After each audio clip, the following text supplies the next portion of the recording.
Hello! Welcome to another Pub-A-Thon.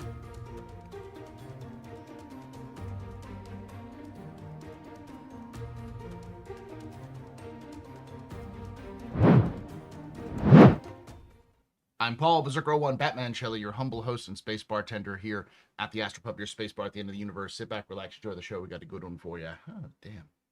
I really got to work on this camera. This camera it feels like it's higher res than the background. So I need to figure something out with that one.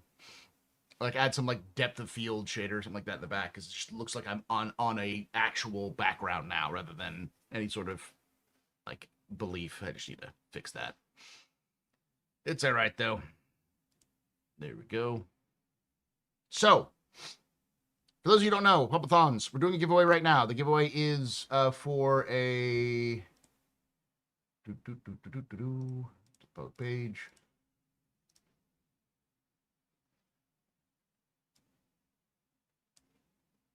Copy. Go. Change this up a little bit.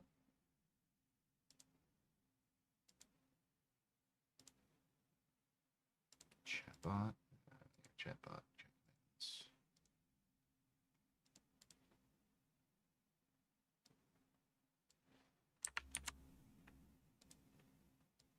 For a Lunar New Year, Argo Atlas. So what this has is an Argo ATLS, LTI, Star Citizen as a game package. It also has an auspicious red paint for the ATLS and a auspicious red rat paint. Plus, it also has the rat lantern. It has the Year of the Rat like helmet and the Red Festival helmet, as well as Sabine undersuit, Year of the Rat, and your Red Festival ones as well. Now, if we go to 8 hours, I will also give away a Gray's Market Shiv. This is from the like CitizenCon Direct combos. Alpha 432, which has all of the like game packages and stuff like that, or game packages update like things from the CitizenCon Direct. And then if we go for the full, I think it's 14 hours, I'll also give away a Hermes combo. So we'll see. I'm also going to put into, I'll put this into here. Who doesn't love a giveaway? Well, here you all go. Oh, wait. Here we go.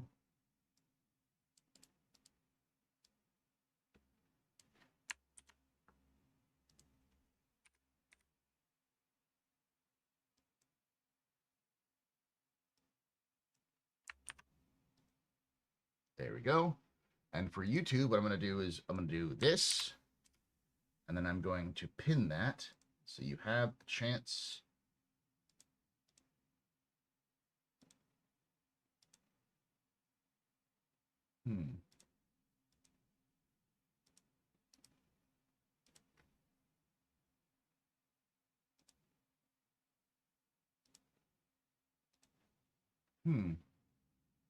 But there's a way you could pin things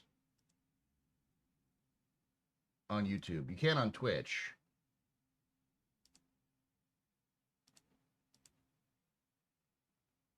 Refresh my that big thing.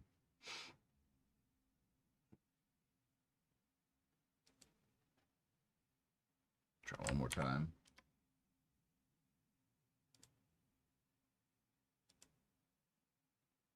Yeah, let's here, I'll do this. Stream elements, restream. So the plan is I'm going to play the game when I get a chance to. But I also want to watch the latest Star Citizen Live to kind of like go over it.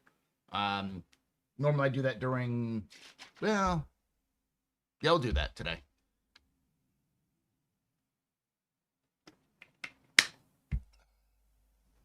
Yeah, so you get a Aurora loaner for the ATLS.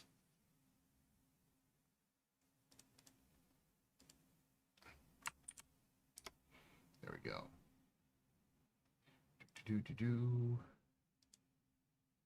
message. There we go. Now it's pinned at the top. So those of you on YouTube can click it and click that to get in there.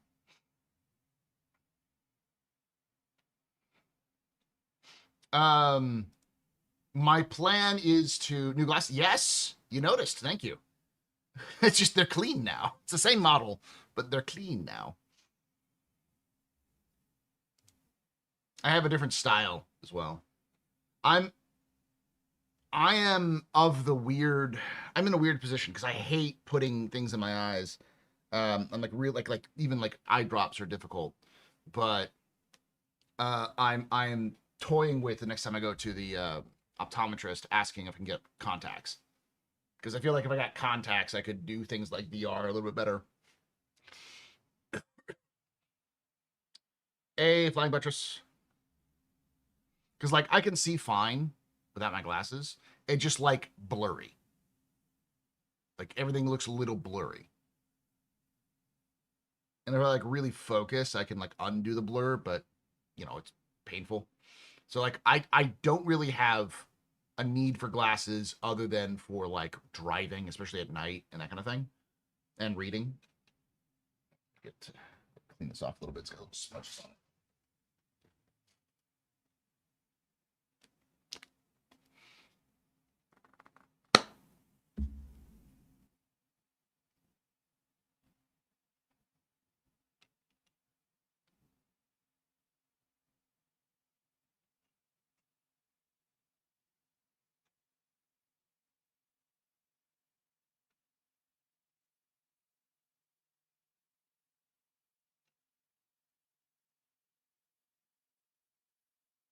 The funniest part was when I had glasses on and I went to the DMV and they're like, "Well, we don't know if you this thing says you don't need glasses, but you have glasses on. Do you need glasses to drive?" I'm like, "Yes, I do need glasses to drive." And they're like, "Oh, okay. Well, we have to test you." And I'm like, "Why do you need to test me? I know I need glasses to drive. You can just put that on my license." And they're like, "Well, no, well, we legally need to test you." And I'm like, "Okay, we're gonna waste some time here, but okay." Hey, Polysapien.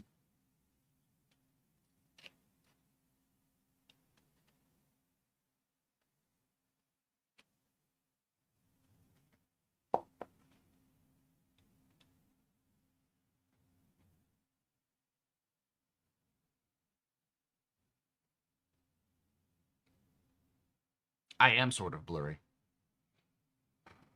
It's the nature of I need to fix my screen and everything, so I can just turn this off.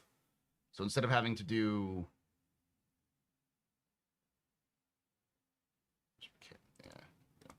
if I have to do chroma key, I can just do this and then have an actual background.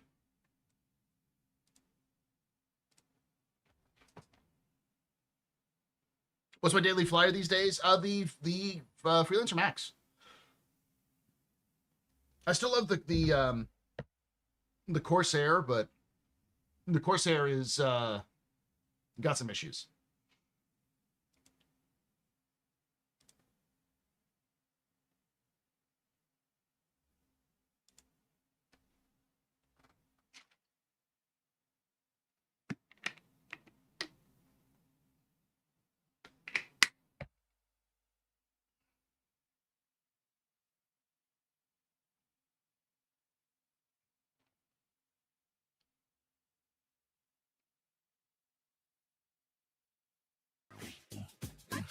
Hey.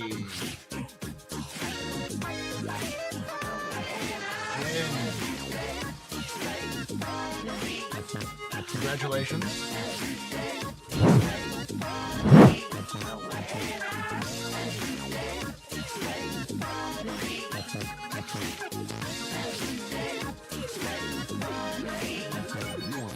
Jenantanak just gifted 10 subs. Thank you so much. With that 10 subs, for those 10 subs there, Jen. Congratulations on unemployment. It's always good, especially in these times. You're very important, Pupper, very impressive, Mr. Rating Pedestrian. You all rock. Shots and cheers in chat, y'all. Shots and cheers. All right, so let's watch this thing. You gotta.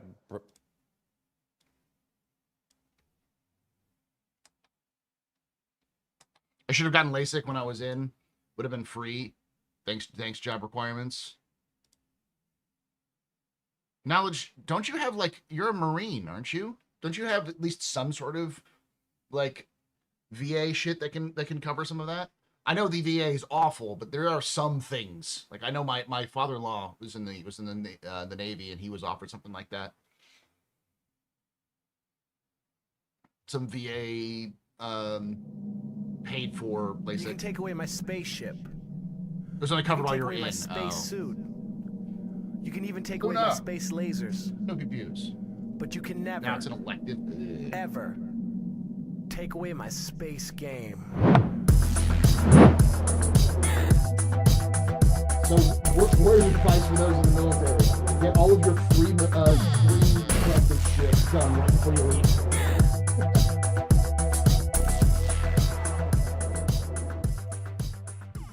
Gifted at Luna, a membership. At Luna Maria-94 celebrates 28 months of membership. Oh, 28 months. Still the first channel I ever joined as a member. Thank you so much for that 28 months of support there, Luna, on YouTube. You're a very important public, very impressive, you're very pedestrian. You rock. Shots and cheers in chat, y'all. Shots and cheers. All right. Let's get to the watching. Camera still works. Everything's good. Let's watch. Build the splines and then adjust the. Jesus. And you got to build the splines. You got to adjust the splines and everything. So it's just it goes, and it's like I've seen part of it. 28 minutes long or something. I don't quite remember, but it just never hits the corner. It's my promise to, like, everybody in Star Citizen is that, you know, I will bring you close to satisfaction without ever fully delivering it. So it just bounces and bounces, and it gets close to the corner every couple of times. But the DVD menu. Good show. hi, everybody. Welcome to Star Citizen Live Industrial Gameplay. I'm your host, Jared Huckabee. And if you've never seen Star Citizen Live before, it's where we take about an hour out of the end of our week and we chat with CIG developers. Sometimes I ask them my questions. Sometimes I've asked them your questions. This is one of those shows where I ask them your questions. So we Was a little disappointed there was no mention of repair gameplay during Industrial ISC. Would have definitely liked to know what, if any, changes might be considering for it. My guess is not much. Just in general, the thing you got to understand about CIG is what you see is what you get. They really don't hide a lot of shit behind closed doors. So I will say this one more time so that people kind of, like, maybe get this a little bit, but if it works right now, I would expect that to be 1.0 ready. Unless CIG has explicitly said they're going to change something, once it's in, it is going to be 1.0. Expect that level of development for 1.0. Because come hell or high water, they're going to be jumping that 1.0 out when they can. Repair and crafting will be, or are/will be heavily intermeshed. Yeah, but I think the question is more of, when your wing falls off of your ship, can you just attach a wing to your ship? And I think the answer to that is no. If it doesn't work right now, I would also expect it to be 1.0 already. Hey, Parker, how you doing? Who's on the table today? It's Axis and HC Vertigo.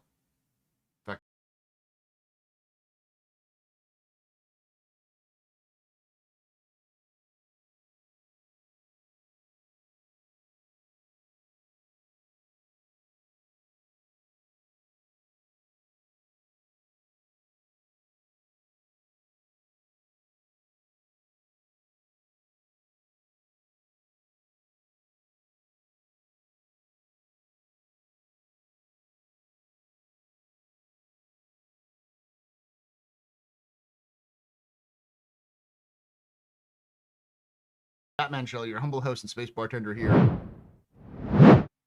at the Astropub, your space bar at the end of the universe. Sit back, relax, enjoy the show. We got a good one for you. There's going to be a non-interactable drone and auto fixes the wing, I think. This is not Space Engineers. Yeah, no, I think the original idea of you being able to replace everything is gone. I think that at best, what you'll be able to do is you'll have to go into a like repair area, and you'll have to say repair the ship, and then there'll be like holographic like representations of like where the parts of the ship that need to be repaired are, and you'll shoot a repair beam at them, and it'll magically fix. It'll like materialize onto the area.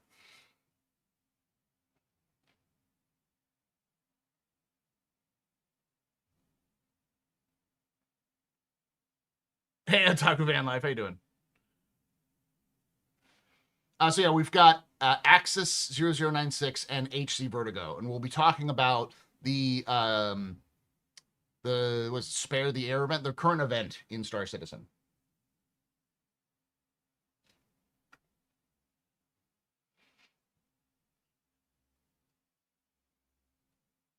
Have a good night there, Bobs. Hope everything's going okay. I'm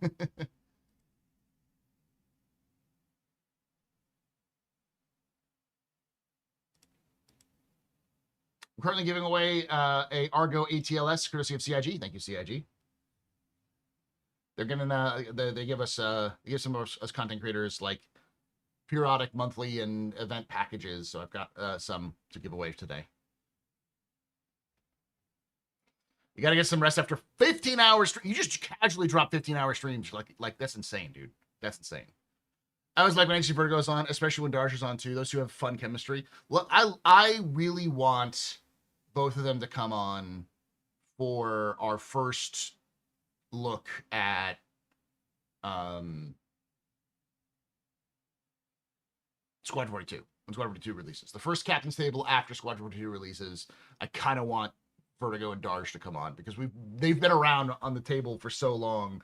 We've done so many stupid things together.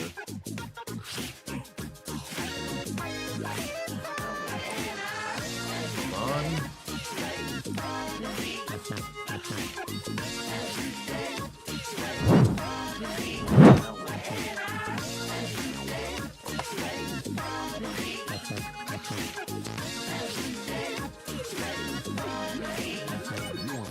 Thorn 123400 just gifted 10 subs. Damn, Thorn. Thank you for the 10 subs to support your very important pub, a very impressive piece of any pedestrian. You rock. Shots and cheers in chat, y'all. Shots and cheers.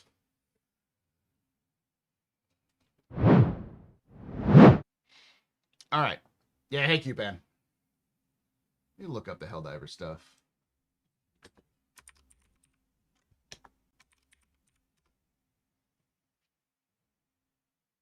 Yeah, the numbers are dropping even though it's Saturday. It is a little early, but still. Let's see what the fights are like. Yeah, people are leaving the Aurora Bay and moving to Tarsh because the bots are pushing Tarsh. But we're about to flip Tarsh. What does that even mean? Enemy invasion level 32. Jesus.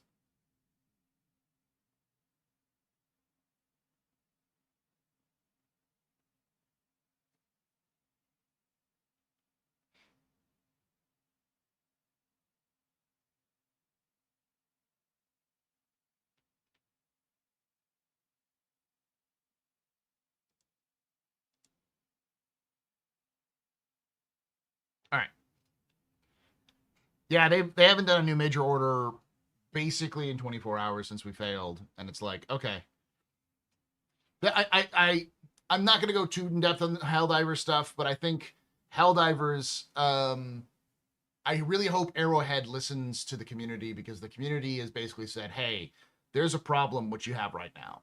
All of your major orders are just for medals, and people ignore medals. So, and people ignore the story. You know, you need to be able to do story elements and some reward for it. And it's got to be some reward that makes sense. So it's got to be like fun gameplay, reward for achieving something, and like some general like direction to do things. And they like early on they did it pretty well, but they haven't done like any major updates for the ships, like your Star Destroyer. You don't have any like major updates. They haven't increased the player cap or the level cap in a while.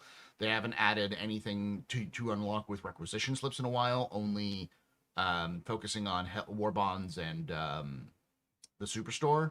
So it's like they're slowly drifting away from the really awesome, this is a great monetization process, to, hey, we're gonna put all the cool shit in behind paywalls that you have to pay for, and actively encourage you to either grind your face grind credits so you can do well, or pull out your wallet.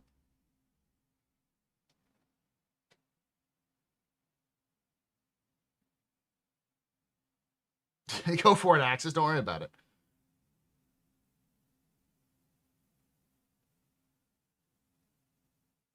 Well, the thing is that literally after Arrowhead released Helldivers 2 and did so well, Tencent bought a significant share of them.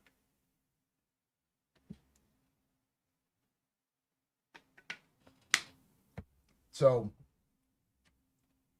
the Chinese are the Chinese grind mentality is slowly creeping in. Oh, it's one of those few things I have with specific cultural elements in gaming. The cultural element that is heavy, especially in, I think, Korean games. I've seen it very much in Korean games and maybe a little bit in Japanese games. Is that like the culture of grind? Like, hey, grind, or pull out your wallet. Like, it's like, go do these things forever to do that. I haven't tried Evo again, no. I'm going to try it later today, or probably at the end of the stream, or tomorrow.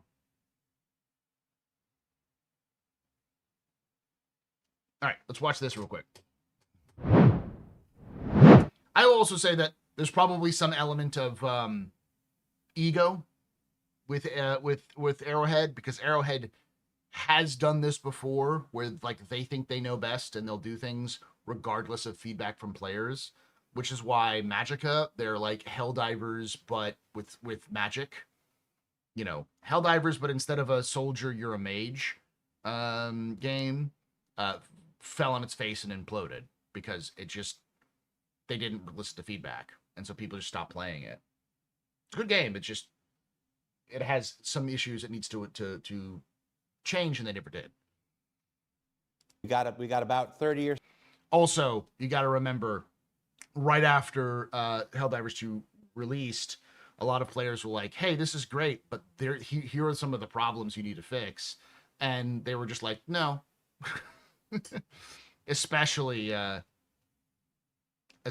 with oh gosh, what was it?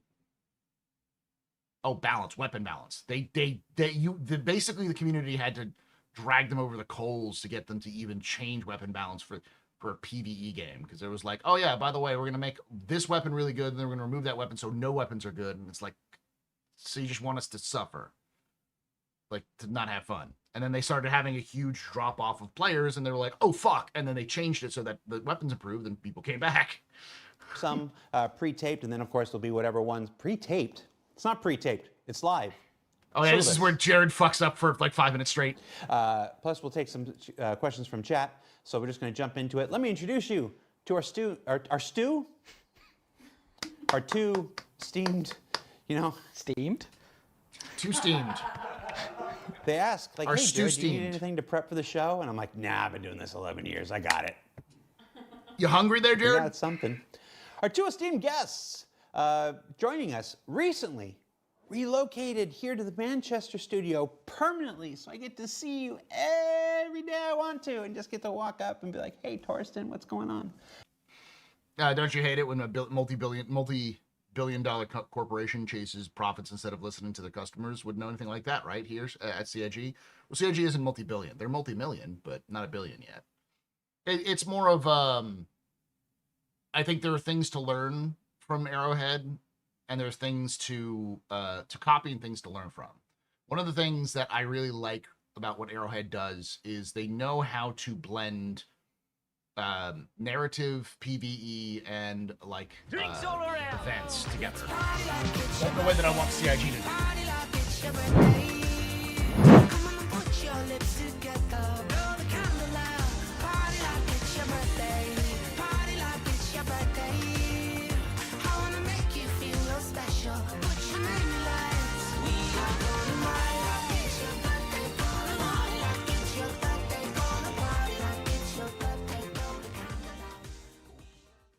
Stellar Masjack just got a sub from -2342. -2342 gifted a tier 1 sub to Stellar Masjack. Thank you so much for gifting that sub there, Dash. You're very important, proper, very impressive, very pedestrian. You rock. Shots and cheers in chat, y'all. Shots and cheers. Oh, let's do the watch. I mean, they have a gameplay formula that works for the most part, and they add modifiers to the narrative to justify it. Occasionally, you get a new mission type. Yeah, and I like the thing is that at its core, Star Citizen's missions work. The problem is that the missions themselves don't work. Like the Onyx missions, they work pretty well. They have really good ability to design like landscapes. They have a pretty good like tool set. It's just they have a problem with the missions themselves functioning properly, which Arrowhead doesn't.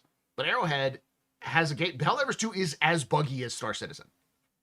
Like, no joke, it is as buggy as Star Citizen. It's just that the game is fun and the bugs don't feel like they're completely fucking you over all the time.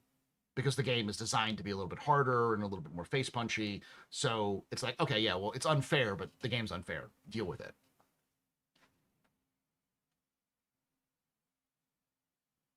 Say again? Did I have to say it again? Did you not hear me? I want to make sure everything's good.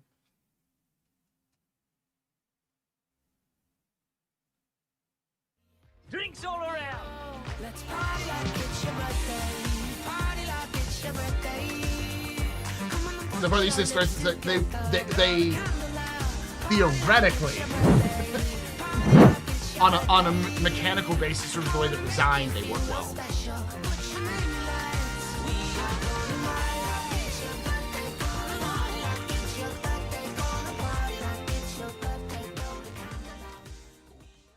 Oh, Cupum thank you just for got a sub from giving us the Anonymous. coupon. An anonymous user gifted a tier 1 sub to Cupum. Well, mechanically they work too. Like, what I mean by it working is effectively that if it weren't for the back end bugs, the missions would be fine. Like, we all give shit to Elliot, but I think a lot of the reasons why the missions aren't functioning is not Elliot's fault. It's not the fault of the mission design team. It's the fault of the teams that are supporting the mission team not getting their shit together.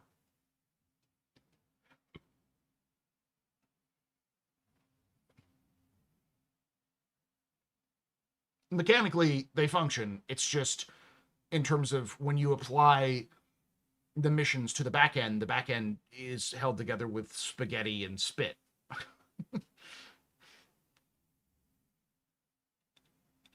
Thorsten, the system team. And to be fair with Thorsten's got a lot of shit's got to do. He's got to do like crafting and, a bunch of other systems that has to be added. So it's like, okay, I got to play triage. It just, CIG is building the plane while it's flying, and we get to see that happen.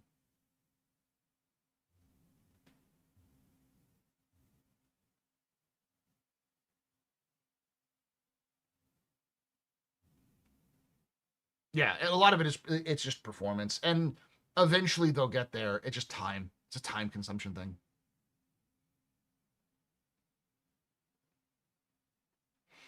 I'm not going to go into too much detail here, but I was able to talk to somebody again who's working on Squadron, and I heard some things I'm not willing to talk about right now because I don't want to get them in trouble because they may be the only people who know it.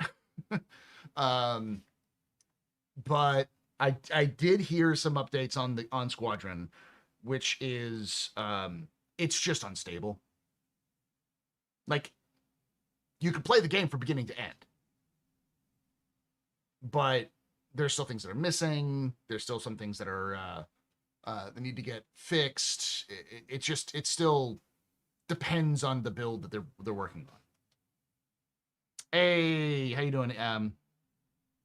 That is one hell of a name there.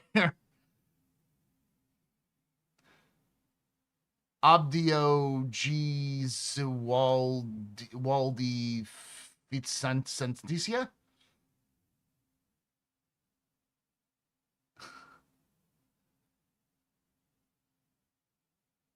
No more gifts. No more gifts. More gifts. $18 bajillion in two tries, and we got 1/4 of a working game. What? You can take away my space suit. Suit.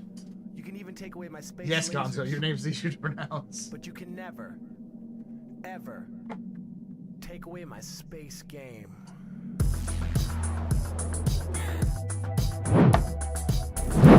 I'm just gonna call you Scientia.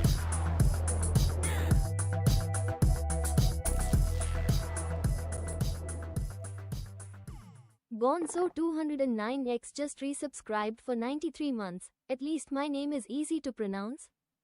Thank you so much, Gonzo. You're a very important part of very important, very pedestrian. You rock. Shots and cheers in chat. Y'all shots and cheers. The thing is, this is Chris Roberts' game, so cutscenes are a thing, and they will always be a thing. But even if CIG doubled the amount of cutscenes as there was in Wing Commander 4, which was like 8 hours of cutscenes. What was Wing Commander 4? Let me look it up. It's not that much.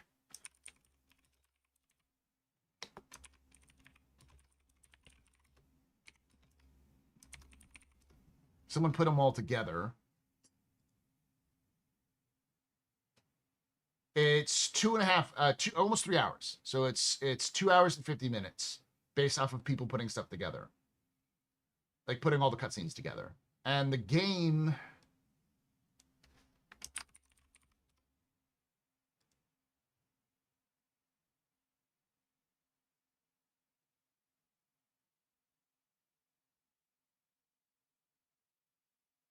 Trying to see what the length of it.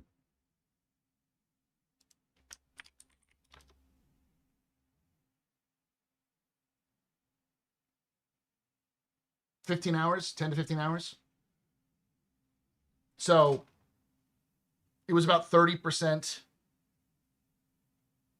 10 to 12 hours. So it's around, let's just say like 11 hours. So like 20% cutscenes for Wing Commander, and the total like storyline playtime is up from 10 hours to like 40 hours for Squadron.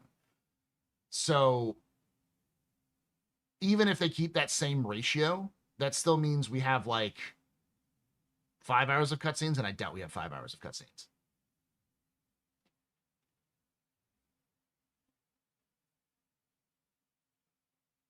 I mean, like, Kojima games still get people to play them, and they're basically movies, you know? It's a matter of perspective.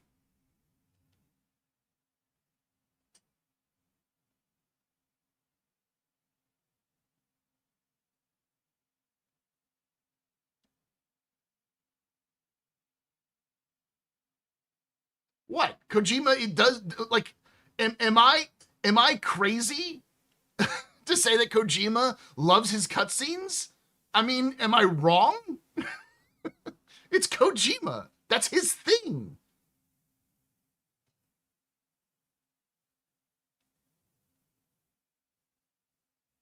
Let me look up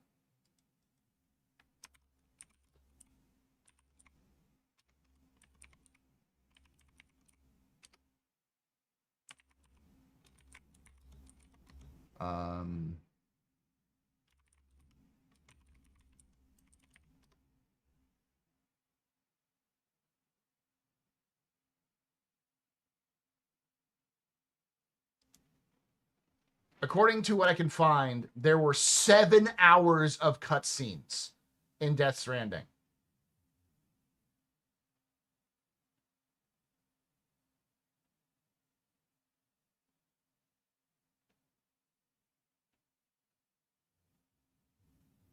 And Death Stranding and Death Stranding 2 were very well loved and also accepted.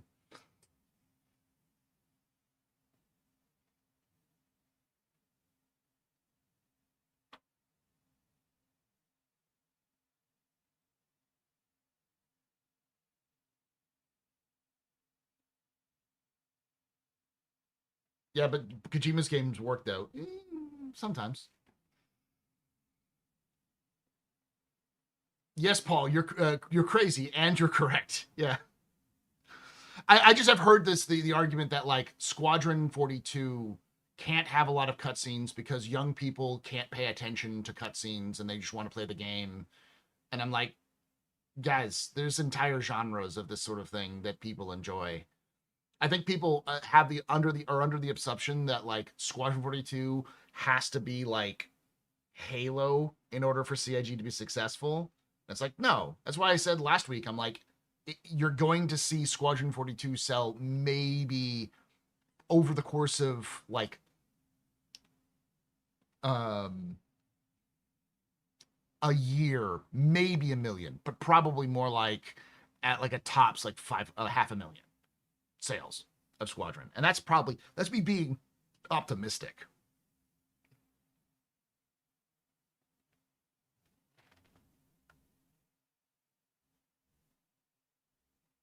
The most important questions for speedrunners will be, are they skippable? According to the last thing we saw from CIG, they're not skippable, but they are interruptible. So the events will still happen in the cutscene. You can just move out of the camera view and into the player view. So you can go see it in first person if you want to. Saint Daikun, you've been doom pilled about Squadron 42 and Star Citizen for like 2 years. As long as I've known you, you've doomed pilled about Star Citizen.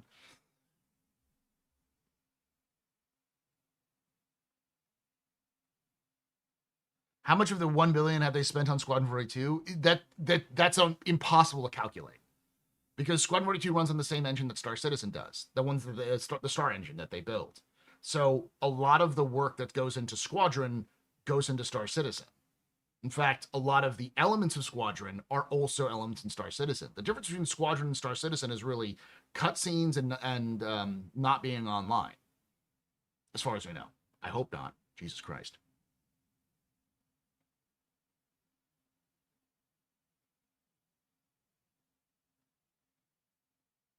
I think you're going to be wrong, Saint. The thing is that guaranteed CIG is not going to sell a fuck ton of games, a fuck ton of copies when it first comes out.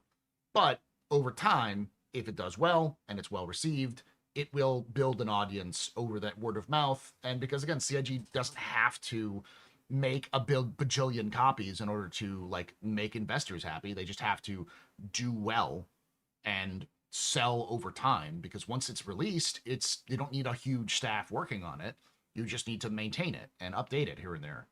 So it'll be more of an income generator rather than a crater.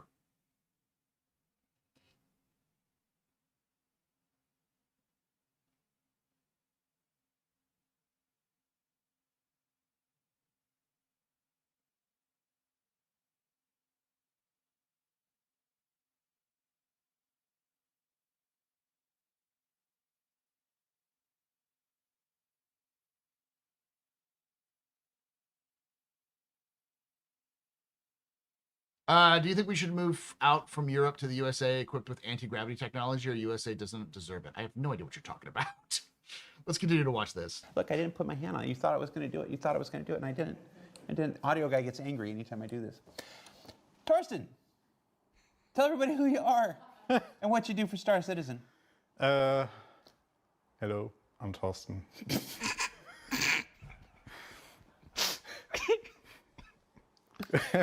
Lead systems designer. And what does lead systems designer do? So every gameplay that you encounter in the Star Citizen universe somehow went through our team's hands at some point You just said every gameplay. Okay. Hold on. Yep. I was gonna say you just. And that is basically our responsibility. Well, we have one point, and that is basically our responsibility. Well, we have.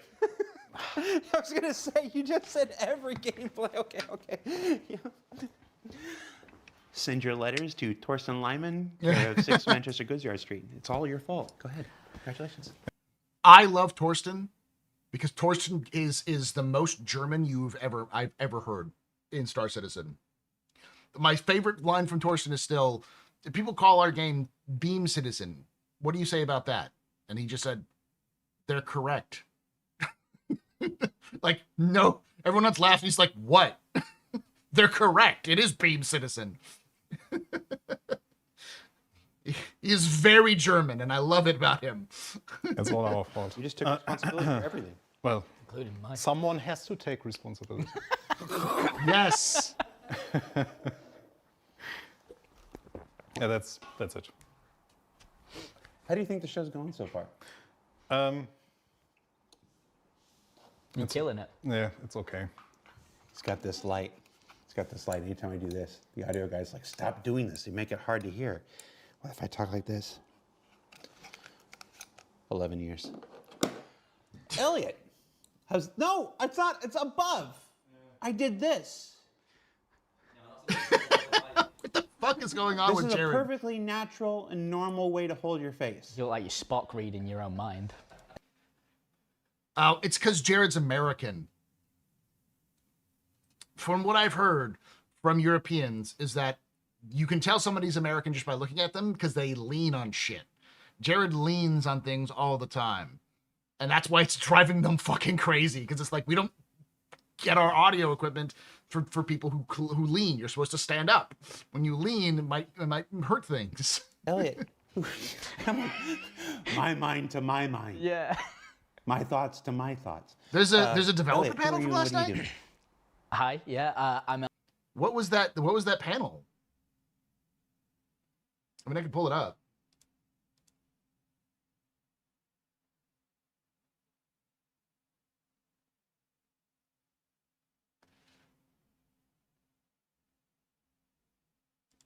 Get up.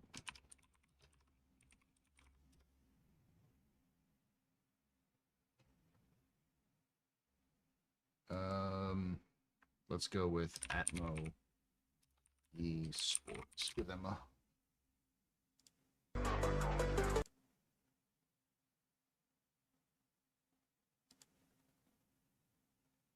God, how long is this panel?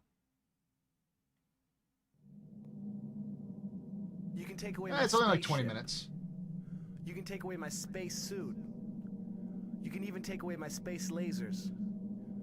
But you can never, ever take away my Yeah, we'll watch a space little bit of it. game. Always good to have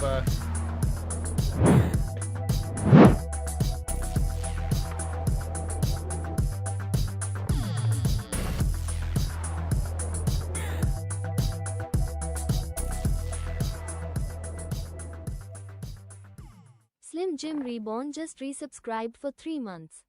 Thanks so much for that 3 months of support there, Slim Jim. You're very important, Papa. Very impressed by very pedestrian. This is your father return to good night. Shots and cheers and chat, y'all. Shots and cheers. All right, let's watch this real quickly because it's only like 30 minutes long. Very patient with the issues we had. Give him some love. Oh, look, there's Luna. All right, I appreciate it. But, Australia is far. I'm very happy to win again.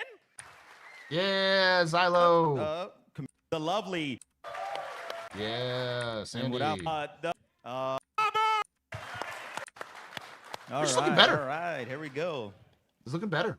Oh, hold on, I need to. Maybe he's breathe on a that little bit. Ozempic. That was a good one. But I want to kick this off with a little thank you to all of you for believing in what we do here at Atmo Esports.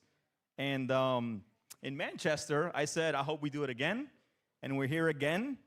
And back then, I was so tired that I couldn't even say what I wanted to say. But thank you for bringing not only us at Atmo Esports together, but everybody here together playing this game. So I just want to say Thank you. Seriously, I really appreciate it. Let's give him a round of applause, guys. This is the butt kissing portion, I presume. As somebody who's interviewed Sandy on stage before, and Xylo on stage before, you generally have to go through some of the like, hey, thank you for being here. You know, anyone who's seen an interview will miss the part where, like, at the very beginning of the interview, usually people are trying to talk and get to know the person a little bit better and be like, oh, thank you for coming out, that kind of thing. So, so I get why people call it butt kissing, but it's just live. That's all. Also, to be fair, Crucian's entire career is based off of like Star Citizen. He started streaming Star Citizen. He went from Star Citizen to doing Atmo and doing other things, and that's how helped kickstart his career. So you said question number 1 is good, right? No. I'm just kidding. Anyways, first of all, I would just like to know, how are you all feeling being here, the atmosphere, seeing the ship racing? We can start off with you, Tyler, and go and kind of go around. But can you tell us how you're feeling, man, and seeing everybody here? Yeah, I mean, it's incredible. For me, this is my first time to Australia, and it's the absolute best way to come and visit the places with an Atmo esports event. I mean, the energy is incredible. For me, it's awesome that regardless where you go in the world, you still get that same energy, that same passion, because at the end of the day, you know, we all have the same hobby, the same, you know, thing that we're chasing, and so yeah, it's great. Awesome. What about you, Sandy? Well, I've come home, right? So Yes. yes. So it's nice to be home. Brought the good weather on Wednesday when I arrived, and I mean, like Tyler said, this is just incredible what you've created and the races. I can't believe Duop got 100. That was kind of wild. Yeah. And just seeing all the things that the community does, and seeing some old faces, some new faces. What are you doing, Chris?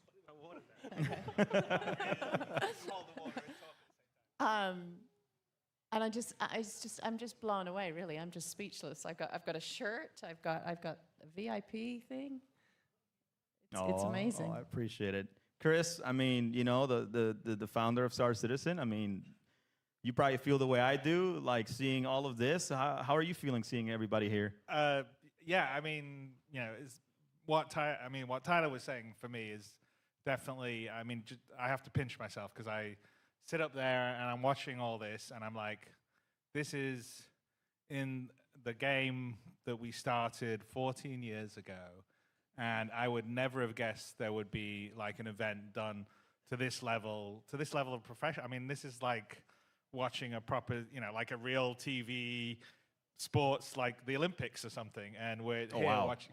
No, it's no, seriously. I mean, like, you guys is crazy. It's like, this isn't like, you know, normally when you think community event, you think, oh, you know, like, yeah, it's nice, few people get together, but this is spectacular. And just also, you know, talking about the fact that, you know, the game has so much things you can do in it, and, you know, just say, for instance, the racing and the PvP stuff that we'll do later, it's just a small aspect of it, but just that part of it can, you know, create such a huge engagement and following and specialization. I mean, it's pretty crazy. You're taking inspiration from some hostile wildlife. Huh? Anyone racing here, it's amazing to me. So for me, I'm blown away, and I think the thing that makes Star Citizen special is the community. So everyone that comes out to do it here, that adds their dreams and their you know, enthusiasm and their friendships to the group is great. And so I'm just glad that we've built a community like this. Yep. So I mean, thank you for putting it on. No, I mean, it's one thing I want to say is a big thank you to our team. Oh man, this team is incredible. That's all I can say. This team, I agree. Thank you. So.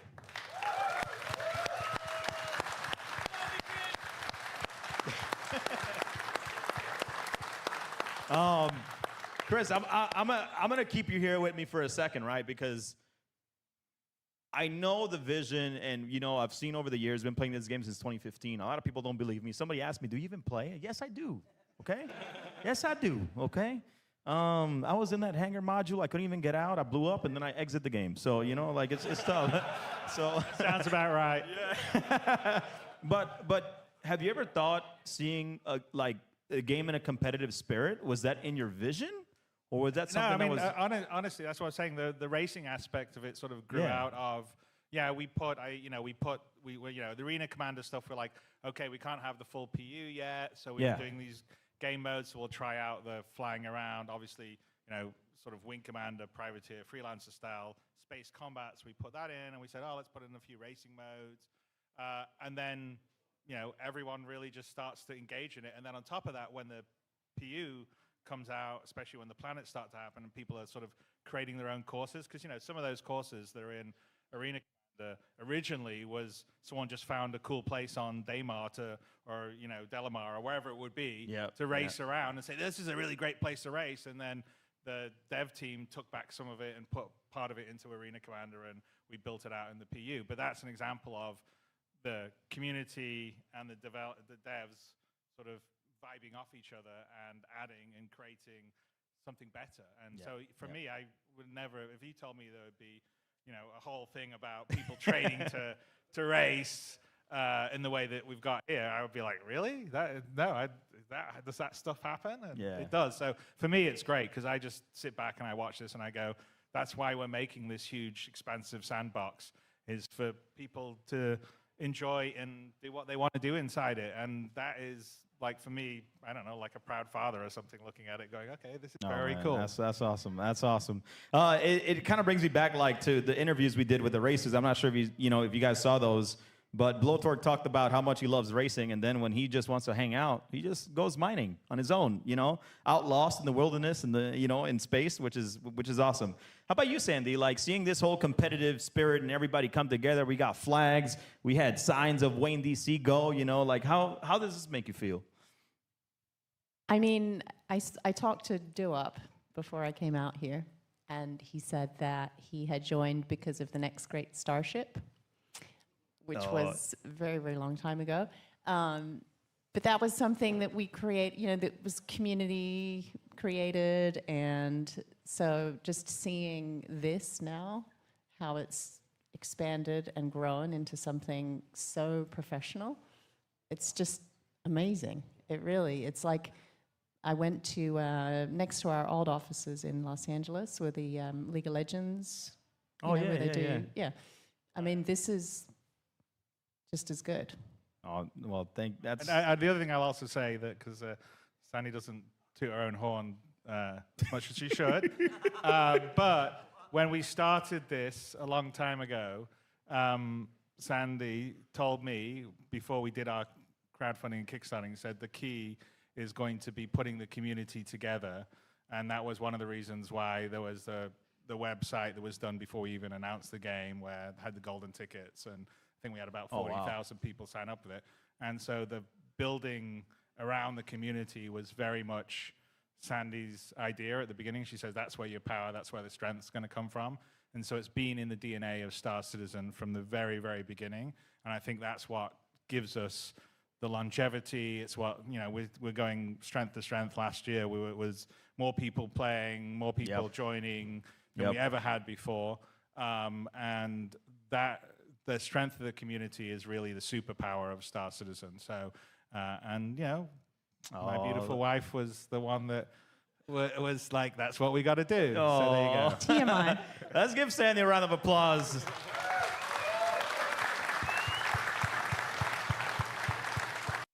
This is fine. But yeah, a lot of this is what you expect in these sorts of interviews. Man, that was good, Chris. Also, points for that. I guarantee you, we had to do this with before with Quantum Vegas. Is that I had to sit down with Tyler and Sandy before and give them the series of questions to make sure they were okay with those questions. So some of these questions are pre-screened by CIG. This is what you have to do, and this is again not unusual when you're doing these sorts of events. Trying to get some brownie points. How about you, Tyler? Every day I threw in a couple of curveballs here and there, but yeah. Tyler, you are the director of community, and you spend a lot of time. I just want to say that I don't know how he does it.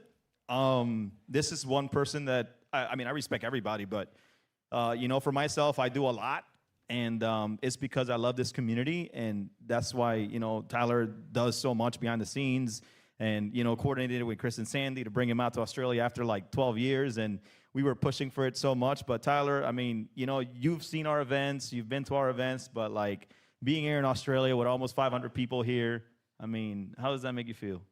I mean, it's incredible. I mean, you probably can relate to this because I know you work your ass off. It's that it doesn't feel hard when you're surrounded by this much passion and this much camaraderie. Like I know how much that you put into this event, and I know every moment was worth it, and that's how I feel with everything that I do.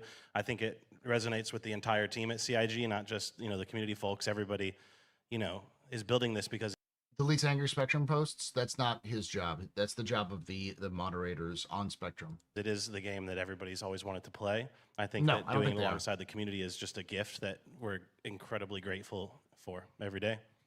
What does Tyler do? Tyler is the head of community. So his job is to effectively wrangle community managers to, you know, give them different positions and jobs, and then also to occasionally go out to events like this and do stuff like that.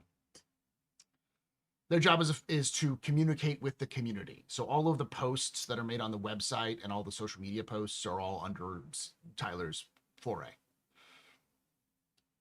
And they work with marketing as well. So a lot of marketing is also coordinated with Tyler. So what does he do? He's PR. Like, he's a PR mixed with like community manager. Do you know what a community manager is? Their knowledge. Community manager is someone who manages the community. It is a uniquely like game focused position that exists in many different companies. Well, I'm gonna go into some game questions. I think that's what, you know, some people want. Don't worry, I won't ask when it's coming out. Don't worry, I got it. I won't ask. By the way, that was the first. He was saying, question number one. He said, "Hey, can I ask about Squadron release date?" Oh man. As you guys know, I got the same answer. Soon TM. So, just saying. So, but like an events planner, partially, yeah. Yeah, cool. Thanks. My bad. Yeah. So. This was I like this question because obviously, you know, the game, you know, man, how do I say it in a positive way? It's amazing, just not fully polished. So my question, and you guys can answer or both or anybody, but if you could wave a magic wand and solve one of the community's biggest pain point, what would it be? Could tell me, Tyler, what you think would be a big pain point. I mean, I can just tell you as the community guy. For me, I'm most looking forward to everything surrounding social tools. I think the universe is better experienced together, and yeah. I will second that. Yeah, I think everything related to grouping, to being able to communicate, to being able to, you know, get to your crew quicker. Everything related to that, I think, will not only help, you know, events like Atmo, but just bring people together. And for me, it's all about making friendships and connecting. And social tools are top of list for me. Awesome, awesome. Any other answers, or you guys want to? No. And we are. The social tools are a priority, and we're working on them. Where is this from? This is from the Enter Atmosphere that happened yesterday. This year, it's Benoit's #1 project on his team side. So, awesome. Yeah, I would say that's probably. I mean, it's kind of hard. I mean, there's a lot. I'd like the game never to crash. You know, I'd like to have more players playing online. The dynamic server meshing will happen a little later on this year. So there's a lot that I'd like to do. Yeah. You know, we want the performance to be better, which is something that we're working on. It's actually a big push on Squadron, and the gains and benefits of that also will trickle down onto Star. Will help. But yeah, I mean, yeah, my list is very long of all the things that can be better. The new player experience should be a lot better than it is too. That's always a difficult one, right? So yeah. Well, the inventory they will drop with 4.7. So you will have a new inventory, and you'll have crafting, the first version of crafting in 4.7. So, and the new inventory should be is significantly better than the old inventory. They are uncomfortable. I've Both been in those faster, sets of more chairs. responsive, and it gives you a lot more options in terms of managing and sorting Nice, and filtering. nice. So, yeah. Yeah, new I inventory. just want to say, more than anybody else I know at CIG, Chris reads everything. Like at all hours of the day, like page 38 of Spectrum or page 9 of Reddit or whatever, he'll post in chat, hey, what's going on here? So just know that, as far as getting things fixed, if there's anybody who you want to be reading all the feedback most, it's him, and he is. Well, there we go. That is what I've heard from multiple people at CIG as well, is that Chris will wake up at fucking 3 o'clock in the morning and send people comments from Reddit and Spectrum all the time, which is both good and bad. It's good that he's trying to be connected to the community, but it's also like, bro, you're the fucking game developer. You're the game designer. People should, you should take in feedback, but you should also just not give a fuck and make your game.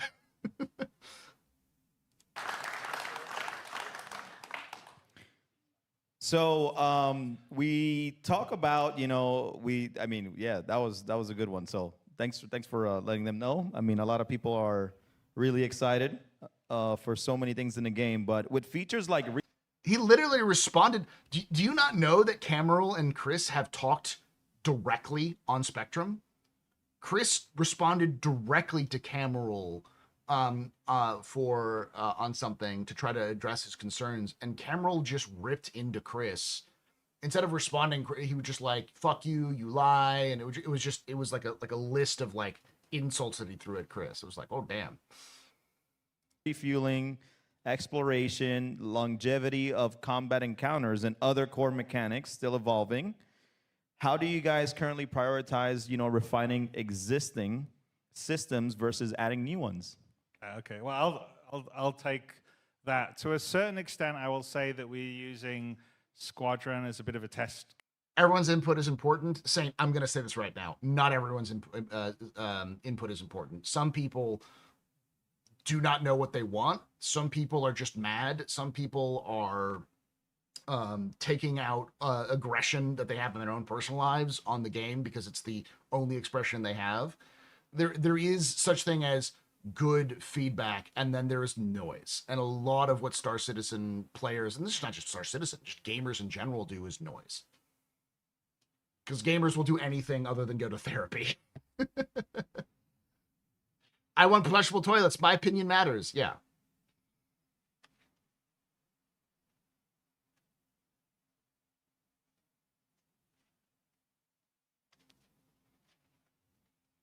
Cameral's gone deep end. I'm not going to talk.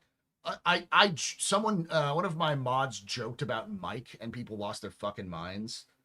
So I'm not. I generally don't like to talk about other content creators because, like, whatever they do is their own business.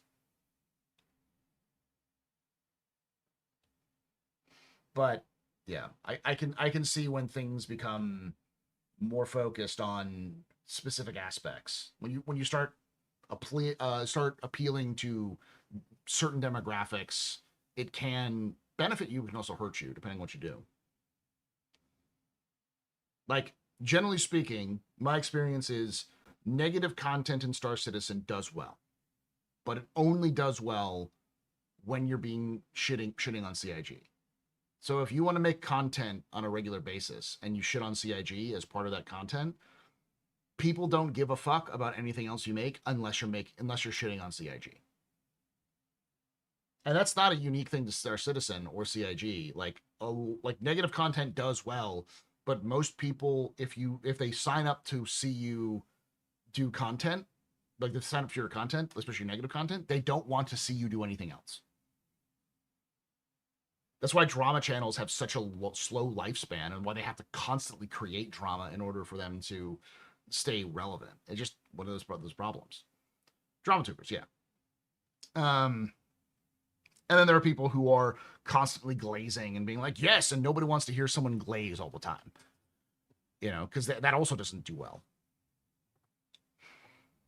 But I think actually glazing does worse than just doing the negativity.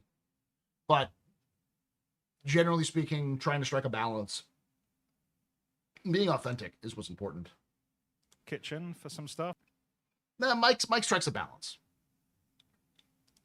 So one of the things that it's hard to do in Star Citizen is sort of experiment and play around with stuff because it's an active live game. So if we change something, there's usually, there's people that like it and people that don't like it. That's just the nature of the beast.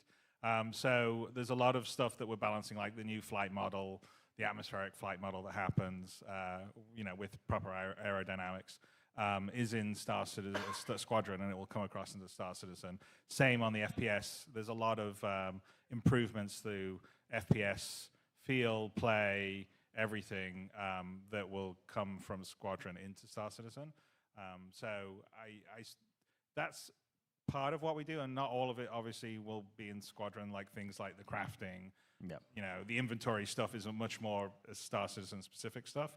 And it is a challenge of delivering the full featured system and not a partial one. Because part of the problem sometimes is you deliver things like engineering doesn't have all the things that it will in the final version.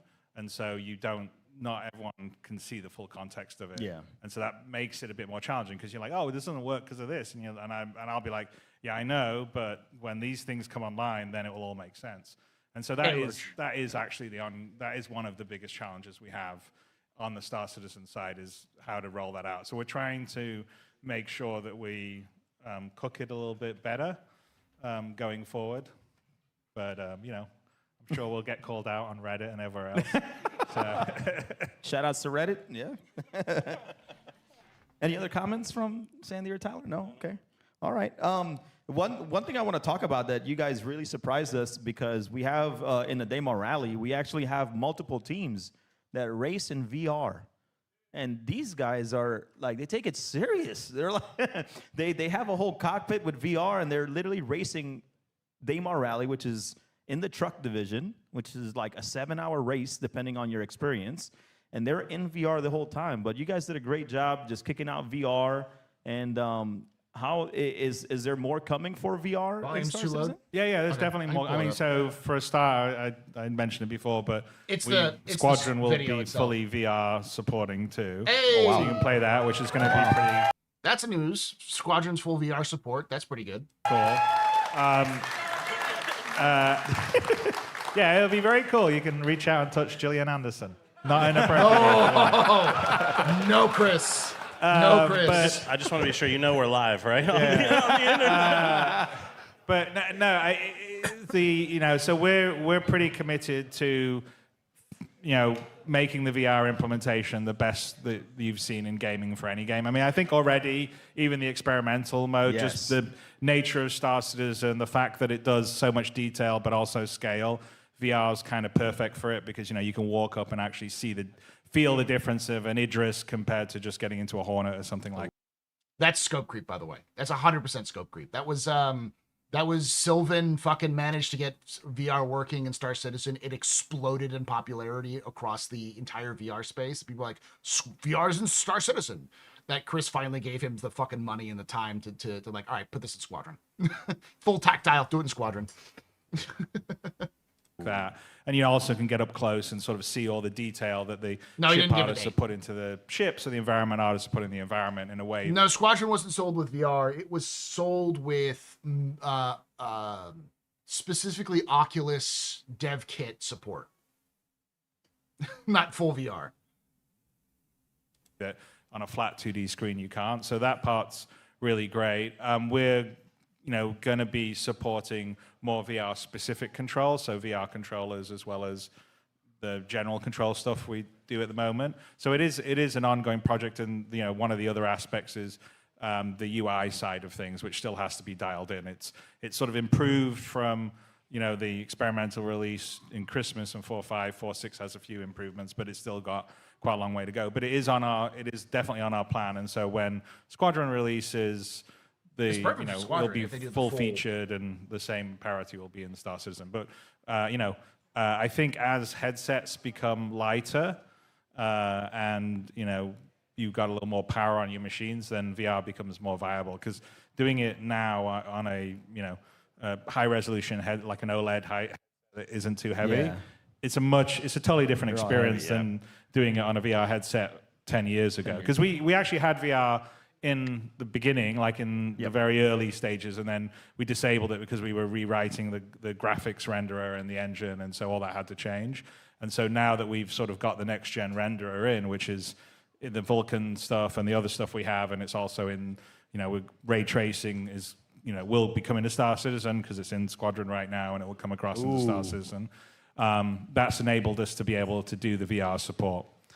So it'll be good. And we got some passionate people in our dev team, like Sylvan, who was one of the main drivers of getting the VR to work. But there's quite a few other people in the engine team and the graphics team that were also helping out behind the scenes and doing a lot of stuff. So yeah, we think it's fun because at the end of the day, Star Citizen is a universe that you just need to plug into. It's going to be like Ready Player One, so that's what we're doing. Okay. Chris. There's a reason why Chris doesn't do these events anymore. He likes to talk. He just likes to say shit. I've always said, Chris just says shit.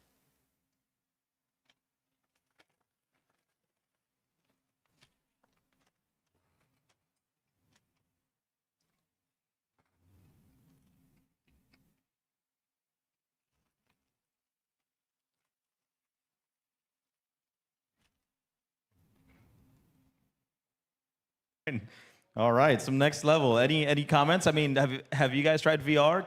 We've been going for about an hour and 60 minutes. I thought it was really incredible. I wasn't such a fan of the FPS part, but the flying was second to none. That was... I'm a big VR fan, so I jumped on it pretty quickly. Yeah. Won't trying for VR support delay the release? It depends. When is the release? I still think it's October. That's awesome, yeah. I know you own like the Quest 3, I think is what it is. The day before I... One of the major things to remember is that Star Citizen is basically already set up for VR because of everything they were working on and what they were introducing, like kinematics and stuff like that. The animations were done to be so intentionally lifelike with all the sorts of like maneuvering of the hands and everything like that, even to the point where you're supposed to have been able to like flip switches with animations, that the implementation of VR was super smooth initially for the basic VR. So it's just a matter of getting time and budget to actually implement the rest of it. So it may delay it, but it also may not take Sylvan that long. Just a matter.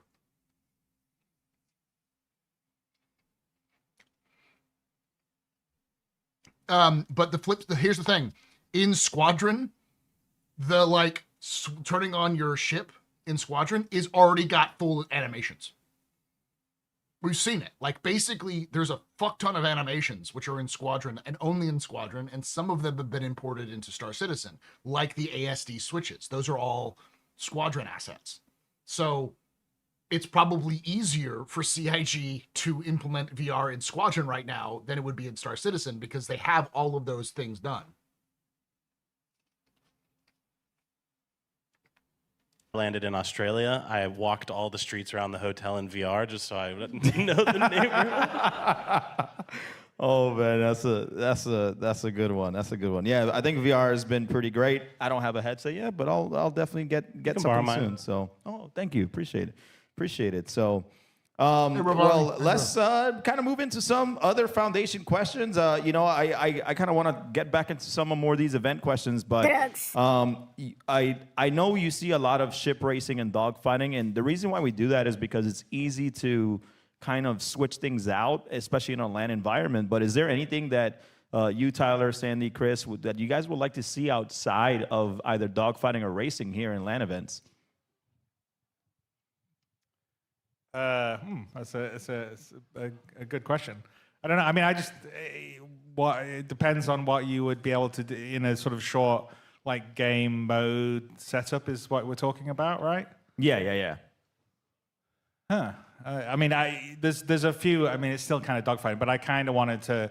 We pitched a capture the Idris Yes. mode that we were going to do in Arena Commander a while ago, and I'd like to try to get some more combined arms stuff where people can, fire the fighters, fire the big ships, be a boarding party and do that and all work in concert. So that is something that we've talked about, and we're building systems to help enable that. I mean, like for instance, just even the, on the engineering, which is still very basic, but what you should be able to do, and these are plans that we have, is that like the hollow globe in your Idris, you could have someone be sort of the combat information officer, and it could be like, okay, click on this enemy ship here, click on this, and then you and your fighter would get the target on your ship, and you would go, okay, this is what they've told me to go and attack, and you'd be able to sort of direct your fighter group, and you'd be able to specify, okay, go over here and board. And Chris Roberts the full Chris Roberts has been released. He is in full Chris mode.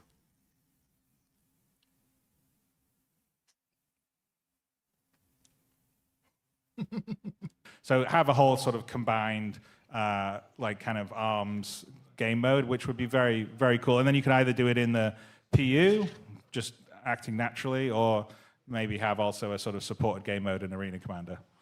Funny enough, we had an event called the Hearst and Hurt Locker where we put everybody in a crater and they just go free for all and just shoot each other. Last person standing wins. Well, I have debated that, like, I've kind of thrown it around internally that if, when people are like cheaters or we've then doing bad behavior, that we do a sort of, a moon, a sort of prison moon that you just go thrown on, and you got to figure out how to get out there. So it's not one step more than Kleisha. It's just there's like crazy. He wants to put cheaters in quarterdeck. Creatures, everything. It's You want to send him to the it's like Shadow Realm. there was a movie like that. I can't remember. I think it was maybe No Escape or something like that. It was where you just get dumped on the planet, and then you got nothing, and you've got to survive to get off. Oh man. So we may do that at one point, but it's long. It's on the list of a million ideas that we have of fun things to do. Australia. Look at sending people to the Shadow Realm. That's good to call it. How about you, Sandy or Tyler? Any other like modes or events you guys? Just call it New Perth, and then everyone will understand. Guys would like to see outside of dogfighting and racing? I mean, it's not underneath the Atmo banner at the moment, but there are some other stuff going on. Like I recently attended an in-game fashion show, which was quite interesting. Oh, that's cool. That's cool. That's a real They thing. could There's call a it New community for York. that. Just call it Pliskin. Just call it Pliskin. All right. I mean, it would be cool to see it expand into the industrial field eventually. I would love to do like an in-game fishing tournament someday. Just saying. Okay. It just. I did say fishing's after 1.0, but we do have fishing on the list. Beam fishing. Otherwise, I get blamed for feature creep. I mean, honestly, it's you guys. Or every time I go, someone goes, "How about some fishing?" Or "How about this?" I'm like, I'm not the only one that's guilty of feature creep. But you're in charge of it, Chris. Your job is to say no. It's relaxing. How about you, Sandy? Any thoughts come to your head about any other events? Oh, I don't know. I don't know what other. Yeah, these guys kind of went for it. Tyler took the fashion one. Yeah. Sorry. I should have left that one for you. Oh man. Did the fashion one include doing makeup and stuff, or was it just? Oh yeah. They had yeah? like categories. It was themed, Oh, like, wow, hey, cool. come out and be spooky and come out. It was like, Yeah. I didn't win. What we really need in Star Citizen is just the ability to set up some of these events on our own. So some sort of sandbox tools, especially with base building, which would work really well.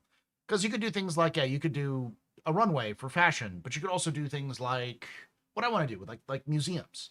But you could also do things like a gladiatorial arena where you could get seats where people sit down and watch people beat the shit out of each other, All right, well, I'm going to get into a fun question. So, what is one community meme that you never...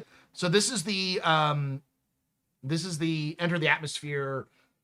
You were honest, Luna. I saw your name in the chat of this broadcast.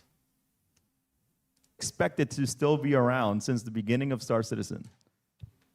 They're going to have to do private servers like every other modern MMO. Saint, I've said this before, and you know I have. CIG doesn't have a choice. They either do private servers when Squadron start planning for private servers when Squadron release, or players will take Squadron and morph it into private servers for Star Citizen. It's going to happen. I mean, soon. Have you not seen this? Oh, let me change that. Ah, damn it. It was there. I literally pulled it up there and had your name in the chat for watching this. No, I mean there's a lot of stuff around, but is there any like of course soon TM is a big one, but if there's anything that has like stood out to you guys that's still here or that pops up once in a while and you're like, how do you guys know this? You know, like last night. This is the racing event that they were doing. Redacted. Redacted. Oh, what did you say? That pops up once in a while and you're like, there's anything that has like stood out to you guys that's of course soon TM is a big one, but if there's anything that has like stood out to you guys that's still here or that pops up once in a while and you're like, how do you guys know this? You know, like Redacted. redacted. No shit, Sherlock or whatever. This is bullshit. Oh yeah, Chris's famous one. For those who don't know, when like 2.0 or 3.0 came out, they did like a little video where like he was like people were like, "This doesn't work," and he's like, "No shit, we know.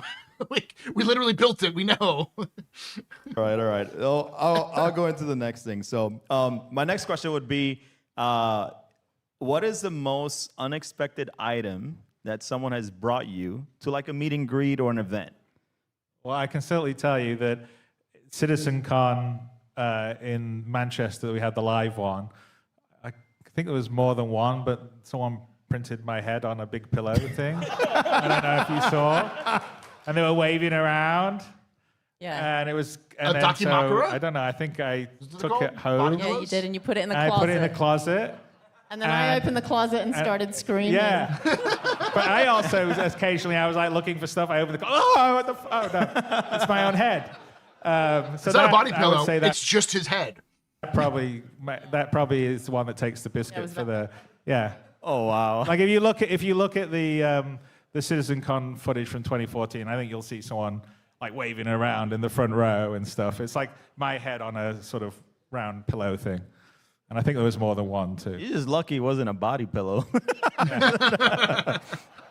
If you want to get rid of it. just He would put it in the Austin office in the entrance so people could see Chris's gave head. you an idea for the merchandise store, Tyler. I'm just kidding. How about you, Sandy or Tyler? Anything unexpected that somebody has given you at an event?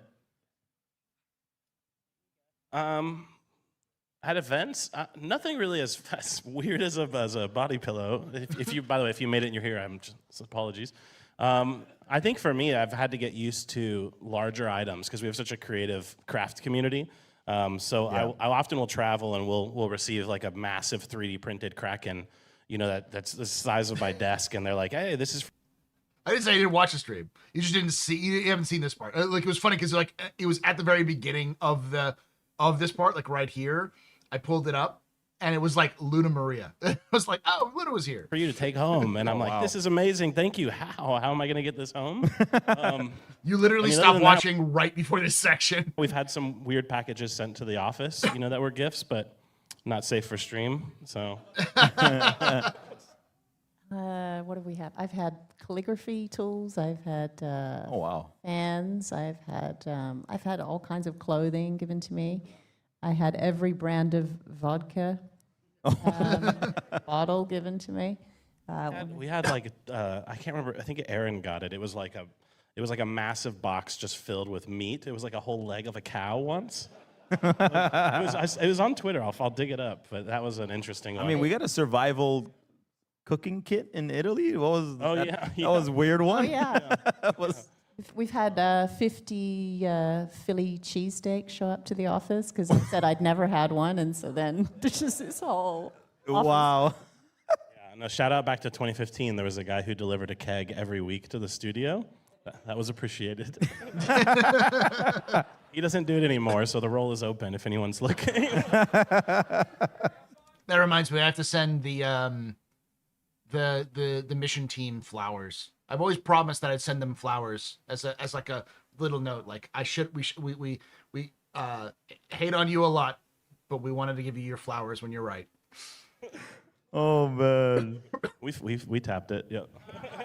All right, you got a couple questions left. I just want to talk about just community, like, these community-driven events. Like, how has it been seeing this evolve from, since I would say 2014 all the way to now in 2026? Like how has the whole community event evolved? Seeing this, blown up so much more, and how does it make you feel?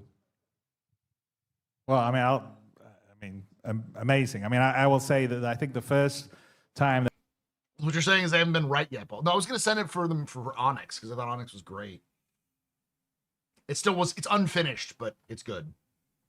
we really sort What I wouldn't do to be able to sit down with someone like Elliot and talk about like what went wrong. I'd love to like just dissect like what's going on behind the scenes, what was planned and what wasn't. Like what didn't make the cutting room floor, or what did make the cut, what didn't get past the cutting room floor.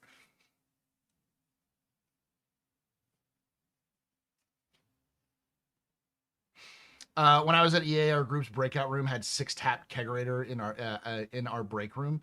I feel like that's just an Austin thing, because I haven't heard stuff like that in places like LA or other places where you have like when I grew up in Silicon Valley area. That just wasn't really a thing. There wasn't like a huge drinking culture. I think Austin tech guys have a huge drinking culture. of realized it was when we went to Gamescom and announced the Hangar module. I think that was the first one where we really sort of got a bunch of people together, which was, when was that? Was it 2013? Is that when I organized it under the train station? It was under the train station. And well, I can request developers, but I have to also talk with those developers and see if they want to come on. And then you have to talk with like CIG, like talk with Tyler and their team, and they have to get in contact with legal. And it's a huge thing of like trying to make sure that everything's okay. And it's a pain in the ass. And I don't want to make developers in their free time go through that sort of thing unless I absolutely believe it's important. we'd done really well on the crowdfunding, but it was still, you didn't have the same sense of this was 400, 500. I can't remember how many were it was quite a lot of people at the. No, we pushed 1,000. Okay, 1,000 then. Yeah, exactly. So then I'm like, holy shit, 1,000 people.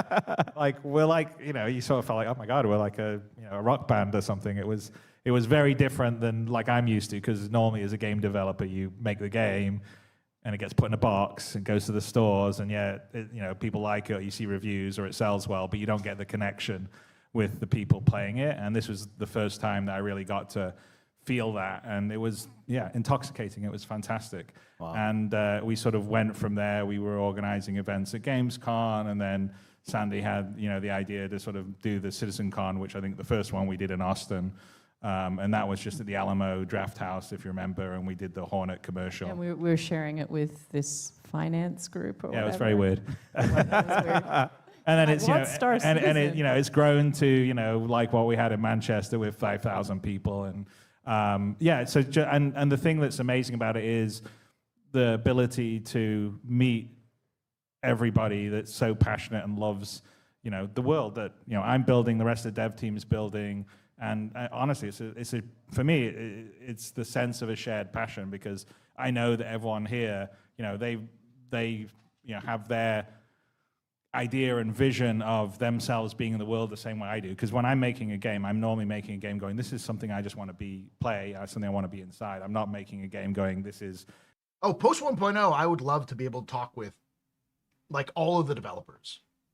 People who worked in animation, sound, missions, art, ships, the whole gamut, to hear like what went on behind the scenes. I have some snippets here and there because I do know people at CIG, and CIG leaks like a sieve.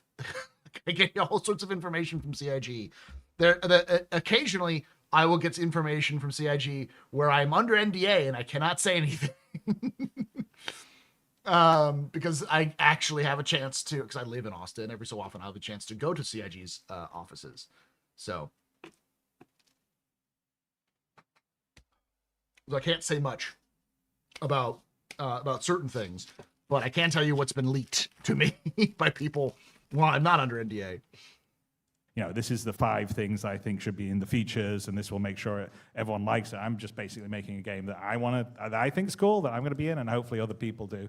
And so it's very, very rewarding to just meet and be around everyone else that's sharing the same like passion for the world and the universe and the excitement for it, and you know, the possibility of not just what it is now, but what it's going to become. And so that, as a developer, is intoxicating. I think when we do the live events, whether it's Bar Citizens or the Citizen Cons or an event like this, and you know, developers outside of myself or, you know, Tyler or Sandy get to come, they get to experience, and it gives them energy, because pretty much everyone at CIG is incredibly passionate about making Star Citizen and making Squadron and making the best they possibly can, and they love it, and it's great for them to feel the love back, and the people that are already enjoying the work they're doing, even though it's not quite finished yet, but it will be, you know, down the road getting even better and better. But there's an immediacy for it that you just don't normally get as a developer, and that is pretty awesome.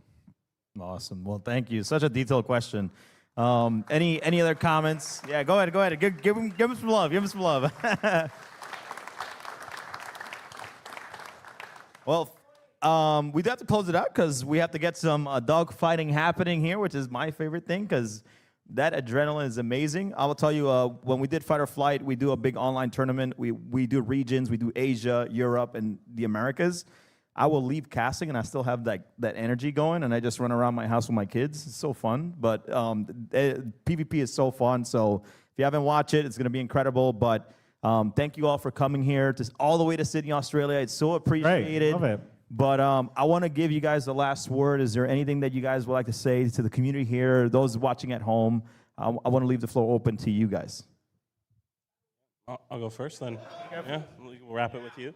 I guess one question that I have for you guys, because we talk a lot about how these events are an opportunity for us to connect with the community. Like, raise your hand if you got to meet someone today in person for the first time who you played with online. Wow. Yeah. So it's like everybody. So for me, one of the privileges of coming to these events is just knowing that everyone raised their hand in case the camera wasn't on them, that's happening at events around the globe. And for me, that's what these in-person events are so special for. I mean, you know, you play online for years, that's all compressed into one weekend, and it's all about the connections. Nothing that we can do at this entire project, you know, is possible without all of you. And I'm forever grateful, and I appreciate you all, especially, you know, you and the whole team. I don't know if everybody realizes there's that room up there is filled with people. There's people all over the building at Atmo making this possible, and thank you. Thank you for that. Seriously, the events like this don't happen in a vacuum. There's so many people who volunteer their time and effort to make this stuff work. It's awesome to see, especially Atmo. They have a lot of dedicated folks who do these sorts of things. It's not just like one person doing this stuff. Like this camera crew is probably volunteers. Actually, I think I know who the camera crew is. I remember if it's the same person it was from a couple years ago. But like, yeah, as far as I remember, I think they're videographers, like professional videographers, and they just do their time with Atmo because like that kind of stuff. So, hey, for science, how you doing? All right, that's cool. Now we're gonna watch the rest of this. I might pause here in a moment so we can actually like play some games for the game. But I need to catch up on some of this stuff. I'm Elliot. I am the lead mission designer, and I put a bow. Quick summary. Squadron 42 is going to get VR. 4.7 is going to have crafting and inventory. On Thorsten systems and give players money for engaging with them, I guess. All right. You build all the missions and stuff that drive people to the systems and drive people to exploring and experiencing all the systems that he and his team. You'd agree, right, Thorsten? Right, don't you?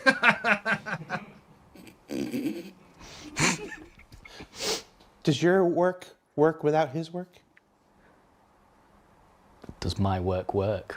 I mean, No, actually, because we need the systems in the game to function. So yeah, it's true. And does your work matter if there's no systems driving people to experience them? We don't care about. Yeah, yeah. One thing that's surprising is that a lot of the senior devs at CIG are fairly young. Like, I think Elliot's 26. He's in his 20s, I believe. Elliot, if you're on screen here, you can tell me if I'm wrong or not. I don't remember exactly, but I'm pretty sure he was fairly young. And like the Moist Master, I think Will, he's like 22, 23. Like, he came in at CIG right after college and has been working. They might be a little older now. Might be in his late 20s. It's not that weird in the gaming industry. It's weird for Star Citizen, though, because CIG has been filled with so many old heads, people from Chris's past, that you expect, like, the average employee to be young, but maybe the leaders to be a little bit older. Like, these are people who are head of departments, so. Yeah, the water guy.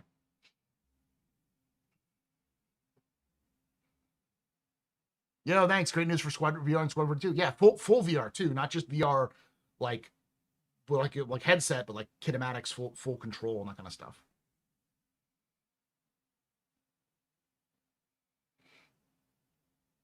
Can't we stick to Tetris guy, or was that another? I'd pay for a mission guy as a sound as a sound pack for manufacturer voice. If you like that feature, I'd love to have Elliot voice some stuff. This stop scene looking weird. Listen, it was Valentine's Day wasn't that long ago, all right? And that's why we're a team. All right, so the boss is in Australia. I'm sure he's not watching right now. What time is it there? I'm sure he's asleep. Industry suffers a lot from the fallacy that coders can do anything except art. That's true, yeah. If he is watching, I'm sorry.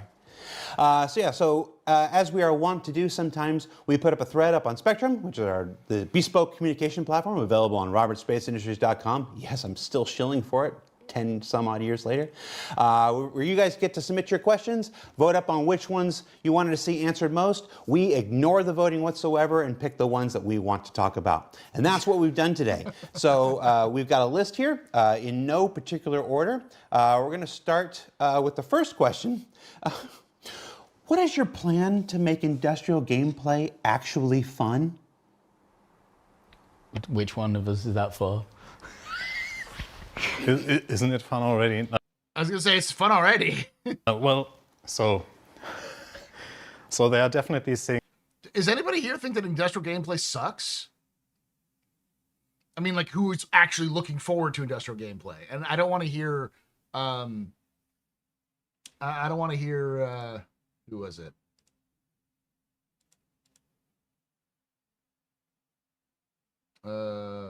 Gosh, Saint. No, Saint. No. No.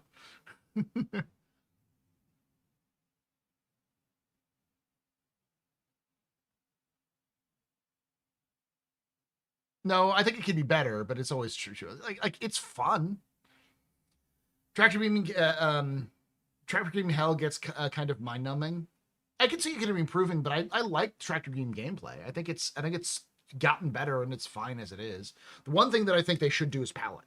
They should do a magnetized palette where you can put boxes onto a palette, smaller ones onto a palette, or be able to connect them together to create larger. So you can take like you can make like a 1x3 effectively by connecting 3 size ones together, so that it's just easier to lift and move the boxes in one go rather than having to lift them individually.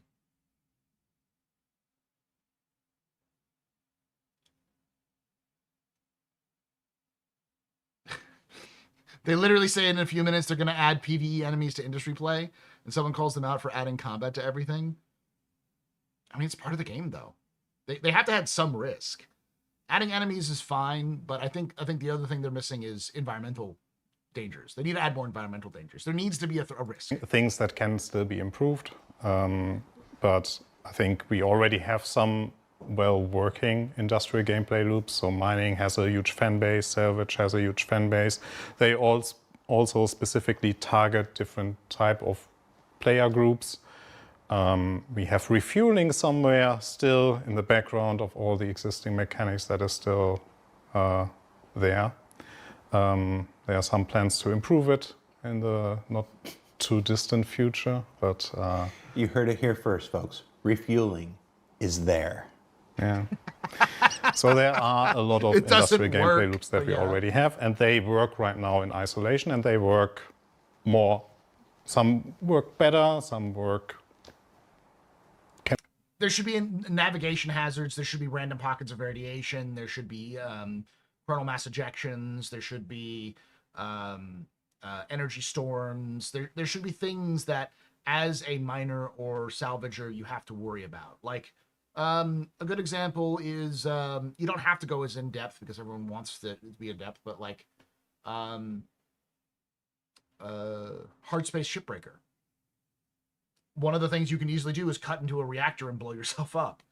So there should be I didn't take the fucking, or turn off the reactor, or didn't make sure to deactivate the reactor or pull the power plant out of a wreck, and I started to try to chew it up and it exploded on me. Rocks already do that for mining. If you do it incorrectly, it explodes.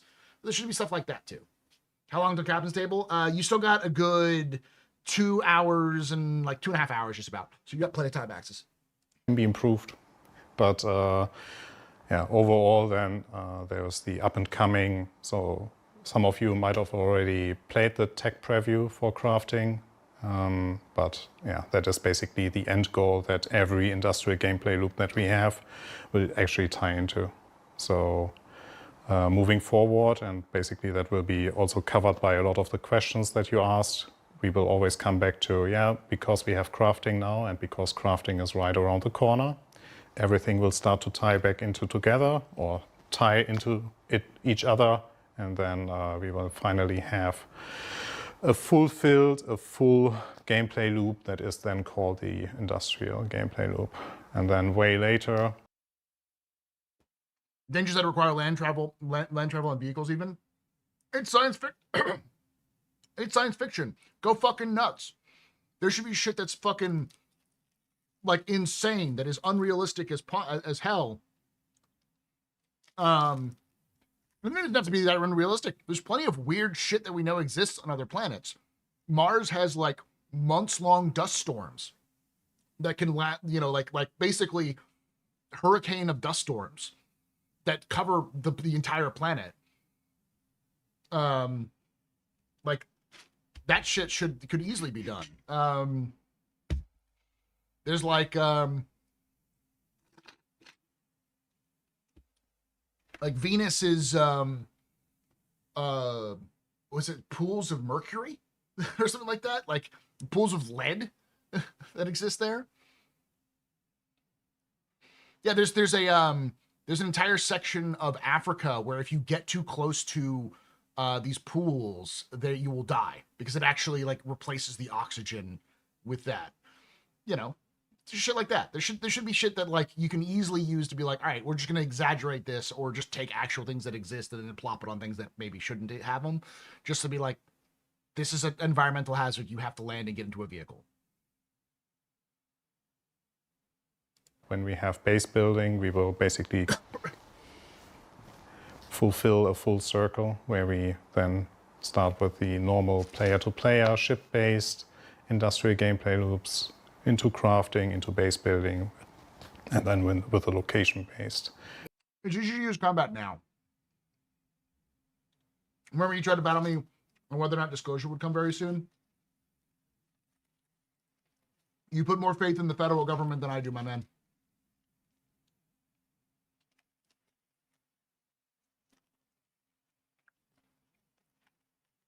This is not a cartoon. This is realistic. What I just said was shit that actually exists in reality.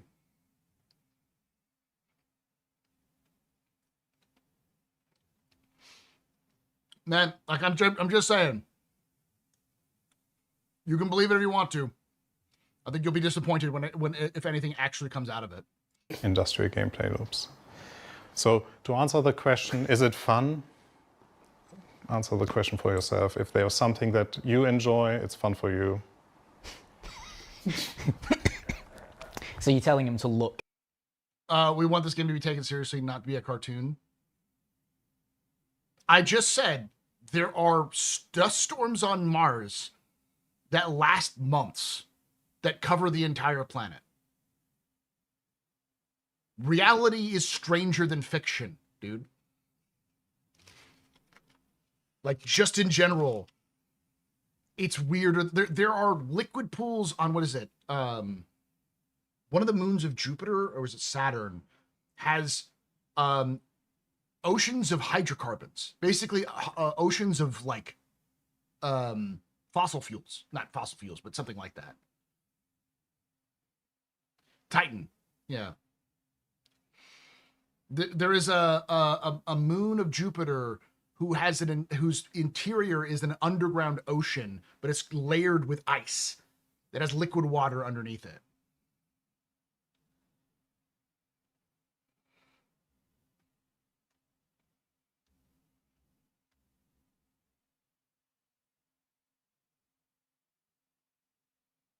Yeah, hydrocarbons. It's not actually like, it's easy to just say oil, but it's not oil because it's not made the same way that oil is, but it's effectively the same thing. You could use it to make fuel and such. You're not wrong, Saint. They have to code those things. And it's easier to do enemies. But they should still end up coding those things because they're already going to do weather, so why not? There's heavy water on asteroids, yeah. Inwards. Of course. Okay, there we go. It's like you. So having like dust storms and ion storms, even in space, makes sense. You know, having a point where like you have meteor showers or debris that can come in where you're working in space, and you're like, oh shit, I gotta go like into my ship and I gotta like go into a bunker or something like that. Or you know, have to like manage my stuff because I'm gonna hit with micrometeorites. So if I don't pay attention, my shields are gonna go down and I'm gonna start taking damage, and I will get hit if I go out in EVA. That's real. Those things exist. Like astronauts have to deal with that stuff all the time in the ISS with debris that just comes by. That's the benefit of Star Citizen. We have so many gameplay loops. You can pick what you like and you can enjoy it. And you can play it actually like we are one of the few games where you can, I wanted to say waste a lot of time in just one gameplay loop, but you can spend a lot of time in that gameplay loop and enjoy your life. I like it. I told the other people in marketing that on the show today I had Torsten and Elliot, and no joke, they looked at me and went, "Oh, are you still going to have a job at the end of this?" I'm like, "Ah." Yeah, because of him? No, because of the comment. You always. I'm going to step in here. You always come from a very pragmatic, a very self-deprecating point of view. But I want to point out that in the years since cargo was first introduced, you know, before your time here, the years since mining was introduced, you know, you got to start with mining and it's like this. You know, these systems have evolved tremendously, you know, since their first versions. You know, it's always a. They'll do it eventually. I mean, they put all this effort and time to put into things like the rain system and the weather system.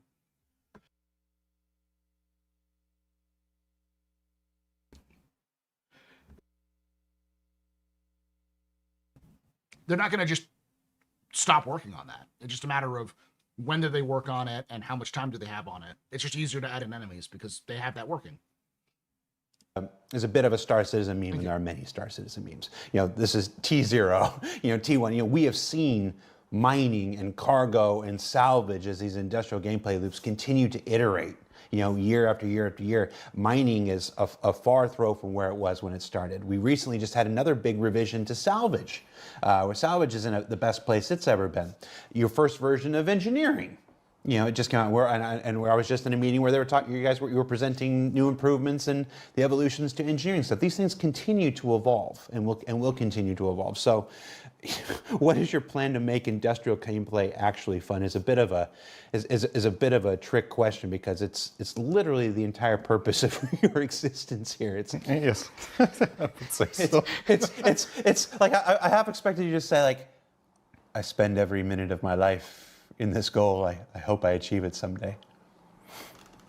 But I liked your answer. Like, what would you say? Look inward. Look inward. Yeah.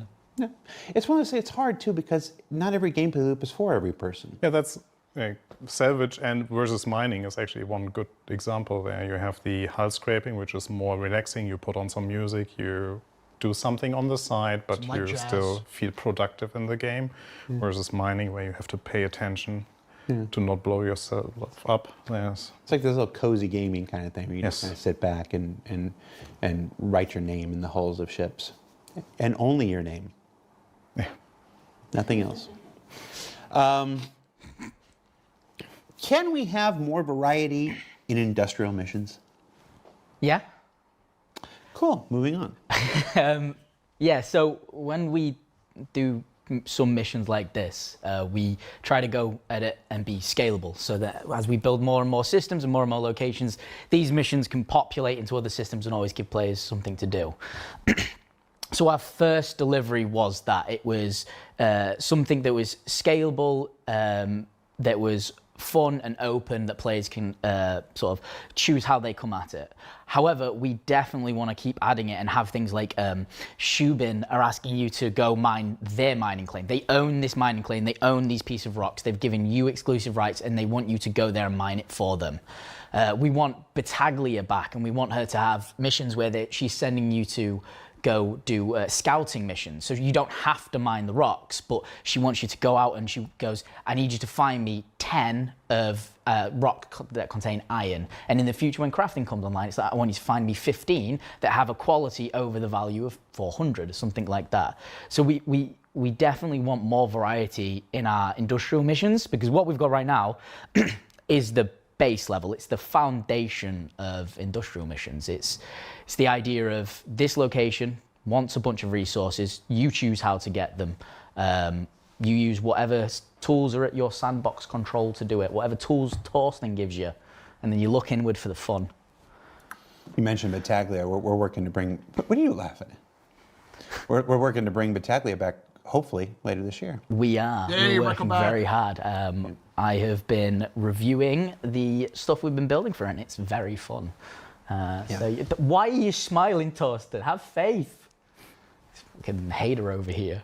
No, it'd be good. You know, we experimented with mission givers. This is important. I've been drumming that drum. I think CIG, in order to get more connectivity to the game, needs to have mission givers. Those mission givers need to be people you can talk with in person, that you can have conversations with outside of just giving you missions. So you can have, like, they have a personality and you can connect with them. They can gripe with you or whatever. However long ago, and then they fell to the wayside because other priorities and stuff like that. But being able to bring back mission givers will be a nice new addition to that kind of stuff, because you know you can only look at a movie glass so much. Yeah. These new industrial missions, these new ones that just went online, what was it, last week? Something like that. What were those? In case people don't know, that a brand new set of industrial missions went online just last week. So we introduced the new industrial missions, and basically inside of that is the salvage and mining. So what happens is a faction asks you to gather resources for them and bring it to their location. So they'll ask for sort of, you know, X amount of iron, X amount of conundrum, or whatever resources we have in our game, and the player is tasked to retrieve them by any means necessary. So the main way that players will engage with this is via the mining and refining loops. That's the most obvious. However, players can also purchase these and turn them in, or players could pirate other players and steal them and turn them in if they didn't want to engage with that mining. So they're kind of like this open Lego box and you choose how you build the mission yourself. You kind of go, okay, I'm going to do it like this or this. We also did other salvage ones. So we introduced FPS salvage, and by FPS salvage, I don't mean FPS hull scraping. I mean, we give you actual missions that require you to gather components off of a ship, whether it be shields, weapons. We have missions that are like, hey, just go get me a bunch of size 0 weapons or size this weapons, components. We have some bugs of it that we're looking into and we're trying to fix to allow you to sort of do the existing salvage claim missions that Adagio offer, so you can do those, pay for the salvage rights, salvage those ships, and then put them straight into the resource gathering mission if you so wish. We also put time into trying to do a simplistic intro for these, where the player is sent to a cave near the outpost where they have to drop off and asked to go in and find one little gem of aphorite. And the same thing with the salvage. We give you this first ship so you can understand it and how it works. Just so it's a better sort of onboarding experience for new players who haven't ever engaged. Oh, I'm a combat fighter, I've never done this. How do I do it? So we can give them that sort of the tools to understand if there's fun. One of the reasons why we have the signatures now for the caves. Yes. That took a while to get working, but we figured it out. And it was Deck who figured it out overnight. Yes. Yeah, we had this cave and we had a signature, so when you're going around scanning for it, it'd pop up. And the marker was never there. And the radius was set to something like 4 million. Yeah. So 4 million miles away, you'd see the cave, but it never popped up. For, I don't know, it's not been there since I've been here, so good 6-7 years. And then Deck looked into it and was like, the marker was set to be invisible. Yes. And we're like, yeah, fuck. Well, we fixed it. Happens. Game dev, it's just fun. That's your one. Oh shit. This is what the people in marketing were talking about. My colorful language. Let's jump around to some of these industrial professions here. Let's do a cargo question here. Has the team devised any plans for a cargo manifest MFD of some kind that tells you what you have aboard your ship, possibly where it's located, maybe using the same 3D view from the engineering panel? It seems strange that third parties who scan our ship have a better idea of exactly what we have aboard than our captains or crew do. WTF, Torsten. That's what it says in there. Okay. Yeah. So we have plans to do a manifest. We don't work on it right now to do the precise manifest of you and your ship owning. You can have this nice overview. There's also alien weirdness in exoplanets, molten iron rain cycle, another with permanent hypersonic winds that blow around glass dust. Some of the discoveries exceed our imagination. Yeah. Plus, asteroids that are pure diamond. There's just crazy shit that happens. CIG could easily take things like hypersonic winds that blow around glass dust and make it so that you only have so much time on the surface with your ship before you have to get off. So you have to have ships with vehicles with specialized material equipment to be able to survive those. But there's a feature coming soon that also would benefit a lot from a more precise manifest, or you as the player knowing exactly what is on your ship. I don't want to say anything in addition to that, but it's... He doesn't care, Saint. He's too German to care. Yeah. So we are working our way towards a better overview of what you have on your ship. It's small steps that we take here because it's only so much time we can take off for some development to actually investigate here. Mm-hmm. But in the end, we will end up with hopefully a full MFD or full screen that gives you an overview of what is actually on your cargo grid or on your cargo grids, depending on the ship. What's the other feature that would benefit? Well, you can tell me. No, everybody else, earmuffs. No. Okay. You can ask. All steps that we take here because it's... Everybody else, earmuffs. Oh, he's saying there's another feature that could benefit from from Cargo Grids? Is this? No. Okay. You can ask Elliot. Maybe. Elliot, what's the feature? Do I know the feature? You should. It's not a secret. What's the feature? You might have to remind me. Let's move on. At this point, we've built too much of the thing up. It's okay. Maybe I say it randomly and you can go, that's the one. Maybe we do that. Yeah. People have changed. I thought you were all about open development. We still like surprising people. What's the status on ship-based refining? Seems like a critical role with crafting coming. That is correct. It is a very critical role for crafting. They're talking about rearm refuel. Okay, yeah, that's been announced. Like that's in July? So, yeah, it will not be part of the first crafting release. So what we want to do is, like for crafting as well as for engineering gameplay, it's a more long-term investment from our side. So we will like build up on the basis that we built. And right now, what we have in tech preview, and some of you might already have played it in tech preview, that is the basis that we want to start with. So we start with mainly FPS equipment for now, and then expand further on. And one of the bits is actually the refining rework, because we already talked about it several times, but the way that resources work will behave very different to what we have right now in the live game when crafting comes in. So Elliot also mentioned it right now, like minutes ago, where we have quality suddenly being part of that, the resources. And quality then also needs to be like accounted for in the refining process. And that results all in to the refining that we have right now will not exist the way it exists right now anymore. It will all update. And we take that time that we use for the update then to also update the ship-based refining, the station refinery, and then as last step, the base building refining step.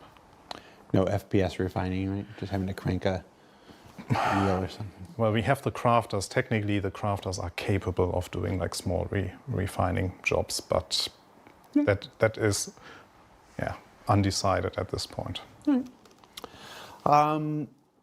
In regard to reputation for industrial professions, are there any plans to expand what we get from improving said reputations? Rewards and perks instead of just extra missions. Is more work a good reward? Well, I don't know. I keep getting it. Yes. No good deed goes on. Yeah, I know. Everyone is aware that obviously the sort of progression in our game right now isn't there. 100% the way we're going with reputation is that as you grind it out with whatever factions, you get rewards like new blueprints to craft, you'll get skins, items, and also new missions will unlock via that. That's the ultimate way. So like if we think about the industrial missions, as you start crafting through that, maybe they give you the blueprint for making the mining heads that you currently have to purchase. They give you blueprints to make mining bags that are empty and bits and bobs like this. And in the future they give you the blueprints for actually being able to make the ship to engage with that kind of gameplay or improve your ability in that kind of gameplay, going from like a prospector to a mole, things like that. So 100% it's something that we want. It's something that we're trying to take baby steps towards because we want it sooner. We have a full design, but the full design is like harder to get to. So we do, as the memes you've said, tier 0, tier 1, all that. So we'll do baby steps towards it. Is he right? Yep. Let's jump to, we've done a little bit of cargo, a little bit of mine refining. Let's go to salvage. Are there any plans to generate dynamic salvage claim contracts when a ship goes from owned to game rules? It's something that we want to do. There are plans, just plans.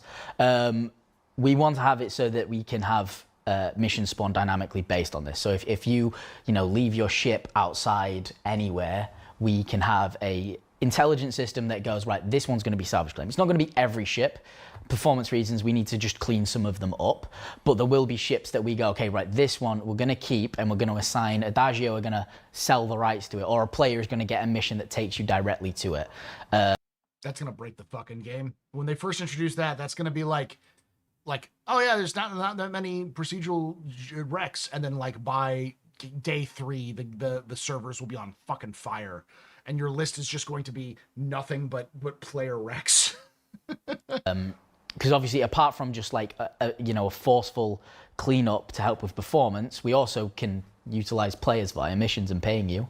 Have you clean the game up for us? One thing I would love to do, because I keep seeing it on Reddit, is when people go to a shop and there's a load of bottles all around the shop and they all pick it up and put it in the bin, and I'm like, I want to make that bin work so much. We had a system for that plant where you is it? actually rewarded for throwing in trash into the bins. Beautiful, beautiful. Yeah, it is on hold. Ah, right. Damn it. Yeah, Chris is always Prioritize that. I want to hear people complain. I want to hear the cries from the community of, why did you give us crash cleaning gameplay? And it's like, I will defend it. I will defend it.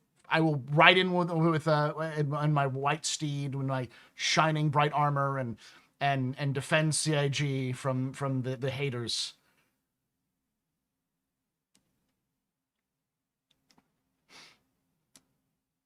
Give us the 2 credits for recycling, goddammit. very into systemic solutions instead of artificial rules for stuff. And we have cleanup rules because it's a necessity for where we are in the game's development. But he has talked repeatedly over the years about wanting, if somebody leaves a ship, that should become a salvageable thing. If somebody's leaving trash, there should be gameplay to pick it up, what you just said, and put it in the bins. He would much rather design systemic solutions that the players can engage in order to maintain the performance of the universe, rather than these artificial rules that just come in and magically make things disappear and stuff like that. It's the amount of conversations that have happened over the years about cleaning up bottles and putting them in cans and salvaging ships that are abandoned or wreckages that are left over and stuff. It's just, it's all there. It's just like anything else. It's finding the time and the resources. Wait till we start making missions where if people leave the ship and press the button to reclaim it, there's a mission where someone's got to go get the ship and take it all the way to where you live. Oh yeah. Oh yeah. Oh yeah. You don't get your ship back till somebody goes and tows it back? Couple of weeks, minimum. Realism. I believe there was a question about the SRV. Yes, are there any plans to use the SRV? So many people would lose their shit if that was implemented like that. He was joking, but I kind of want him to do that. No, not valet missions. Like you claim your ship, and so instead of having to instead of getting your ship back, someone has to go pick up your ship that you've claimed from the location and bring it to the location where you are. Be in salvage recovery missions, aka tow a shipwreck to hangar or junkyard? We have plans for sure. We've prototyped it once or twice, but there are issues with it as to why we don't want to release it just yet. Like edge cases we need to sort of clean up so that it's not abused. While we're on salvage, why not? Can we have a bumper dumping button so we can stop suffering? Actually, that is very high on our quality of life list for salvage improvements. So yes. Just a one button. Yeah, it's just clear the buffer. Yeah, it's clear buffer. Where would it go? Would it just disappear, or would it actually? No, no. It's just gone. Okay. And when you say very high on your list, that's like next week, or? No, high on the list just means it is like we have, like every feature we release, we always have like lists of things that we want to improve. And if we get the allowance to work on those things, then we work from top to bottom. A valet system is like you park it and they like you drive up your car, a valet takes it, parks it in a spot. When you come back, they go retrieve it and they drive it back up. This is more of a like transportation service. It used to be a thing in the United States, I don't know if it still is. Or you could pay people to drive your brand new car like across the country. Because you can also like put it onto like a car carrier like truck and then have the truck it across the country. But I remember there was services where people would just drive it because it would be faster to drive it. And I can tell you this is Still exists? definitely in the top 5.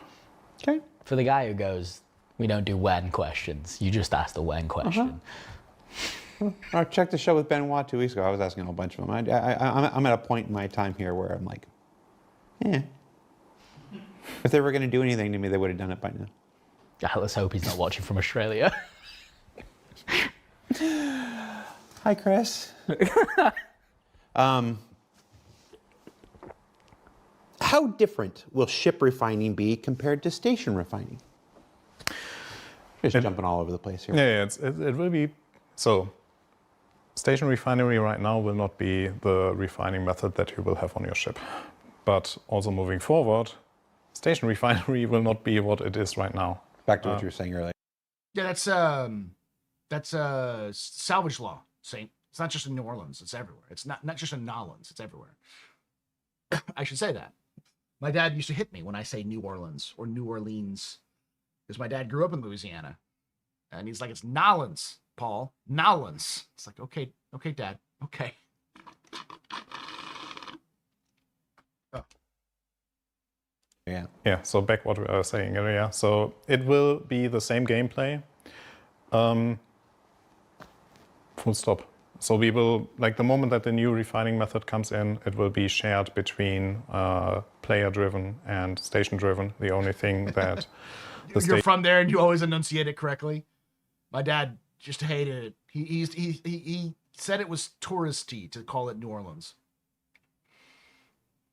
Then again, he was like from rural Louisiana. Hence we called Louisiana, not Louisiana. Does for you is it's done by an AI. It's done by the station versus you have a player doing it for you. Just looking at chat. Spoken like a true doing it for the paycheck? What, Ryan Mac Gamer? Are you talking about? Bun him. You just ban. Hold on. Can I time a person out? Where's Knight Rider? Do I have the ability? Oh, I do have the ability. Ryan Mac Gamer timed out for 600 seconds. Nice. Doing it for the paycheck. You wouldn't say that if you saw it. No, I mean, I gotta understand. It's a job. All right. We're going to do this next question. It's kind of a big one, and we're all going to try really hard not to piss off half of our fan base. Okay, remember, try really hard. Okay, we've got this. Easy. You ready? Many players love the idea of building a second life in the complex, high-fidelity sci-fi universe you all have worked so hard to realize. Who wrote this, Mom? Can you again confirm how you intend for players to enjoy industrial gameplay without there being a need for armed protection, PvP readiness at all times?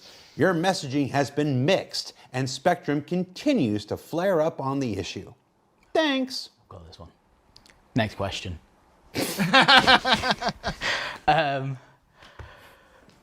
Before they answer, it's not been mixed. They've said forever. It is a universe where PvP is always enabled. You have to always prepare yourself for possible PvP.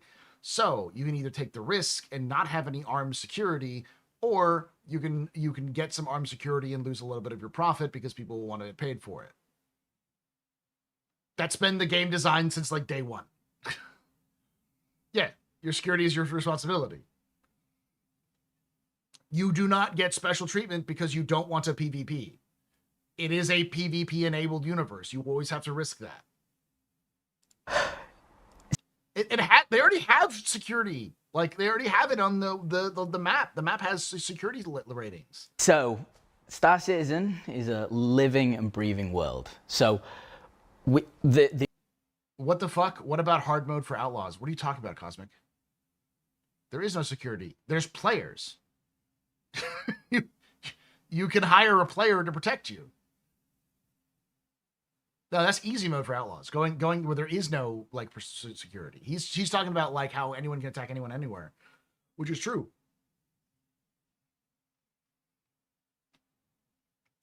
Now, I do think that they will eventually, because they've actually built the systems in the past and either didn't activate them or didn't put them in there, there will be ways to call for security to help you in security areas.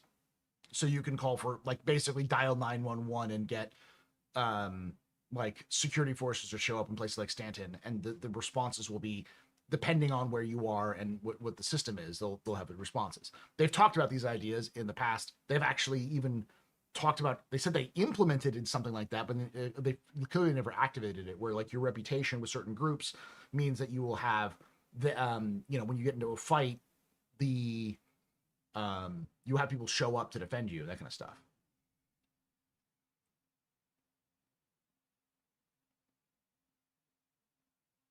Literally there was an old video about being an outlaw, being outlaw and playing an Outlaws hard mode. Sort of. It's more of playing an outlaw and playing a douchebag is hard mode, where like you just kill everybody on sight. You just go around and kill everybody. No matter where you are. That is hard mode. It should be, but that's also what CIG is moving away from, because they said specifically that they don't want to do negative reputation. And without negative reputation and blocking you from access for certain things and relying solely on the like criminal status system that they have currently, the crime system, sucks. The ultimate plan, the plan that we're aiming towards, is we'll have systems that have different security rankings, right? The idea that we talked about at CitizenCon was Stanton is a high sec system and Pyro is low sec. So because of the current implementation of law and sort of we don't have the you know, law ships coming in and responding like as we want in Stanton. Right now, players can pirate in Stanton with little to no consequence at all. It's the exact same as Pyro. There's little to no consequence at all. So what we want to go towards is that, say you're going to, I don't know, craft something, right? And you need X amount of this really rare material, right? It's in abundance in Pyro, but it's not in abundance in Stanton. The idea is you can mine in Stanton, but it will take longer. And it's quite likely that you're going to be safer because of the law system. When we evolve it, you'll be safer, but it's not impossible. You can still get pirated. You can still get attacked by players. You could even still get attacked by like AI pirates, right? Whereas if you go to Pyro, you know, the goods will be in such abundance that it's easier to find, but it's so much higher of a risk for you to get attacked by AI or players. So the answer is, ultimately, there's always going to be a risk of being attacked by another player or an AI. The difference will be per system, it will be either higher or lower. So you can make an informed decision. So in Stanton, you're meant to be pretty much safe, but it's not. More than just some, everyone? What are you talking about, everyone?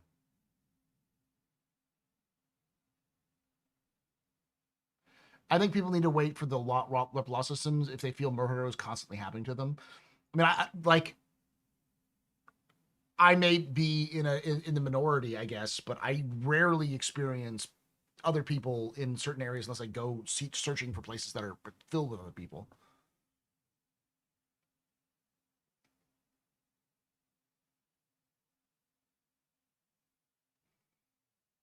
A systemic universe with reputation, a dynamic economy, Maelstrom, Planet Tech are my key features. The reputation is the issue.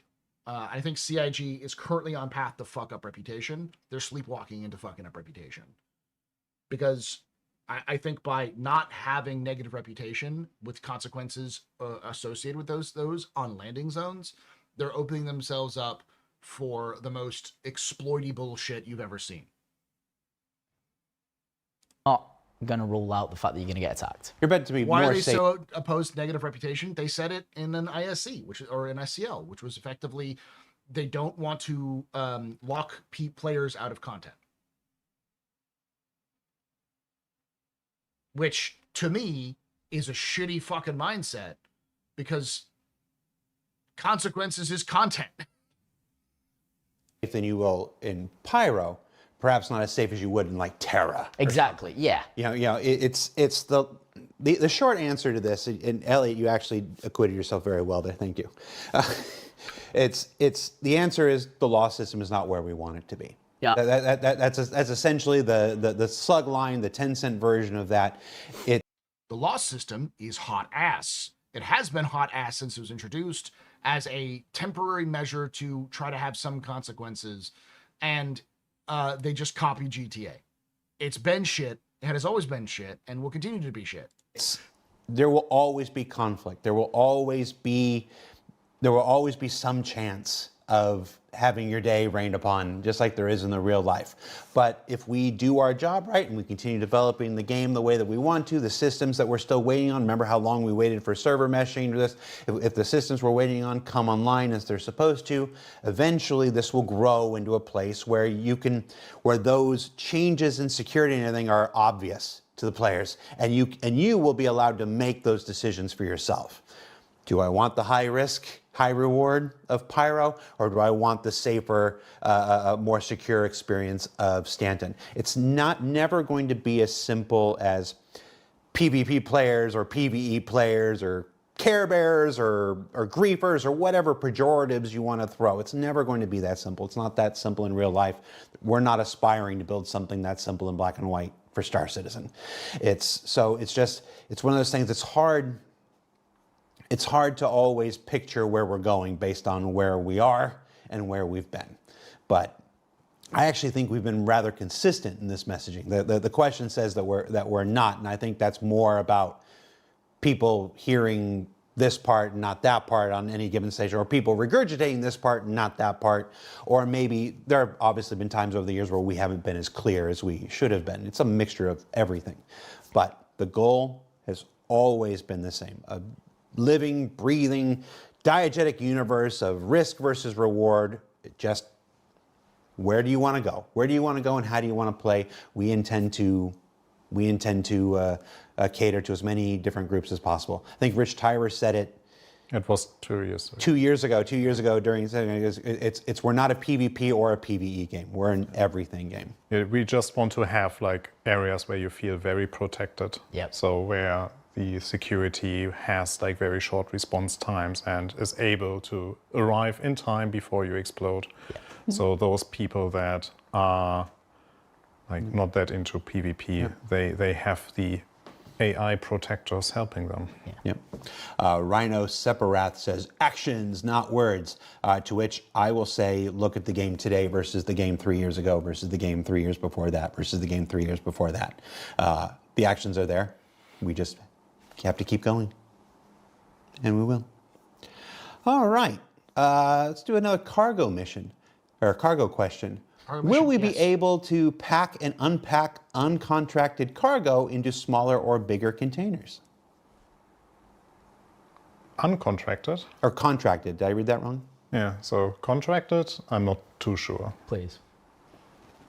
I'd like it as well. I've got a question about that, but yeah. You want to unpack them as well? Yeah, well, if I give the player, like, one of the problems we have, sorry, we're going a bit off. One of the problems we have is, so when we did the Alliance Aid event, right? Yeah. And we had the cargo missions, and we had to give players 8 SU boxes. Oh, yeah. That's because I want to serve an average player ship size, and 8 SU is currently the average player ship size. I see. So what I'd prefer to do is go, hey, here's 200 SU you have to do, and then they use your system and go, okay, right, I'm going to unpackage and repackage. I see, okay. And then I can choose it for the massive raft that I've got compared to I'm going to move 201 SU boxes because all I've got is like a Pisces or something. Well, good news. So there is a system already in place. So the design is already written. It's just waiting for some engineers to be able to start working on it, which is allowing us to actually like split larger boxes into smaller or even combine smaller boxes into larger boxes. It comes with a fee. It's at least the intent as of now. But Yeah. That's great. So we want to give the possibility on the actual like station inventory level that you I still think a pallet would be a good idea. Having a grav pallet where you can like snap smaller boxes onto like a pallet and then use that pallet to like load onto ships that'll then snap down onto like basically turns those you hit like a button on it and it activates it as like accepting, and then you just load stuff onto the pallet, and then you hit a button and then it no longer accepts, and then you can pick the whole thing up and attach it to grids. Because that would allow for players to stack multiple boxes of different types together and still move them, because you might want to like arrive at a location like a base building, and you might want to separate the individual boxes so you can give them to different people, rather than having to like pack them into individual crates. But I think individual crates works too. use it there to repack your boxes into smaller or bigger boxes. Perfect. Yeah, I think that's, to your point, you had it. It's like not everybody has the ship that has the right configuration for doing some missions. I think the Mustang Alpha only has 4 SCU. Somebody's going to be like, that's wrong. How do you possibly not remember what the SCU of the Mustang Alpha was? And I'm going to be like, I'm old. But, you know, in most missions start you off at like, what, 6? Yeah, SCU? all the missions start a few off at 6, but yeah. Well, we're getting the courier missions back soon, aren't we? Yeah, no, we are. We're working on, we split it up into 3. So we do courier, delivery, and then hauling. And the idea and the separation between them is courier will be one-handed items. So I don't want to say a burrito, but an example would be a burrito.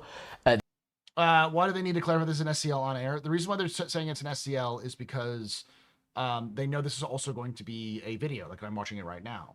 So people know that when they're watching this, this isn't sort of like a pre-recorded video where they edited it out. So if they say something off the cuff, it's because they don't necessarily have all the information on hand. You can put in your backpack. A two-handed box, which people who played this game a while back might remember the little two-handed boxes you walk around with. So that's courier.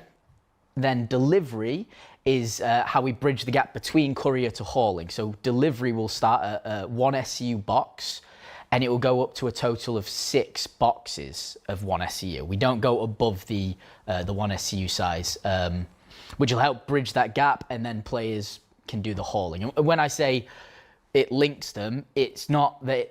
People like watching SCL better than reading a Spectrum post, in my opinion. Yeah, because Star Citizen players don't know how to read. You can't do hauling until you've done a bunch of courier and then a bunch of delivery. We'll offer them all straight away. But the idea is if you're a new player and you've only got, you know, the must. How could be a storage item like storage boxes? If you just put items into it, I guess you could. Or a smaller ship like the old Aurora or whatever, you'd start there. I think SCL could benefit from an editor's note pop up at the bottom of the screen for corrections, kind of like Ask Hank Anything. Have you seen that yet? I haven't, but I think the question that it's more of that's an editing issue. You'd earn money via doing this gameplay, and then you'd What is this read you speak of? Listen, I'm not complaining. The only reason why I have half the audience I do in YouTube videos is because no one reads. you know, rent a new ship or buy a new ship from New Deal or whatever. Imagine. People are excited for a burrito delivery mission, so now you have to do just And why wasn't Elliot's claim burrito. to be able to repack boxes for mission cargo was communicated via normal comms, but via an SCL? Oh, why was that? Maybe just didn't have the meeting about it yet. Think about this, Dash. If you've worked in an environment, a collaborative environment in the past, sometimes people will do things in an environment on their own and just not think about telling everybody else until they're done with it. So it could be that it's not finished yet, and so they didn't, they didn't want to start like planning to use it for missions because they just like Thorsten may have not done it before. But yeah, that is a point that I have heard before from internal CIG comms, is that they don't talk very well together. It's very difficult to connect with people, and that's one of the reasons why they did January planning meeting months, because they had to like force people to get to know each other because Star Citizen's made by a bunch of engineers and gamers who are not exactly social, so they had to force people to be like, this is you, you're working with these people, talk with these people now. It's not a unique to Star Citizen. It's a game problem in general. It's easier with smaller groups, with smaller development teams, but when you get a team like Star Citizen or CIG, which has like 1,000 people, I'll be right back and get some water and we'll continue. By the way, we're still doing a giveaway. If that reaches 8 hours, we're currently at 2 hours and 33 minutes, and we've got 4 hours and 42 minutes left, so we're at 7 hours, a little over 7 hours. If we reach 8 hours, we'll do another giveaway, and if we reach the full 14 hours, we'll do another giveaway on top of that. So the more you donate, the more you sub, the higher it goes. I'll be right back.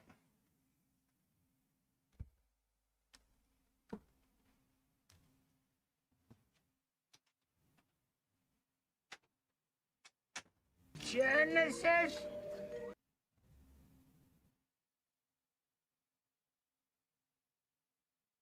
Good news, everyone. Stand by for Titanfall. Weapons free, y'all. 2 words. Distress bacon. Genesis. Take away my spaceship. You can take away my space suit. You can even take I'm just an old-fashioned cowboy. Everybody and his dog calls himself an outlaw. 2 words. Distress away my bacon. space game. Genesis.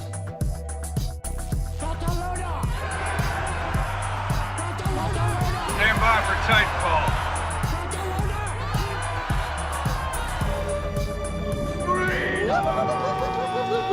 Staple, you just resubscribed for 15 months. More subs. Genesis. You can take away my spaceship. You can take away my space suit. You can even take away my space lasers. But you can never, ever take away my space game.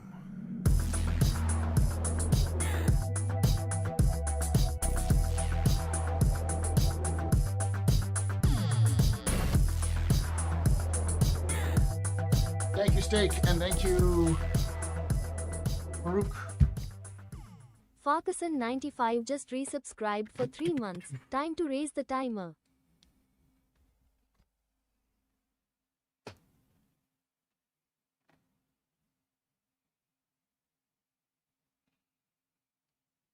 They should do noodle delivery. They really should. That should be one of the missions, is just deliver noodles. You know, interstellar hauling. Could you See, imagine? our corp to Nick's, 1 burrito. If I ordered like takeaway and someone put a singular burrito on a shelf in public and was like, "Yeah, put it over there for you," I'd be livid. Like, you're selling it to me, dude. You're not talking me out of it. What about an Amazon locker? If you had to go to an Amazon locker to get your burrito out of it. Yes, Space DoorDash. You still sold? Yeah. Who knows what the 30th century is going to be like? Whatever, we'll do it.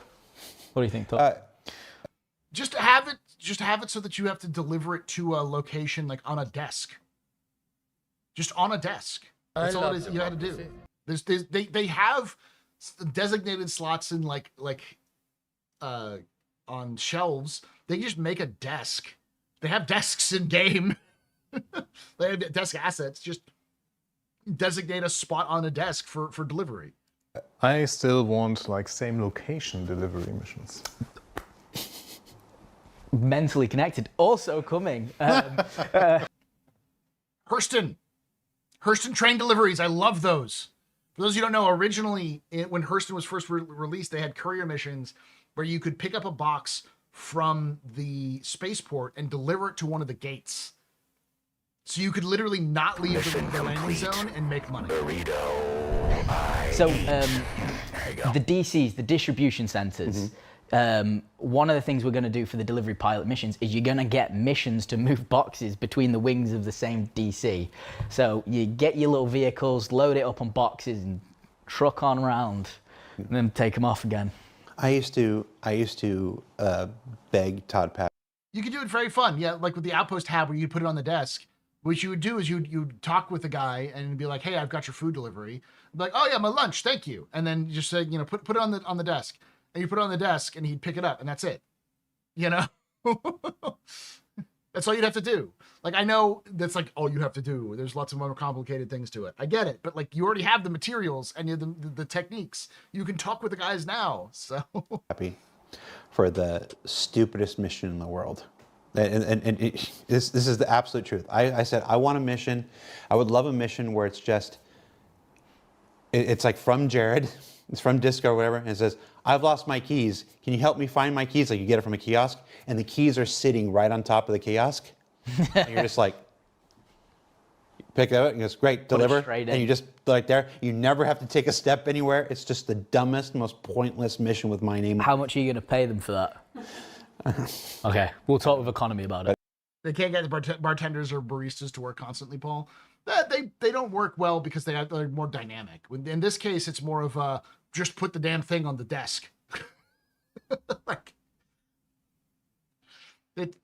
you can actually talk with those. You can still talk with those guys behind the terminals and have conversations with them.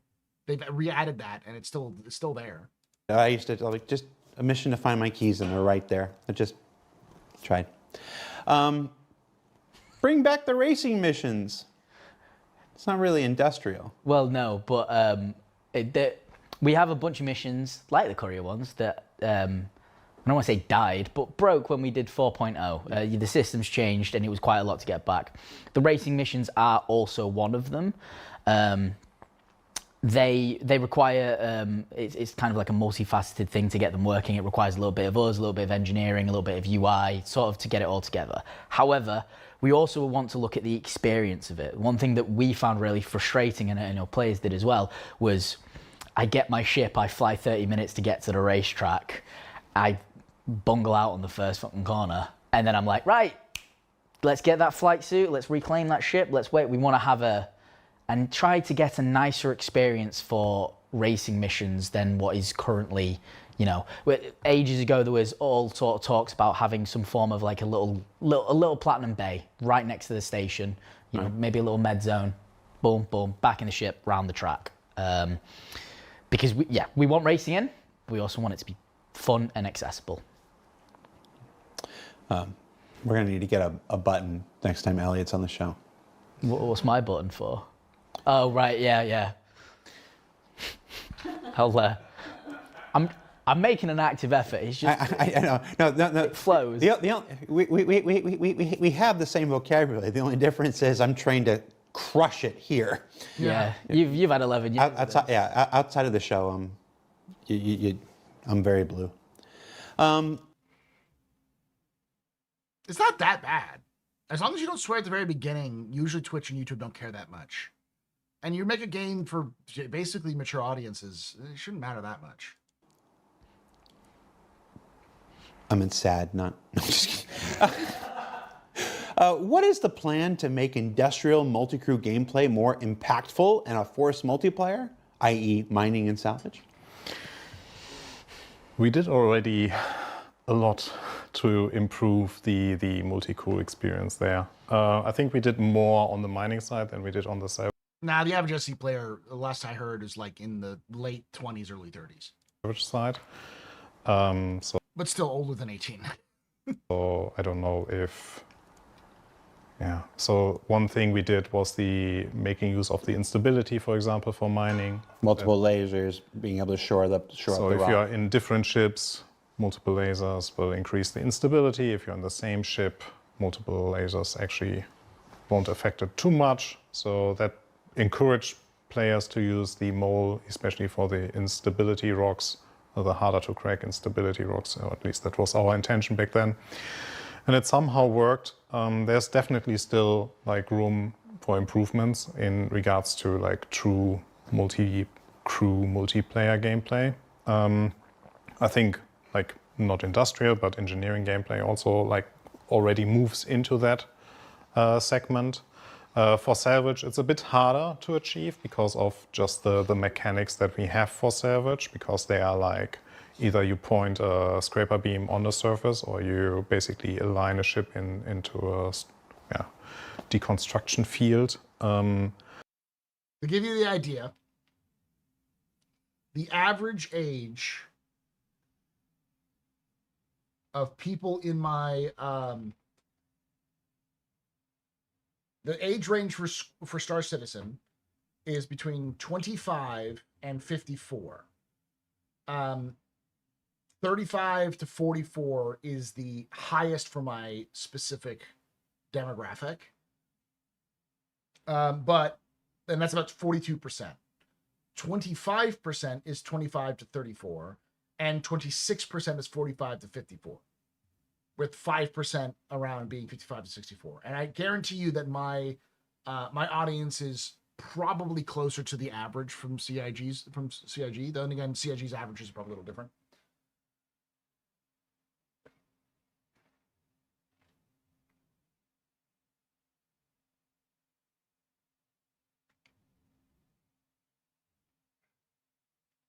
Also, about half of you watch from the computer, a third of you watch from mobile, and a good 15% of you watch from TVs.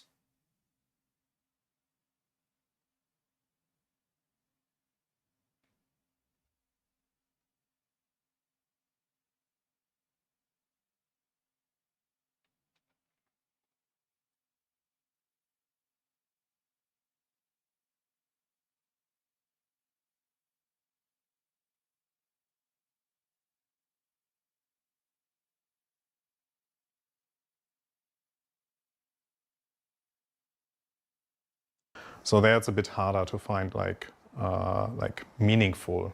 No, I know a lot of people. So you're in my second screen right now. I know I'm a second screen in period experience, you know.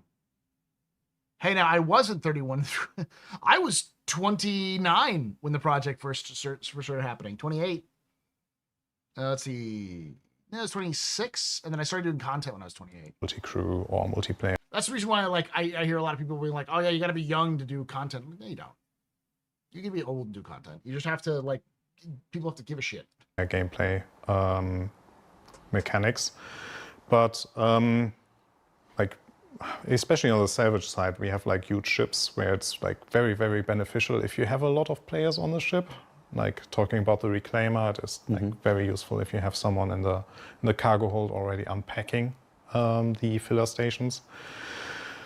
But moving forward, what our goal is here is also less being in this island features where we want to have the multi-crew, because we are we really want to tie in all the features together with crafting. And that means that we rely, or players will have to rely more on other players to do their job in a very, very good way, so that they also can benefit from it.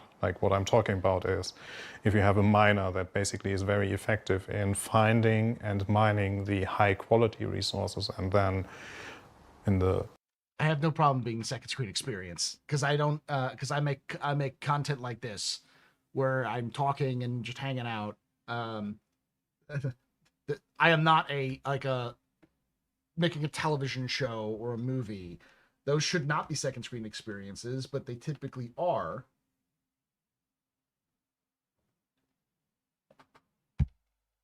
Which is stupid. For far future, or in the not so far future, you have then the refiner that then brings in the refining process they have on their ship, and then refine it, even increase the quality or retain the quality, or do something that helps the then crafter to actually be able to craft the perfect gun, the perfect chip component for you. So this is sure, you can do it alone, but that time and effort you have to put in alone is just tremendously lower if you have friends, or if you even don't have friends and you just pay people in the verse to do your job. Which one are you? Second. Yeah, I was thinking that almost every Star Citizen developer can be divided into one of two camps. The ones who say soon a little too easily, and the ones who say far, far future a little too easily. Chat's picking up on how often you say the far, far future. I'm saying that my far future is the next weekend. Yeah. It's one of those things where I've actually been thinking for the last 20 minutes how to explain this difference.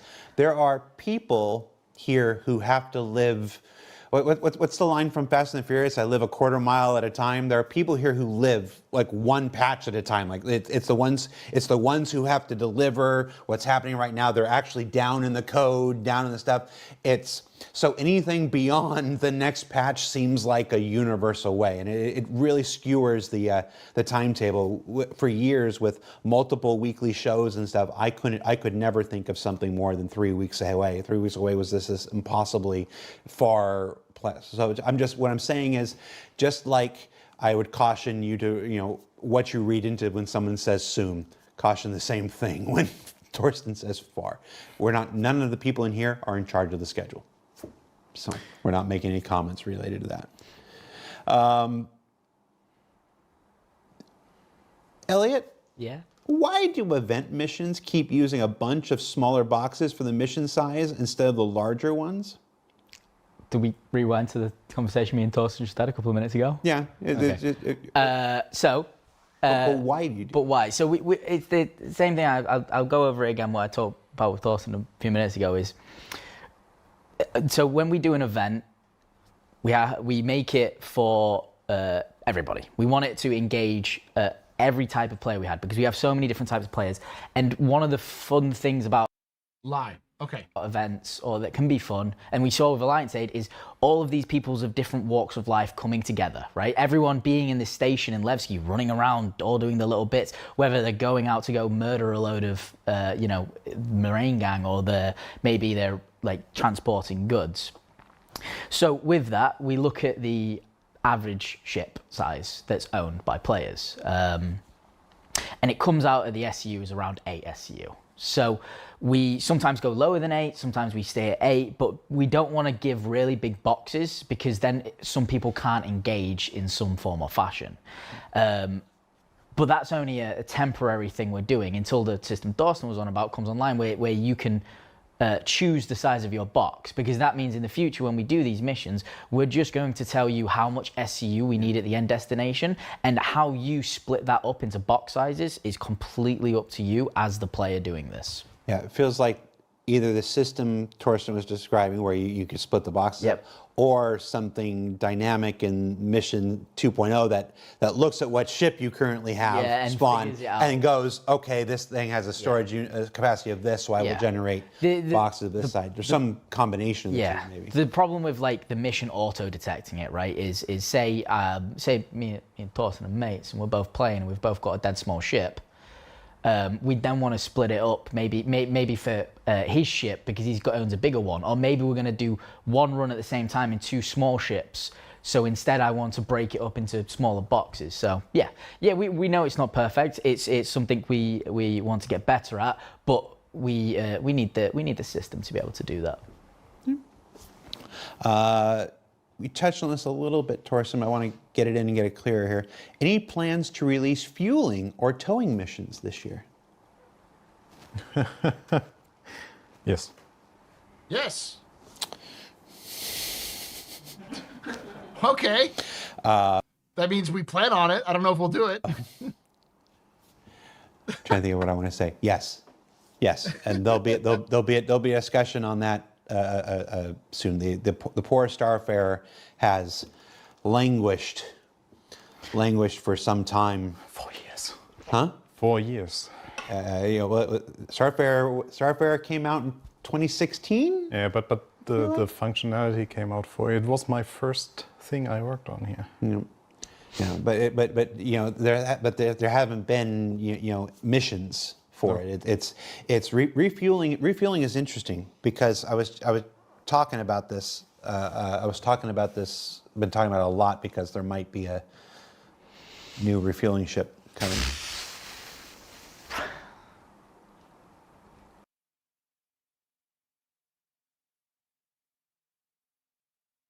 Did Jared just admit that there's going to be a refueling ship coming? Barry says it. There is a new refueling ship coming. I'm going to reach into my brain and I'm going to tell you exactly. A new refueling ship is going to be the Golem. It's going to be a Golem variant. Prove me I'm wrong.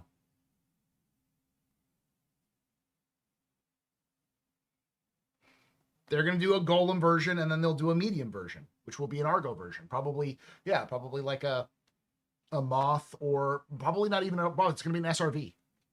They'll take the SRV chassis and then replace the toe with a fuel nozzle. That's it. So you've got a small, medium, and then you'll have a large, because the Starfarer is a capital.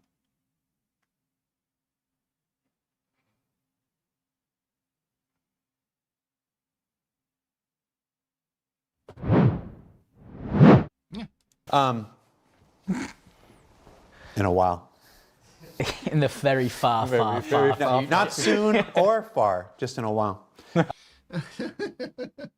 Not this year, apparently.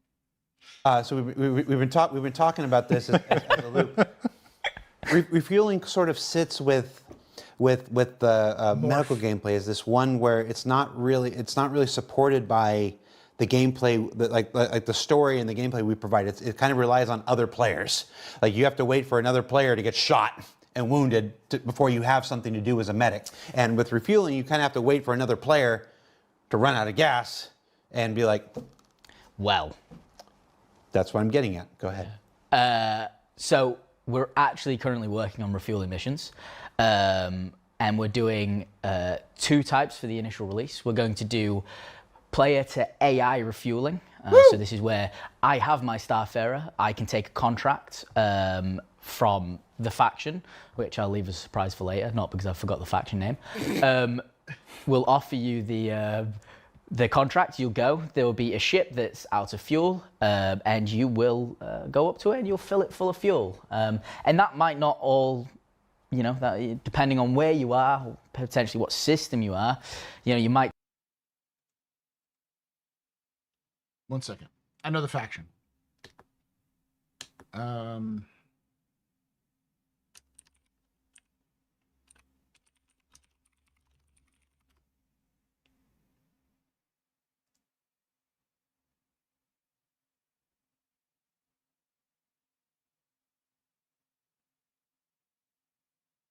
CTR.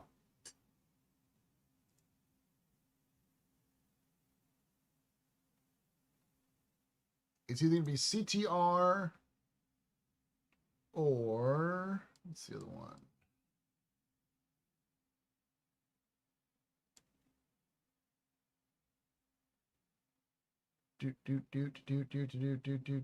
Actually, I do know this one. I just have to pull it up.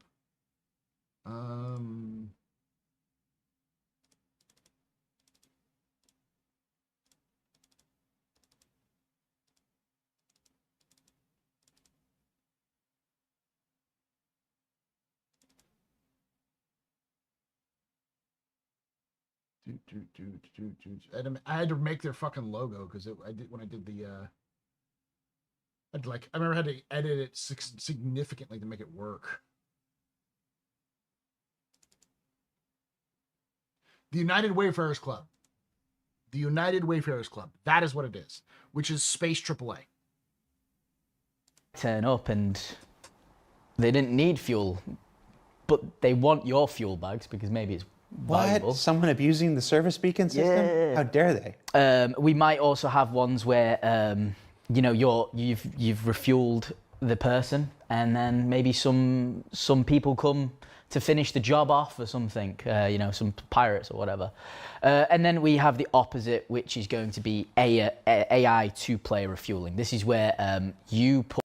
I'm just saying, I spent too much time reading this fucking lore to not know the factions that it involve, especially factions that involve things like rescue and recovery services that function like AAA. And it's like, I knew this one. There was literally an entire lore piece written for the Vulcan about this, and it was the UWC.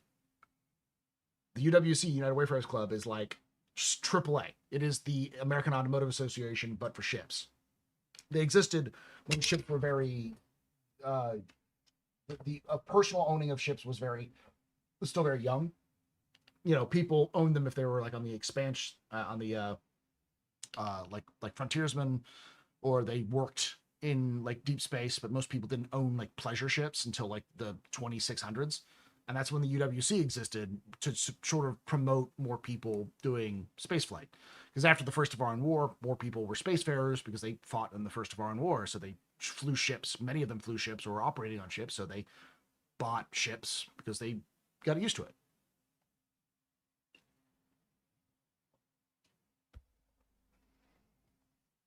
Isn't there an entire medical SAR service dedicated to that one planet that's broken up?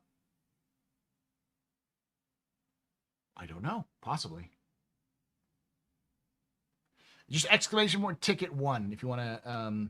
Up a beacon, and this is because the work to get the PvP beacon done is just a little bit extra. So what we're going to do for the first release is have it so you can make one, but we have an AI ship to come to refuel you. So the AI ship will come. You'll ask it to dock. It'll dock with you'll dock with it. Close, and then it'll give you your fuel for a sort of set fee. Yeah. So, I mean, that second one is certainly interesting for the broader community, but it having the missions that spawn an AI who's run out of gas and actually have a purpose, you know, having something to do with your Starfarer and other potential refueling ships that isn't just waiting for another player to choose not to backspace, you know, kill themselves, and it's a long time coming. Yep. But we also have the intent of making the player-to-player. What is giveaway? Exclamation point giveaway, and I'll tell you exactly what it is. It's a ATLS combo pack, which got a LTI, the game itself, courtesy of CIG. Thank you, CIG. It's got the red paints for the Red Festival for the Lunar New Year, including the Year of the Rat paints, and then it's got both armor sets for Red Festival, including the Year of the Rat Festival. So Refueling more accessible. Yes. In comparison to what we have right now. Torsten has plans. Yep. I always have. Yep. Quality of life. Always. The Gaming Tribunal says in all capitals, "Stop adding combat into industry." To which I will say, no. We just had a whole big conversation about that. It's all mixed, guys. It's all mixed. That's the game we're making. It's all mixed. Yeah. We've been saying that for years. Whatever conversations people are still having, it's all. I'm glad that CIG is finally putting their foot down with this, because combat's gonna be part of the game. You know, if you just want a chill game where you have no threats whatsoever, and you want to go mining or hauling or salvaging, there are games for that. Space Trucker exists, or Star Trucker, I should say. There's Hard Space Shipbreaker. You know, those games exist. Star Citizen isn't that game. All mixed. Yeah, go play Satisfactory. Fantastic game. Just like the world, it's different security sectors. You'll be less likely to have it happen in Terra. Can you give a shout out to my wife? She loves your show. Your wife watches my show? I apologize. Happen in Stanton, and if you're in Pyro, you know, go with God. Or the next closest approximation. When it comes to salvage gameplay, to a few more salvage questions since we got the moth out recently. Moth. When it comes to salvage, she's laughing. Shout out to that guy's wife. I apologize ahead of time for any spouses who have to be put through my my bullshit.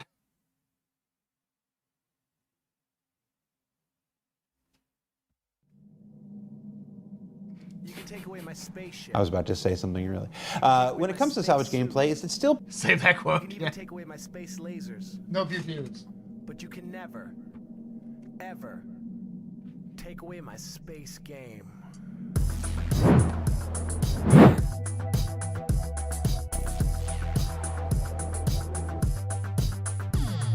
I hope you mean she enjoyed watching the cat movie Black the Story.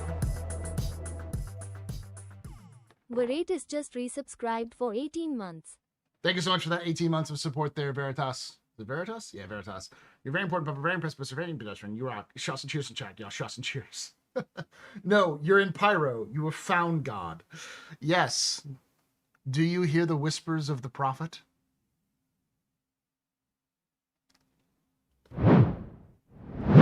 We are in the year of the fire rat, CIG. I'm just saying. Plan that we will be siphoning fuel and oxygen or using salvage charges to gain access to wrecks. So I think back in the days we talked about siphoning the, is it siphoning or siphoning? Siphoning fuel and oxygen from derelict ships or from recently deactivated ships. So we didn't find a meaningful place of that in the entire gameplay loop, because right now fuel, we really would like, on the fuel side, we would rather encourage refining and the fuel gathering. So I think there was also a scooping question in Commenter wasn't calling for no combat, but when they script into all industry events, it can get annoying. I don't think the intent is for it to be always active in industry events. It's just to happen, possibly happen. I don't remember them saying anything about specifically AI doing combat stuff. Just that like players can often happen, and then sometimes you can get into PvP by accidentally answering a call that is, or PvE combat where you can do like pirates call for you kind of thing as a risk. But that's not necessarily like all of them. They said that AI can attack too, like for the refueling stuff, right? Not for the, because when they're talking about the like mining and industry stuff in Stanton, they specifically were like, yeah, you can call NPCs to help you out.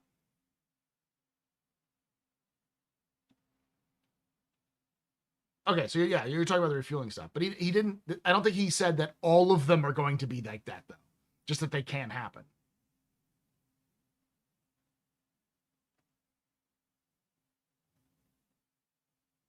Yeah. regards to that, so we rather would like to focus on those gameplay mechanics. So mining to get quantanium, refine it into quantum fuel.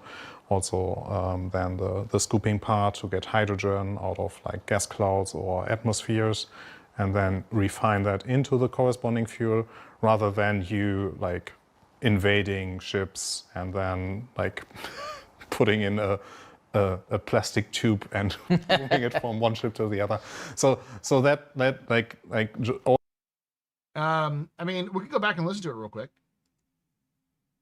Potential refueling ships that isn't just waiting for another player to choose not to backspace, kill themselves, and it's a long time coming. Yep. But we also have the intent of making the player-to-player refueling more accessible. Yes. In comparison to what we have right now. Torsten has plans. Yep.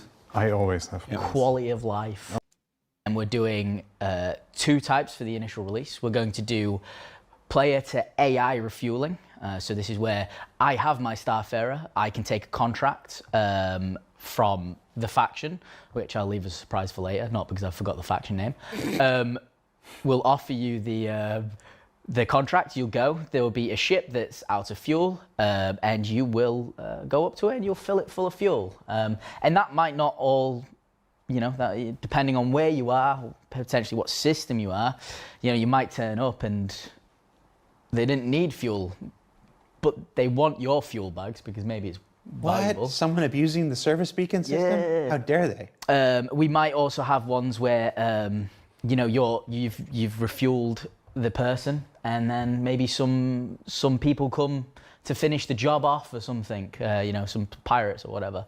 And then we have the opposite, which is going to be AI two-player refueling. This is where you put up a beacon, and this is because the work to get the PvP beacon done is just a little bit extra. So what we're going to do for the first release is have it so you can make one, but we have an AI ship to come to refuel you. So the AI ship will come, you'll ask it to dock, you'll dock with it, close, and then it'll give you your fuel for a sort of set fee.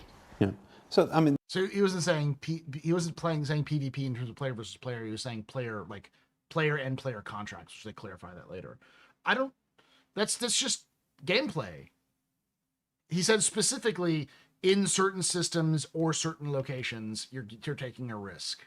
Or sometimes you'll show up and edit. That's not saying like combat is going to be added into every single one of them though.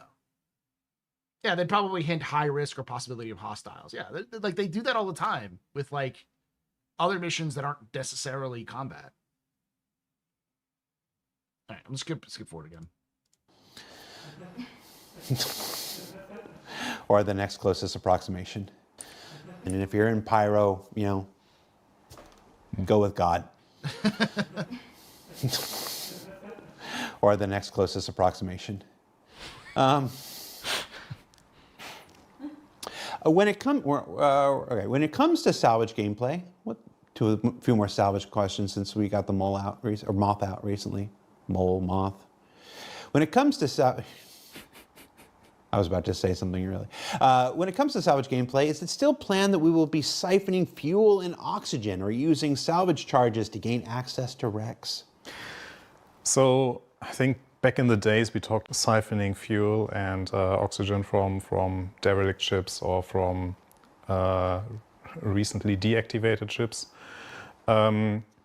So we didn't find a meaningful place of that in the entire gameplay. Sorry, it all just seemed over the top to me. I don't know. I think it was fine. It's the idea of adding some excitement. So you're having to refuel under combat conditions, or you're getting risk. I mean, that's sort of like Star Citizen. I'm gonna explain something for people who weren't here at the very beginning, or maybe forgotten. If you remember, one of the first things we got when 2.0 was it 2.0 or was it 3.0? One of those two. I think it was 2.0.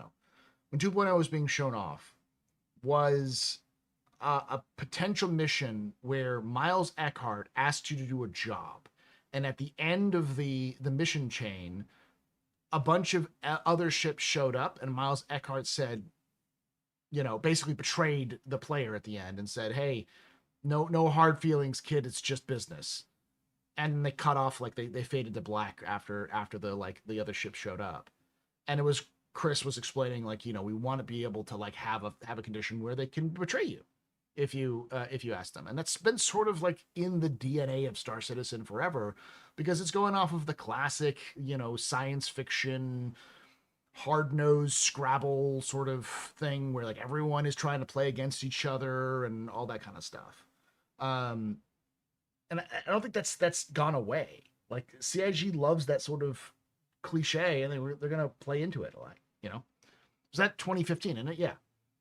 So it's a while ago, which is why I don't expect everyone to know about it. But that one resonated with me because it told me with their mentality of what they want to do with missions. And the answer is they want to make them morally gray. So sometimes you have easy missions where you just go refuel people and are like, thank you, sir. You're such a great gee whiz golly.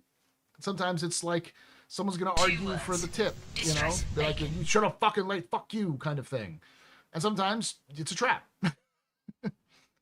Because right now fuel, we really would on the fuel side, we would rather encourage refining and the fuel gathering. So I think there was also a scooping question in regards to that. So we rather would like to focus on those gameplay mechanics. So mining to get quantanium, refine it into quantum fuel. Also then the scooping part to get hydrogen out of gas clouds or atmospheres, and then refine that into the corresponding fuel, rather than you invading ships and then putting in a plastic tube and moving it from one ship to the other. So that all jokes aside, I think the more interesting gameplay here is more on the scooping part and on the refining and mining part. So we decide, okay, this is not the most necessary part of the salvage gameplay. So we put it on hold for the time being. Same for the atmosphere. Right now, when we were talking about that, the concept of the life support generator as we have it right now with the engineering gameplay wasn't that well defined yet, or wasn't at the point where we are at now, because it also went through a lot of iterations. And right now with the actual life support generator, with the filter items there that can actually generate the oxygen or the gases for the ships, this is also an unnecessity at this point. About the charging breaches, though, yeah, they are still on the table. So we are discussing them very regularly, but then we realize we don't have the time to do them, or we don't have the people to do it in time. And then we're like, yeah, sad. And then we move on and we talk. So what Thorsten's trying to say, I think, is that they're scrapping the idea of like atmospheric siphoning and fuel siphoning until maybe after 1.0, and then the breaching charges is it'll happen when it happens. It might be before 1.0. This is what I mean by like a lot of stuff people are really hoping for is likely not going to happen. Like think about the thing that you really, really want to have in Star Citizen that is not a basic functionality like getting in, playing with friends, having, large ships, that kind of thing. The sort of niche gameplay idea you want, it's not going to happen. Just embrace that right now. And if that means I'm not interested in Star Citizen, then be prepared that 1.0 may suck for you. This is the problem. About it at a later point again. Yep. I'm going to address this because it came up, but Commander Tanith says your industrial players don't want constant combat in their industrial missions. A rare chance is one thing, but adding combat into every aspect of the game is lazy. Commander Tanith, I'm not saying we're going to add combat into every aspect of the game.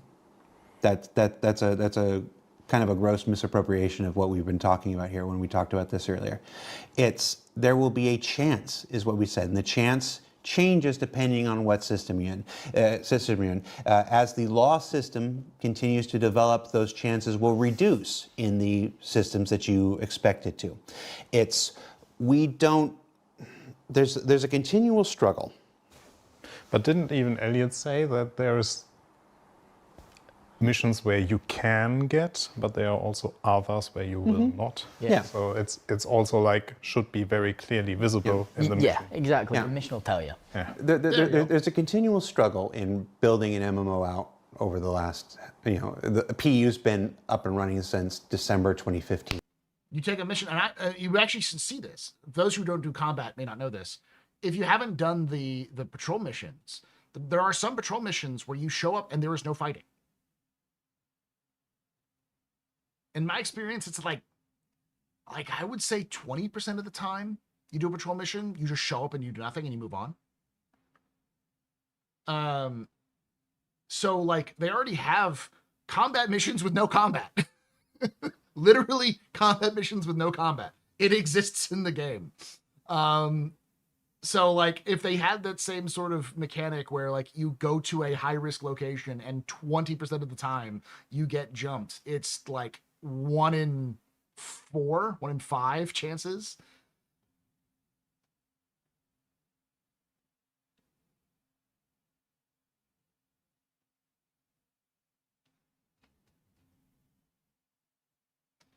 Just the opposite for these delivery missions. 80 to 85% of the time you find combat.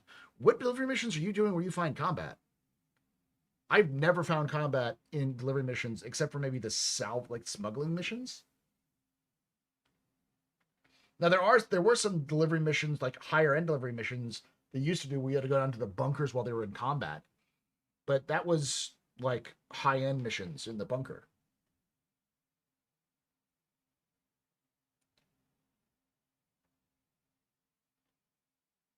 The grab package from Rex mission. Yeah, because it's from Rex. They say that there's combat in the area.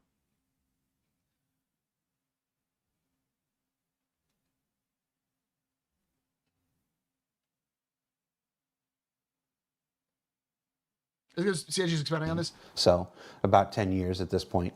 Running a live environment in the middle of your game development and stuff. And it's this constant pull between developing for today and developing for tomorrow.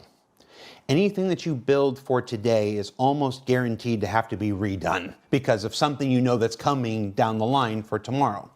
So when possible, you're faced every single day with 100 little micro decisions that are, do we build it this way for today or do we build it this way for tomorrow? Because we know where we're going. And most of the time you want to build for tomorrow. You want to build systems that can scale and that can evolve into this vision that you're going towards. People have noticed I've mentioned Terra a couple times. I'm simply referring back to the Road to 1.0 from Rich Tywer's presentation at CitizenCon 2 years ago, where he said, the Road to 1.0 includes 5 systems, with the last one being Terra, the safest of all the systems. The idea being, it's towards the middle there, towards the middle of the empire is you're safer. And then as you get farther and farther out from the Empire, you find more and more danger and risk. That is not the same as what Commander Tanith says, adding combat to every aspect of the game is lazy. It is building a living, breathing system of measured risk and reward that then you get to choose. You get to have the agency of playing in the areas that you want to play in and accepting the risk versus the reward that you want. It's not lazy, it's allowing you the agency to choose. And that's what we're building towards. That's not always easy to see at this moment. And so I understand where the frustration comes from. I mean, I've experienced the frustration myself. You log into Twitch streams, you see the frustration every day. I just encourage folks to remember that decisions are made often made based on where we're going, not necessarily, weird things showing up in the building, not necessarily where we are right now. It's just a continual balance. And I think we're doing a pretty good job. In last year, 2-star systems. We're going whenever the crafting system on the way, the inventory rework. It's hard. It is hard to look at some aspects of the game today and be like, why don't you just fix that and whatever. It's like the issues with the moth right now. There are people who have just bought a moth and they have the issues with the buffer size being wrong and the salvage beams being they're slow. Is that what's happening with the salvage beams? I don't have the issue council here in front of me. And these are all things that are being adjusted and worked on for 4.7. And so this is just, that's the next time we can do major code additions to the game. We can't fix everything with hotfix. It's difficult. And I saw some of the responses there. I want to encourage people, rewatch that section. Elliot was very eloquent in his answer, and I encourage you to see it again. It's about giving you the choice to play how you want, and with the amount of risk and the amount of reward that you seek. One more thing to add on to that is Star Citizen is very unique because of scale.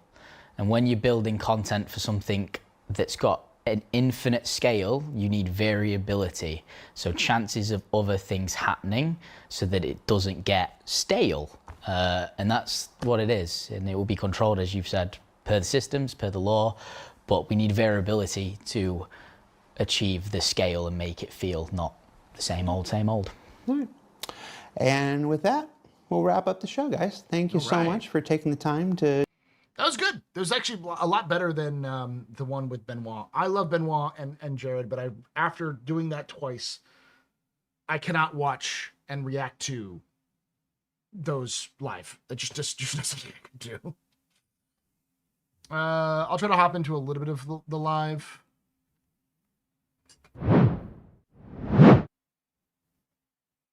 See how it works. Again, you can choose to do CIG's missions in high sec, low sec, but CIG's missions mostly include combat. I've seen some that are changing though with Nyx. What do you mean what the next stretch goal is?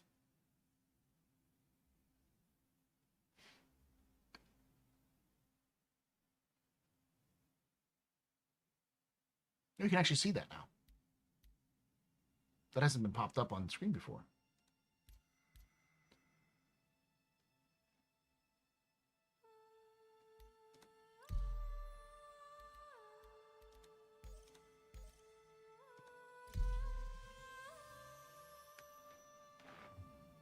You haven't watched that video again? Man, it's not bad. I just can't. Like, my brain you can take melts. Away my spaceship. You can take away my space suit. Suit. You can even take away my space lasers. But you can never. It is possible to try. You can put the Aurora in away Pyro my system. Space game. It's entirely possible. I'll show you. But...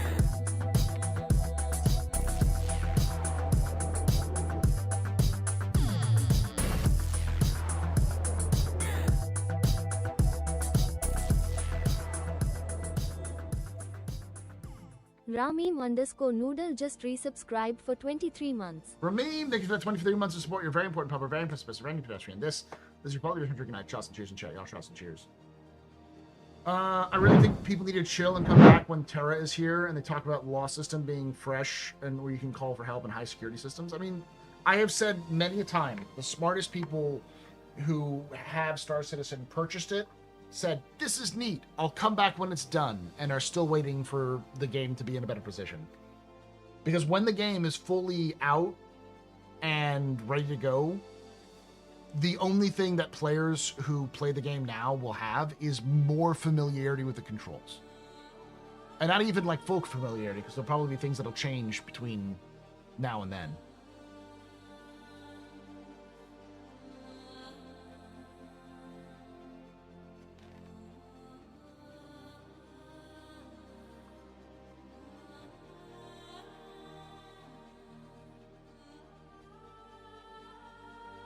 I'm really bad at PvP fighting, but I'd love to learn to be better. There's plenty of groups out there that do it.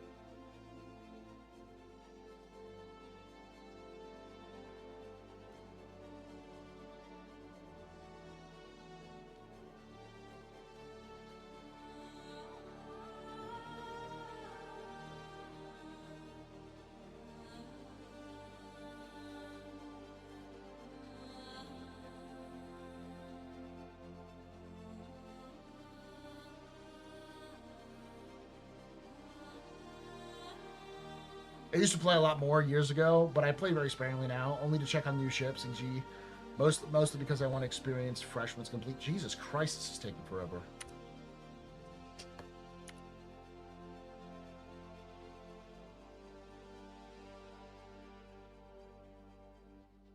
It's loading.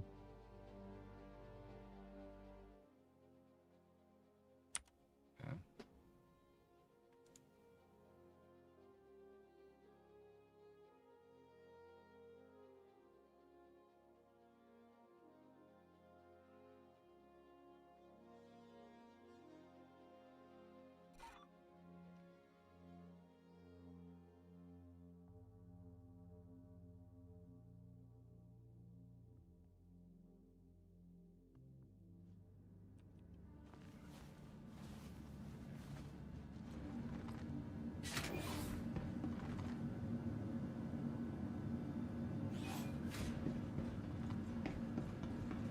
I get that feeling there, Blam.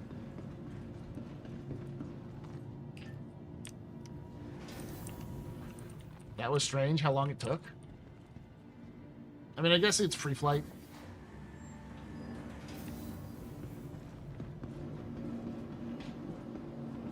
I'll just do a quick trapped.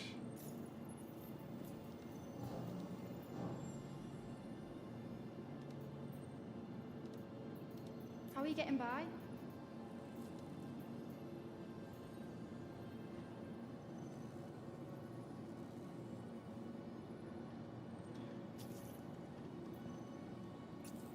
Let's do that real quick.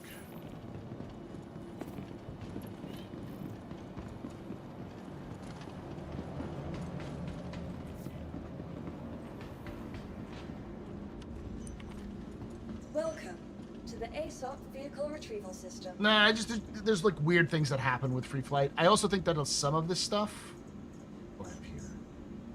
That's Max. Okay, cool. Vehicle selected. Stand by. Your vehicle has been delivered. Oh, triggered like that. So this is a bug specific with 9070 XT and Star Citizen with Vulcan. I don't know when it happens, but it only happens on the HUD. When I'm going in third person, it never shows up. But when I'm on the HUD, it will show up every so often. I kind of like tune it out because it gives me like a little bit of immersion almost, like my HUD's scrambled a little bit. But I know it's a low priority bug.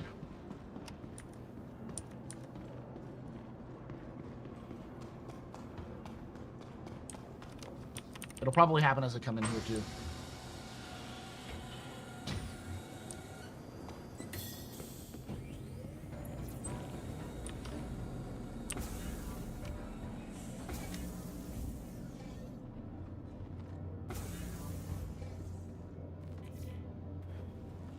Hey, what's up, Mr. Alex Moore?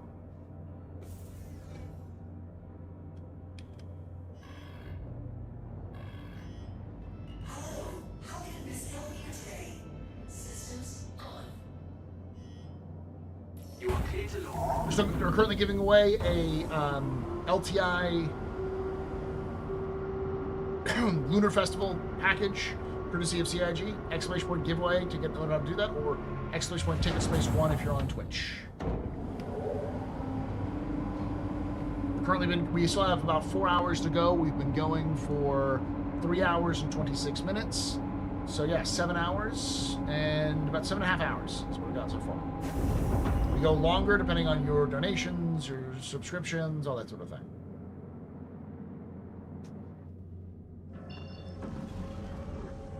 Thank you, and please visit again.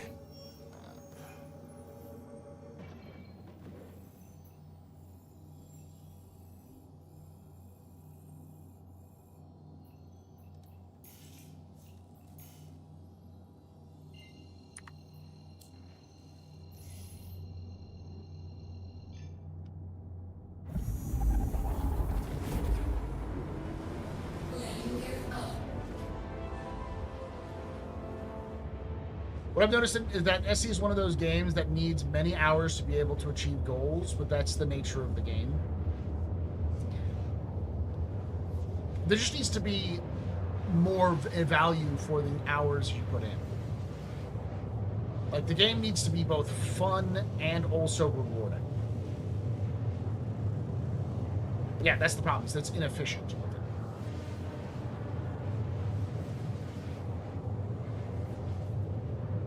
Ah, RimWorld. I've been thinking about doing a RimWorld playthrough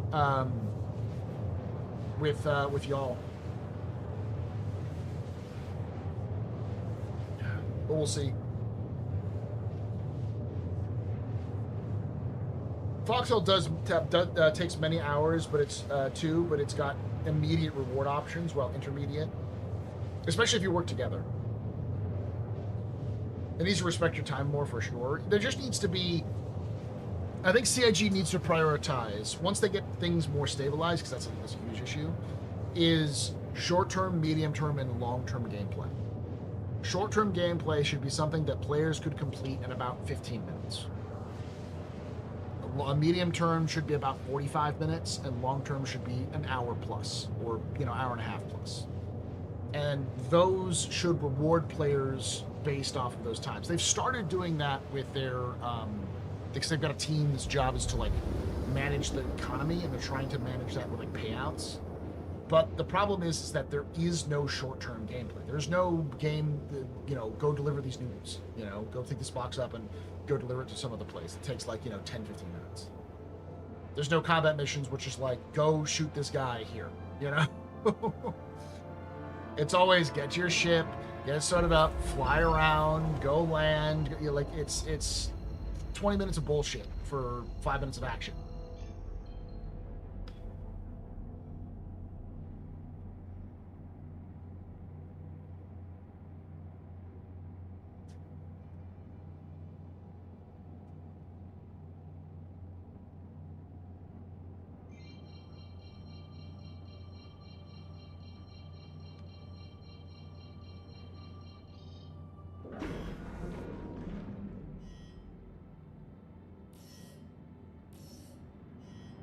Please proceed.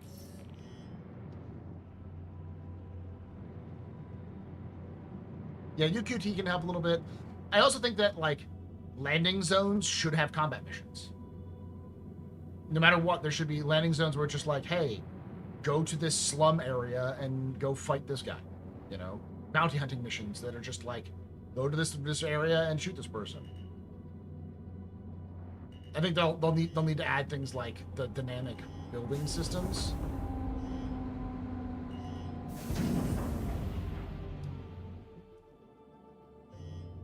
The dynamic building interiors, stuff like that.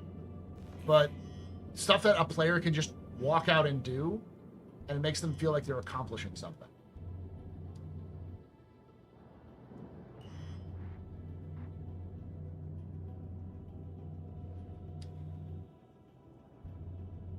Not even at an outpost, just in a location. Clear out squatters from this building. And you can just take a tram to that to that location and go deal with that.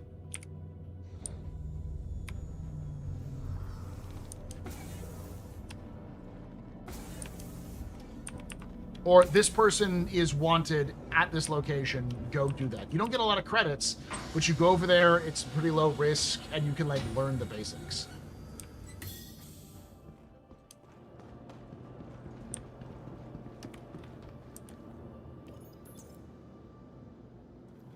I'm currently building something from Starfinder, the colony cube, an entire colony flat packed into 200 meter by 200 meter cube. It's been built so it's square. Right here.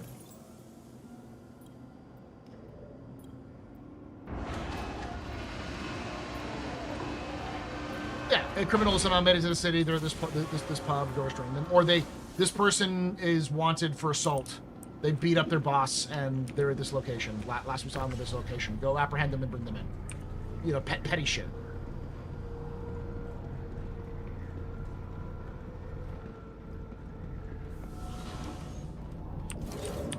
I get that, Mopar, but at the same time, the game shouldn't be like, here's the keys, kid. Good, not even give you the key. Like, throws the keys at your face. He says, good fucking luck, and then drives away, you know? No, that's what I mean. You should be able to do it with every profession.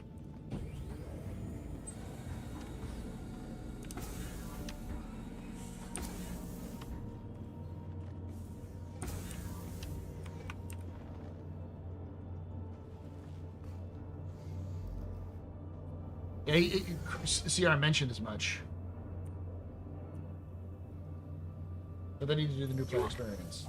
Last I heard anything from CIG devs, they said something about, like, how they're going to make an entire section. Like, they're going to have, like, an hour or two sort of build-up of just starter missions, so, like, players get their own, like, little instance. That was a plan, like, a year ago, though.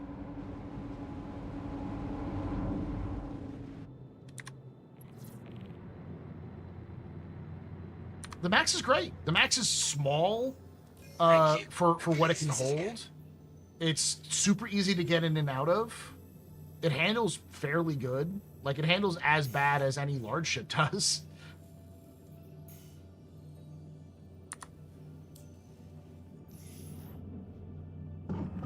It has weight to it.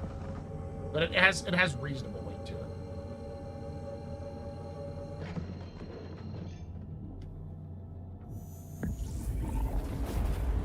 I heard there was a bartender delivering to orphans kind of mission. I mean, like, let me put it this way. If you made a section that is sort of the seedy section in all of the places, like all of the landing zones, you could do smuggling, you could do bounty hunting, you could do mercenary work, you could do salvage. And the only thing you couldn't really do was mining, and you could easily just add mining nodes to like an area just outside of the city. You know, you just need like, or Lorville has trams out to the gates, but you could easily do the same for ArcCorp and other things, or just like a short distance away. Yeah, the rough part of town, and you can do a lot of like basic stuff there. Where if someone walks in and is like, you know, I know how use gun. Where is what? And then like, you know, typical, I've just picked up the controller for the first time. What is life? Kind of gamer. They can get shot in the face and be like, oh fuck, I'm dead, and then they respawn like 2 minutes later, like 2 minutes back. So they only lose like 2 minutes of gameplay. And they're like, oh, now I learned how to not die.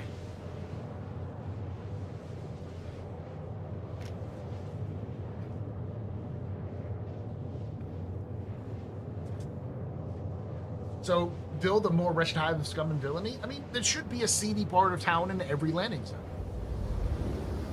Why? Because there are seedy parts of town in every fucking place on the planet, whether you believe it or not. That is stupid. They shouldn't even allow those people to play this game. How do you prevent people from playing a game? How do you ban a certain group of people from playing a game?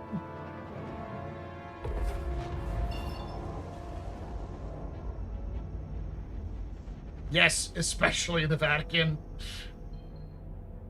I shouldn't make too many jokes. My one of my advisors in college had access to the Vatican archives. She was like one of like a handful of people who could go to the Vatican archives as a historian.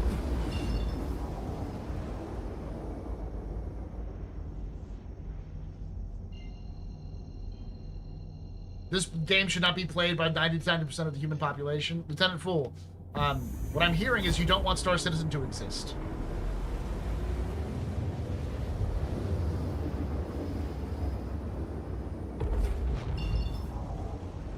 A game of Star Citizen's scale and complexity cannot be that kind of niche. Because it's too expensive to not have people who are less skilled at playing the game.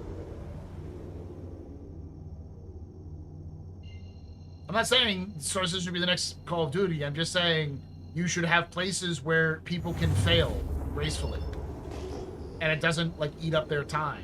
And allows for people to learn how to play the game in a way where the face punch still hits, but you still get punched in the face. But it's not, I spent 2 hours to get myself punched in the face. I don't like this game, I'm quitting. It's more of a, I spent 2 minutes to get my face punched in. Okay, well, I learned what to not to do. And after an hour of doing said things, they eventually figure out what to do, and then they, you know, get better at the game, and they can move up from the 15-minute missions to the 35-minute missions.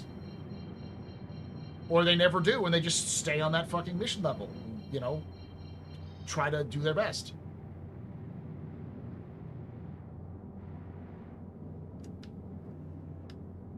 Shit. I was losing control there.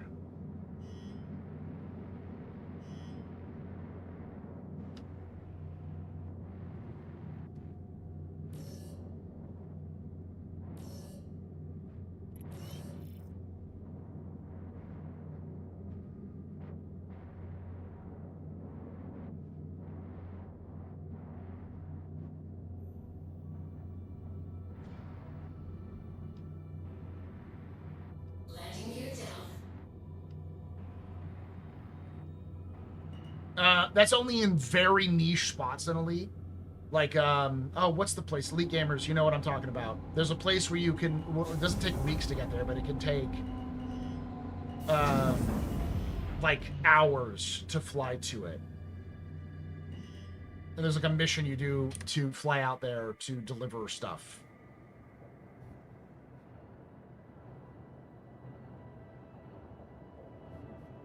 I'd like to thank you with... Listen, I'm fine. I find it funny at times.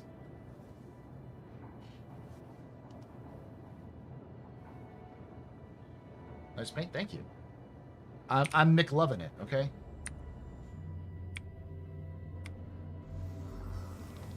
I'm Mick Corpin it. Mick Art Corpin it.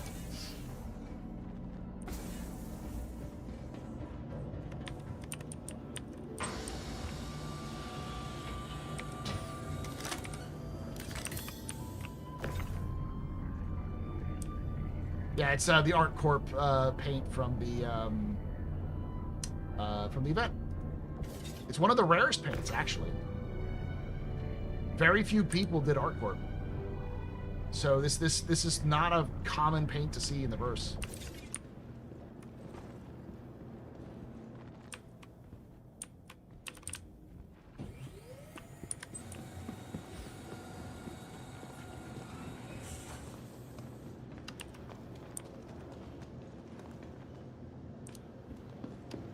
Yeah, plenty of people did them all.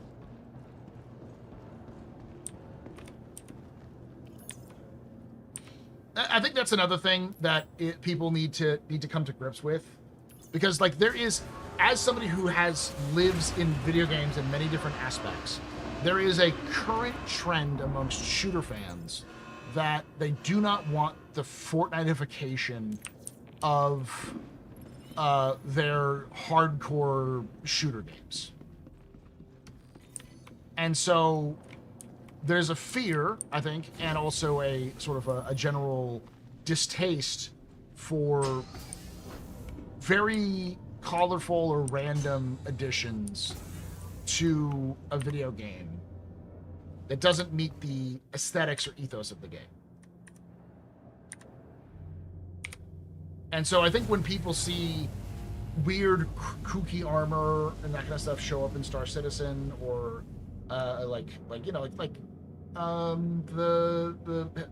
Star Kitten stuff.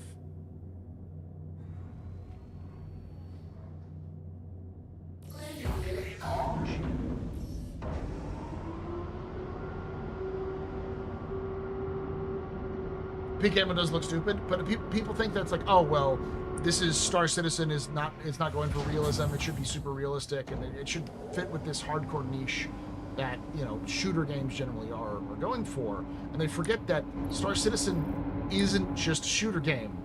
It's a flight sim, yes, to a degree, like an more arcadey style flight sim, like most space games are. And it's also an MMO. And people don't realize that you don't play a grizzled soldier in Star Citizen. You play a person.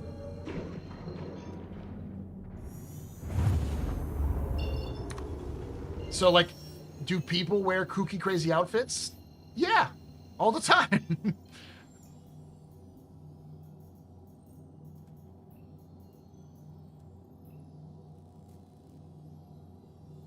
Oh, God.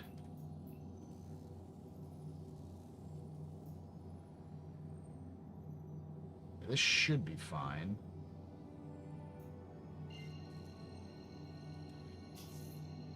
I'll try it.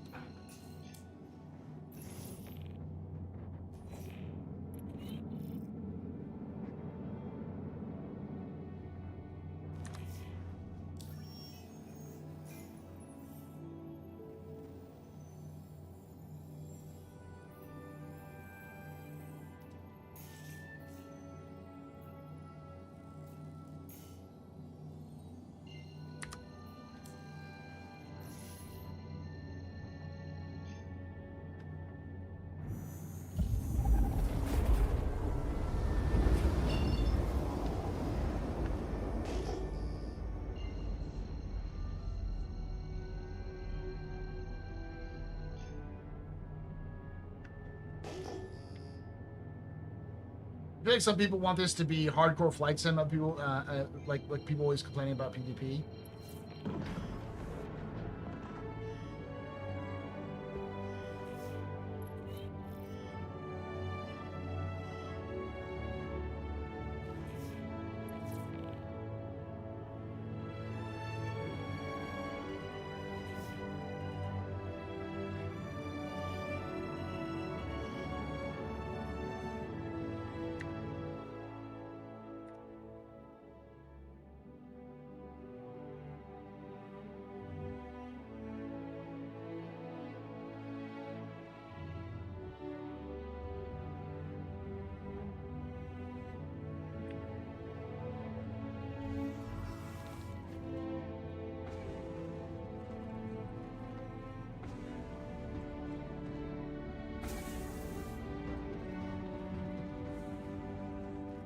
Well, PvP is fine. The issue is more that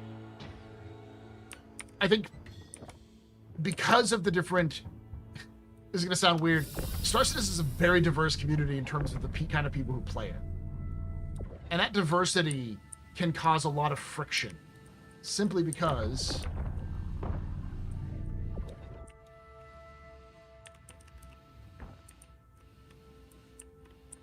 is this door open?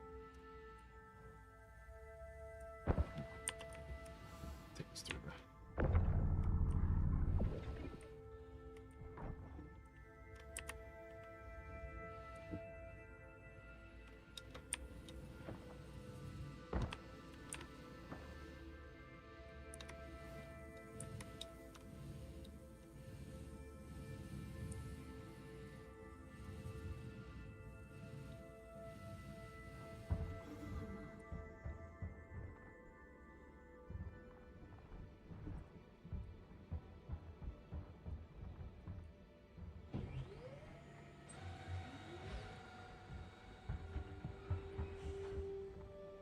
But a lot of this clash of people who are like, oh, this is an MMO. Yeah, sure, I want to have my crazy customization of weird things and cool outfits. And people are like, it's a PvP game or FPS game. I want it to be super serious. I don't want any funky stuff because it ruins my immersion. And maybe it's my queer side that comes out, but I'm like, you must live a very boring life if a bunch of weird people in bear masks is ruining your immersion. like first time? Are we rocking your world right now?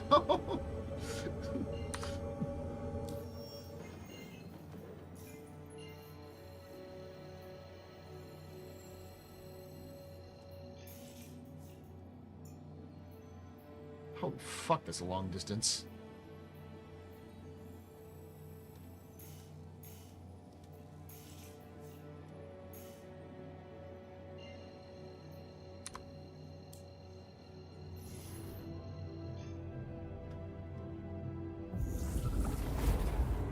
I mean, have you seen Microtech? There are some of the worst design clothes I've ever seen on the entire planet, except for those capes. Especially those capes. What do you mean? I don't know what you're talking about with worst design. Are you a fashion critic now?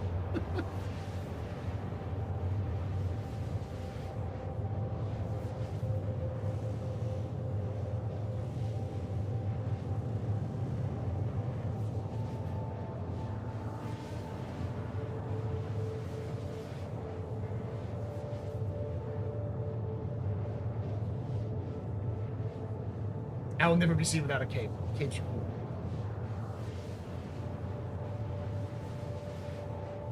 Yes, I am. Those are very ugly clothes the NPCs wear. I don't know. I think they look okay. I think they look a little bit out there, but yeah, they look fine.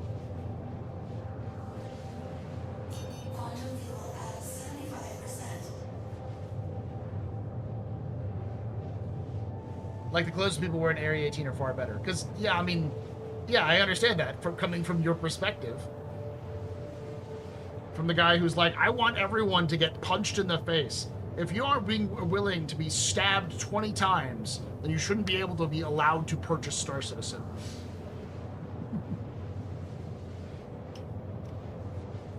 Unless you've been to space and actually flown a spaceship, you should not be allowed to play Star Citizen. I'm being hyperbolic.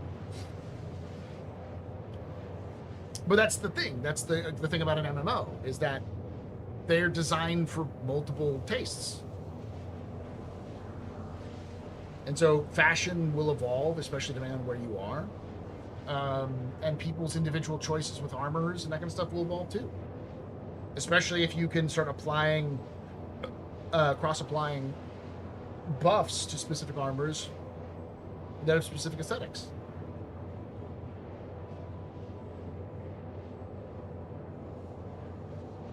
Unless you've been in Ukraine like 3 years, you should not be able to play Star Citizen. Exactly. The front lines of Ukraine.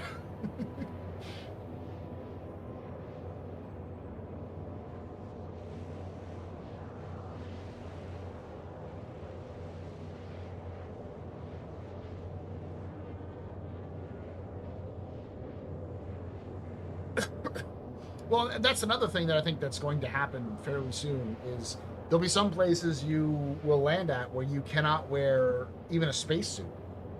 Like, especially if it's habitable, like they won't let you in unless you are, you know, unarmed or maybe at most have a pistol and wearing normal civilian clothes. They won't do that until they have quick swap options, which is what they're working on right now. But that's an example of like, that is designed specifically for ease of use, but it's not necessarily a making the game easier. It's just because you still have to set up those options on your own. There's still a logistics part of it. But being able to like look at a armor set and go swap, and then just like timer pops up and you like and swap your clothes really quick. That's so you can like swap out armors and stuff like that. That makes it easier for people to change up their armors at a whim for various specific locations. But it also unlocks more hardcore things, like if you're flying a ship, you need to be in a spacesuit, not in armor. So you can quick swap that much easier. You're going to land at a location, well, you got to swap out of that armor and put on your civilian clothes. That's a one-hit click now. That's an example of making the game easier for casual people, but it's actually designed to make the game more hardcore down the line because they can add those features in a lot easier. It's less clunky. About 15 minutes. I'm going to finish this mission up and we'll do that. We used to have suit lockers to swap between suits and clothes. We got removed. Yeah. Save space, Paul space comment for posterity. Use it. Yeah, I'd love the New Vegas style where you can like wear Ninetales armor and people won't necessarily attack you unless they get too close. Or you have holdout weapons like New Vegas. Yeah. I do think that there'll be like places where you'll have to have a permit to be able to carry like a pistol into an area, and that'll require reputation. See, what I really hope is that when CIG said no negative reputation for landing zones, what they really mean was that we're going to have negative reputation for the larger factions like the UEE, where if you have a negative reputation with the UEE, you can be barred from landing at any UEE controlled area. So it's not just Crusader doesn't like me, it's all of the UEE says fuck off. They won't necessarily attack you on sight, but they just like, do not fucking come here. You have been exiled.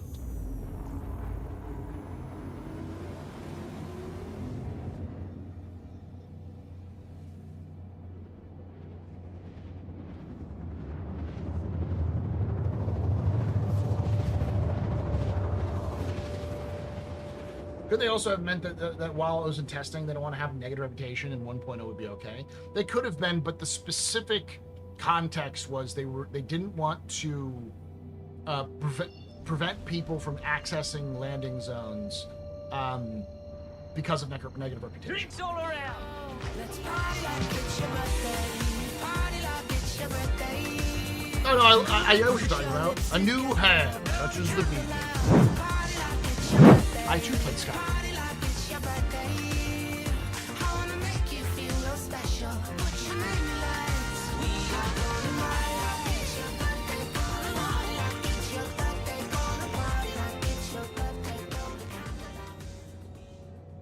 Shempaster just got a sub from Victura. VICTURA gifted a tier 1 sub to Shempaster. They have given 24 gift subs in the channel. Thank you for giving that sub there to Shempaster. You're very important, Papa. Very impressive. Mr. Very pedestrians. You rock. Shots and cheers. Check out. Shots and cheers.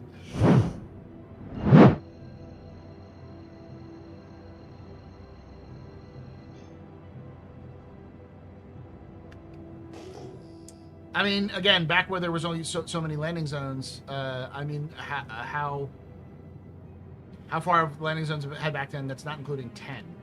I mean, yeah, we didn't have many.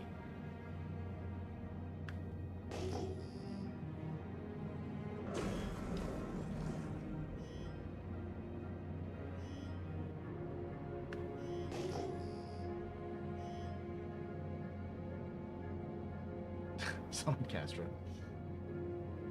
Thank you, Ground. I love that optimism. I mean, it's not really optimistic. It's more of a question of balance. But yeah, as I was saying, like, that is true. We didn't have that many. We had 4. But at the same time, it definitely sounded more like, hey, we don't want to lock people out of content.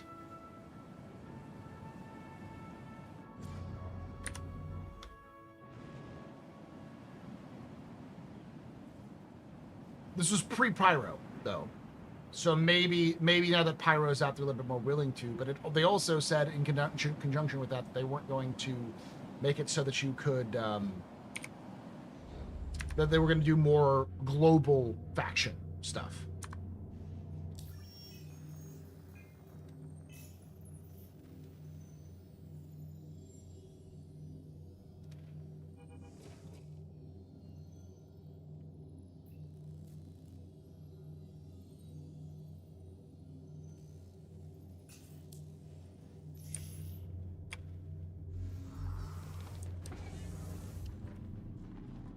No, I get it.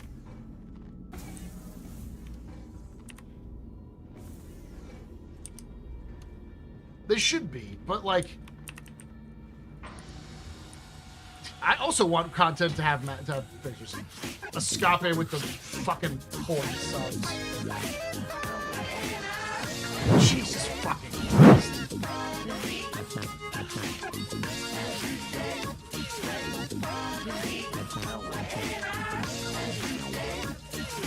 Already at the hype train 8.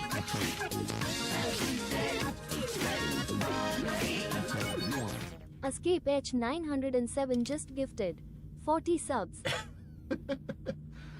So for those you don't know, Escape has been asking for CIG to do a rocket version, like a dumbfire version of the Shrike that is just rockets. And the rule is, if you just got a sub to the channel from Escape, you have to support the Rocket Shrike. Yeah, 40 plus more for the Rocket Shrike. So whenever Escape posts something on Spectrum and begs for a Rocket Shrike, I expect all of you to support Escape and their endeavors. I personally am, but I mean, I'm also biased, but I don't think it's cool as shit. I think it's a good idea. Because it would definitely be something that the Tavaran would use.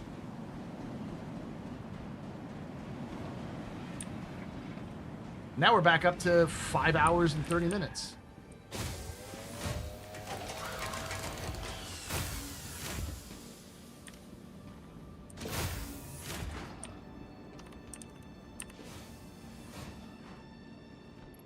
Chlorine.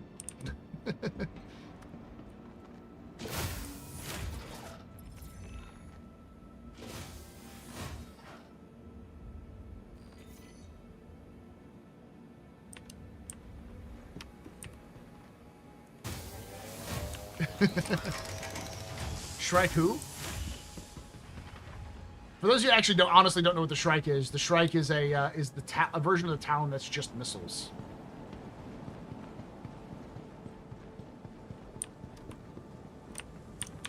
Now we're up to 4 hours, and we're at 5 hours 31 minutes now, so we're up to 9 hours. I guess we'll do the giveaway. Last chance to get in the giveaway. I'm going to pull it, and then we're going to start up the next one.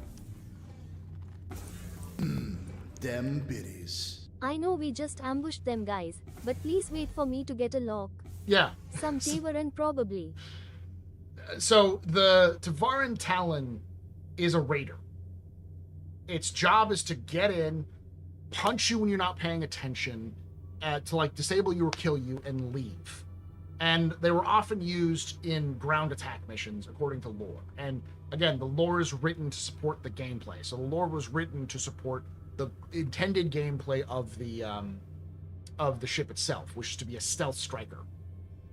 So the idea of the Shrike, which was the idea that the energy weapons and weapons just weren't as effective against humans anymore because they had energy shields stolen from the Tavaran in the first Tavaran War. So in the second Tavaran War, they modified their Talons with a to be more missile-based because they could overwhelm human shields with missiles. But the idea that a Tavaran didn't go, I can overwhelm a human shield with just fuck tons of dumbfire missiles is stupid. Of course they would. They would of course put a bunch of fuck tons of dumbfire missiles and just dump them into a human ship to overwhelm the shields. Why have a bunch of size 1s when you could have 40 size 1s? Nah, you don't have to enter if you don't want to.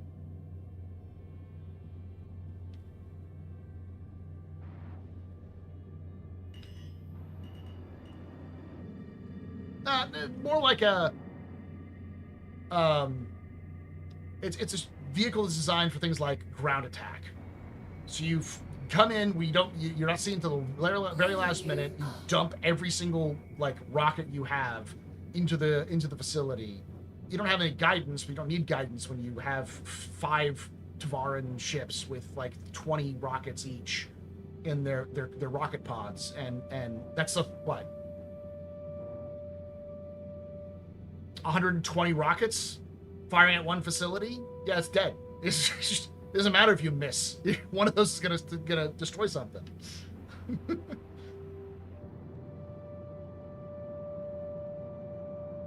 I use the regular Talon. I figured if they had one that was like a Shrike, but you had rockets and you had guns. So like a gun and multiple rocket pods would be cool.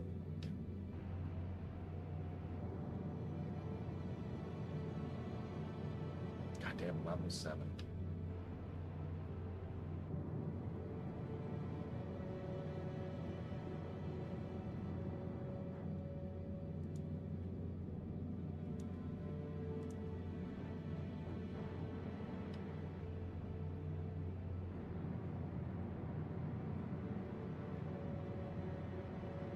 Let me go back to a station.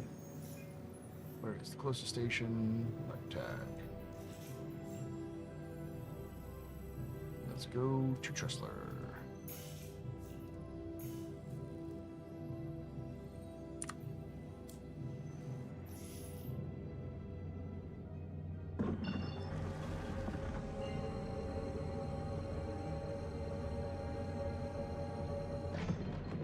Yeah.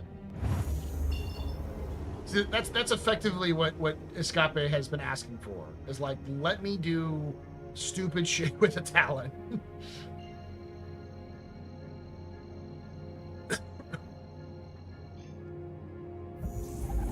And then we effectively turn a Talon into an Apache. Which we don't really have anything like that.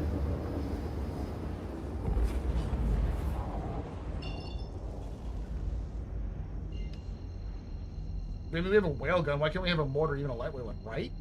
I've been of the opinion that we should have mortars in the game for a while now, but I know a lot of people were concerned that indirect artillery would break the game. And I'm like, I don't give a fuck.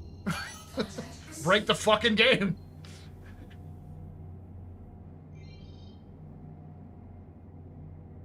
Okay, that's a Polaris.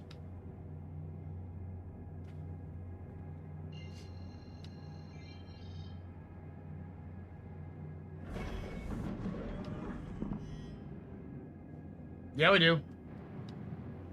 We have plenty of... Are we ground to air or air to ground? Oh, from ships.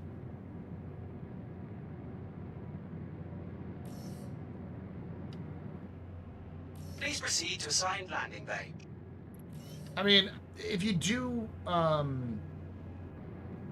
something like mortars correctly, they would be difficult to use because you'd have to aim them in a specific way. Unless you built like a mapping system, then again, you can probably use the system in game right now. Because you'd have to aim it, and you wouldn't be able to see where it's going to necessarily hit. So you'd have to like have somebody firing it, and then somebody directing the fire, or you'd have to dial in the fire for pre-selected firing positions. For like defense. I know there's probably more ships, but I can only think of rockets, Mustang Delta, and the Harbinger. The Harbinger's turret is rockets, but that's it.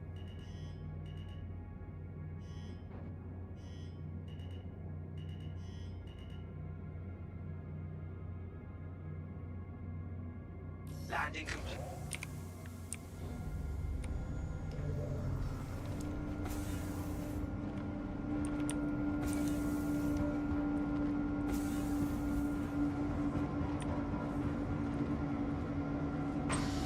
Azimuth and a range spotter, they already have a wind factor in the game. Mortars is just a fucking parabolic arc is all it is. And they already have bullet drop.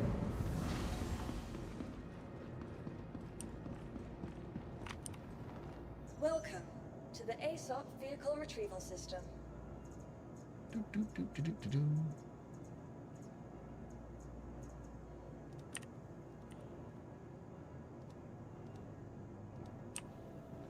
You'll please visit us again. Goodbye.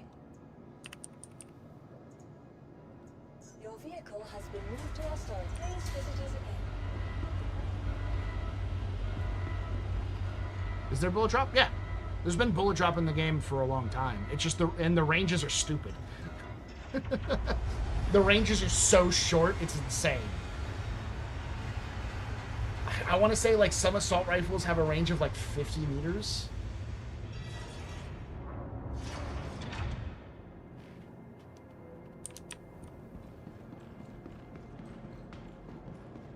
My new mantra has become, if Foxhole can do it, then CIG can figure it out too. Foxhole has the advantage that it's pretty simplistic. Those of you who don't know what Foxhole is, I keep using Helldivers as a reference. I should stop doing that because Helldivers 2 exists. But it is a sort of a semi-asymmetric game like the original Helldivers, but it's set in a massive overworld where 2 or 3 factions fight each other. It's sort of like a hybrid of World War I and World War II combat. But the thing is about that's Foxhole's unique is that it's all player-based.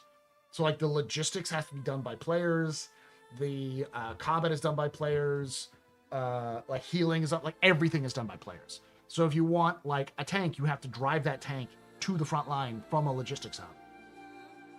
If you want ammo, because you will run out of ammo, you have to bring the ammo up from a logistics hub. I don't know how intense it is because I haven't played a lot of Foxhole.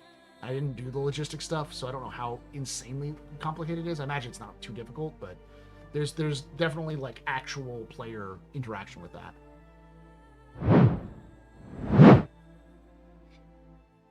All right, so we're gonna take a few minutes break. I'm gonna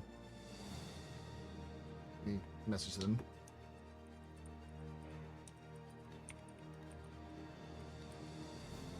For those of you on YouTube, I'm going to move you over to the Captain's Table video, the Captain's Table YouTube, so you can watch it from there.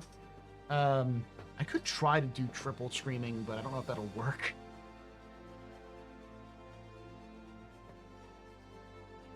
There is air power and navy power in Foxhole now. Yes, you can build navy like ships, and you can actually parachute out of planes now. They added parachuting. Like, I remember seeing a video of somebody and their team parachuting out of a plane in Foxhole to do like behind enemy lines actions where they're like sabotaging local infrastructure, and then they got into a plane and took off to return back to the front lines.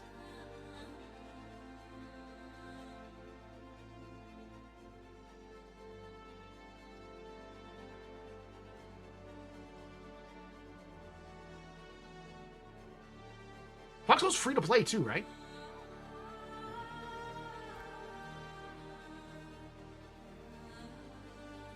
I think I got it at one point. No, I did play it. That's what I'm saying. I got it at one point. I've played the damn game. I just don't remember if it was free. I remember, I think when I got it, it was free.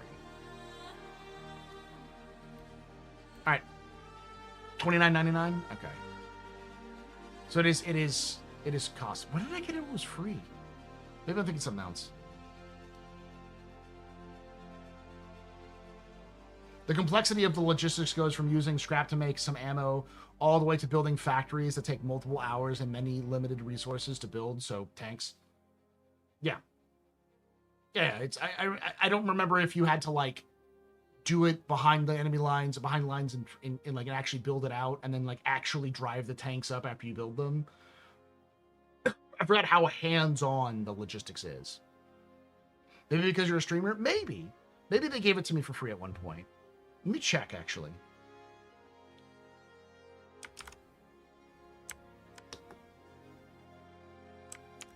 You do everything has to be transported to the front? Okay. Foxhole, Foxhole, Foxhole. Maybe I got it when it was free to play?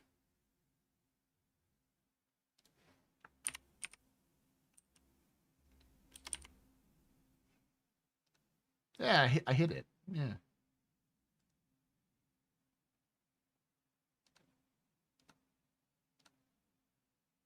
But I had it. I remember when it first came out, because I remember getting it when it first came out. Maybe that's why.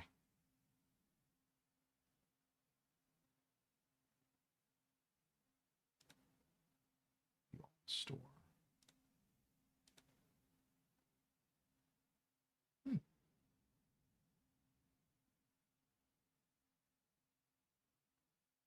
It is the definition of a logistics game. Their vehicles can carry tanks from one end of the map to the other. That's how the logistics have come so far. Oh, nice. And the maps are big. They're not small maps. They're huge maps.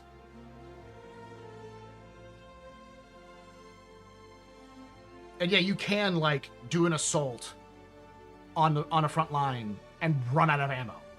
And you should be like, well, I'm fucked. And they added 10 more regions last update. Jesus.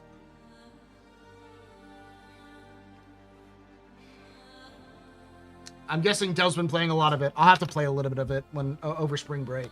All right, I'll be right back. I gotta set some stuff up, but we'll be doing some captain's table. So we'll be moving over to that. That timer is still gonna stay there. We're at 4 hours and 14 minutes, and we're gonna go for another 5 hours. Before I go,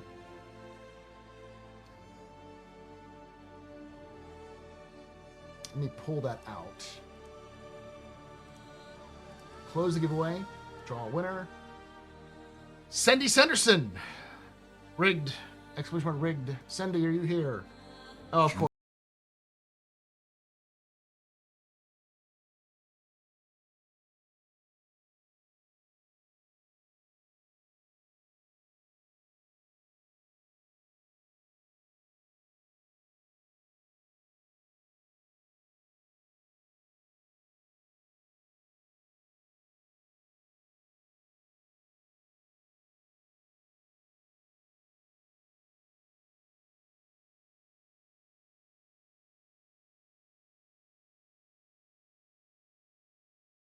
Meg as well.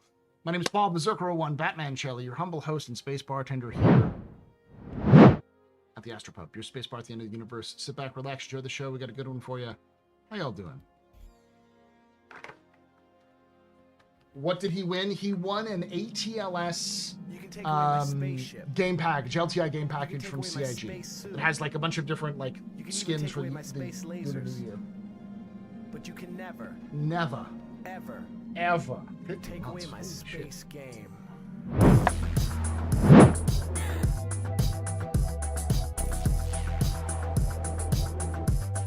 Yeah, LTI.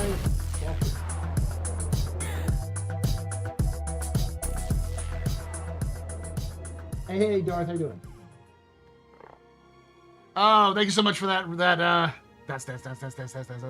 I tried playing last night and everything was breaking there, Tomato. So I will try to play it tomorrow, probably before stream, or maybe at the end. If we get to the end of the stream, I'll do the like you can't hear anything, only I can hear everything kind of thing where we play the game. I play the game and try it out.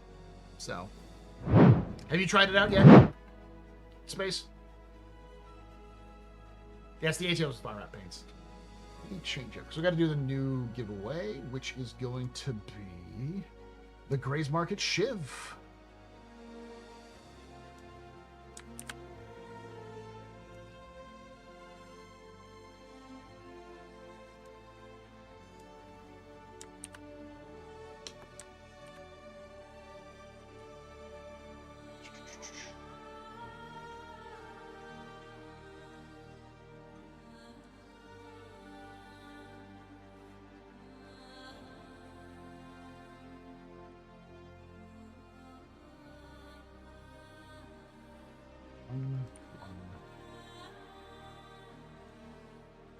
There we go. Sendy, send me a message. Let me send you a message, Sendy.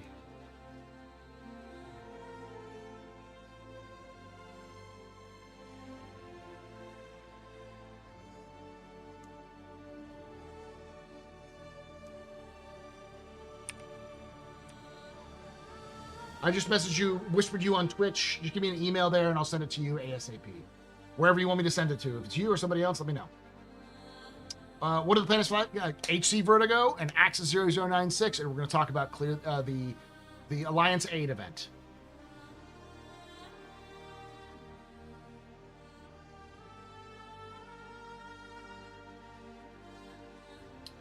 Let me set this up properly. Public page.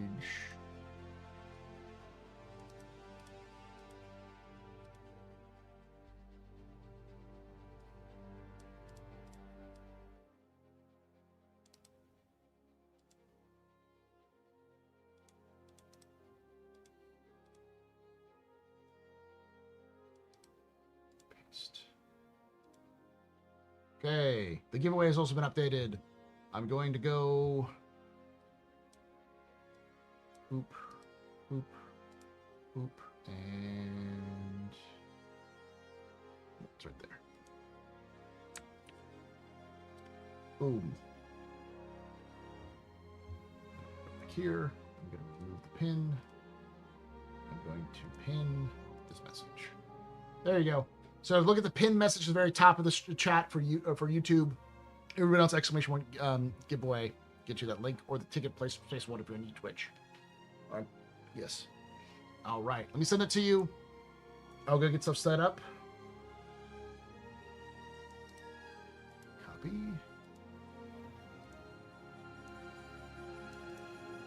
Oop.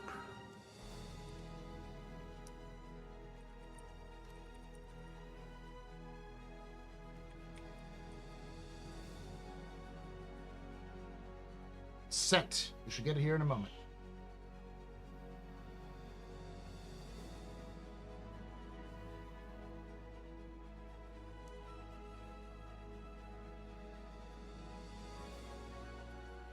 So if we reach our grand total of 14 hours, so it's 5 more hours added to that, then we'll do a Hermes giveaway.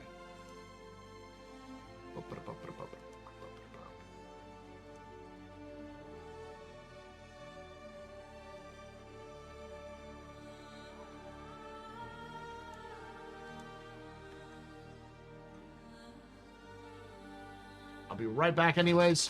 Don't go anywhere. When I come back, we'll do some, I have to do some more setup, but we'll be run a little bit later than usual for the captain's table. Trying to pay off Cam's Valentine's Day gift, her computer. Was her Christmas and Valentine's Day gift? Yes. No, I like playing the game longer. I like hanging out and doing longer streams.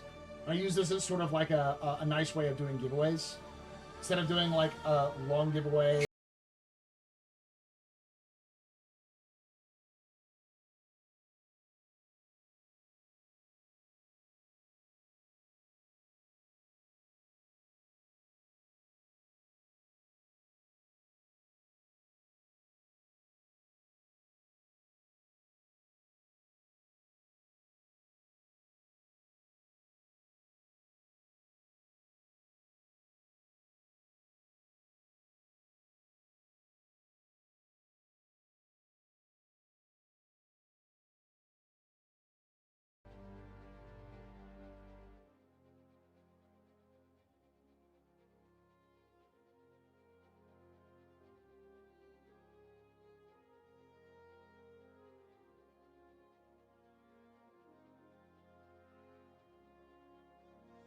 Weapons free, y'all.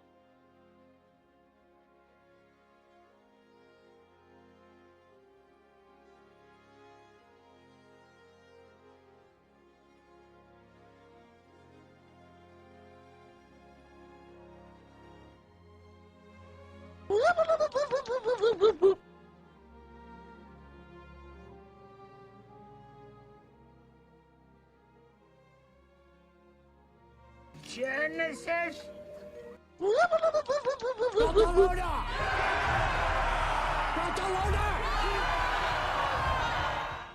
I'm Fly. I'm Pilot.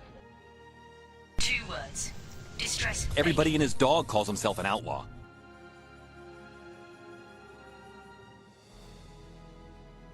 I love democracy. Good news, everyone! Stand by for Titanfall. I'm just an old-fashioned cowboy. 2 words. Distress bacon. Mission complete!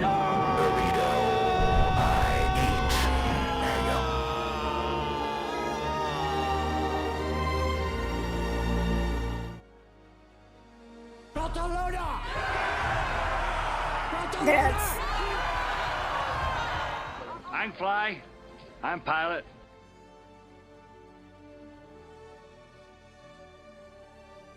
Genesis.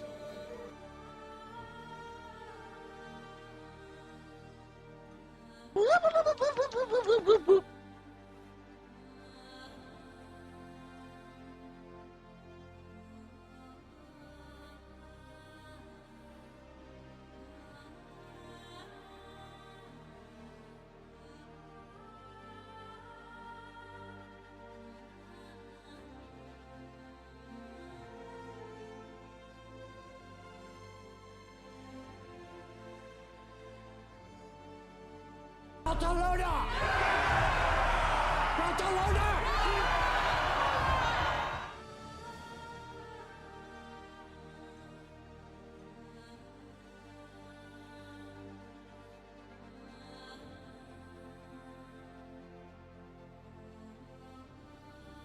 Barcelona! Barcelona!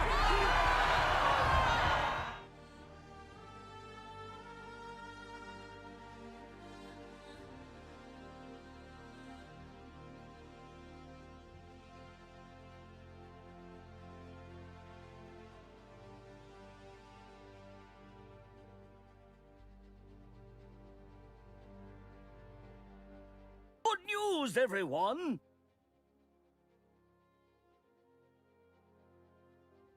Two words. Distress bacon. Weapons free, y'all.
Cat tax. Get over here, kid. Over here.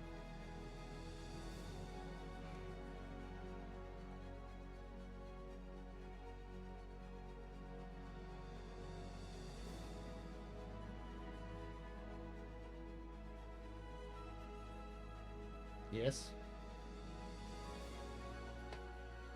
She wants to be free. Ugh. I got raided while AFK.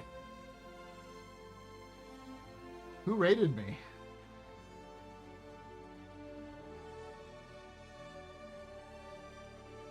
HC Vertigo did. Okay. He's going to be here in a moment, so. All right, chat. I'll be back.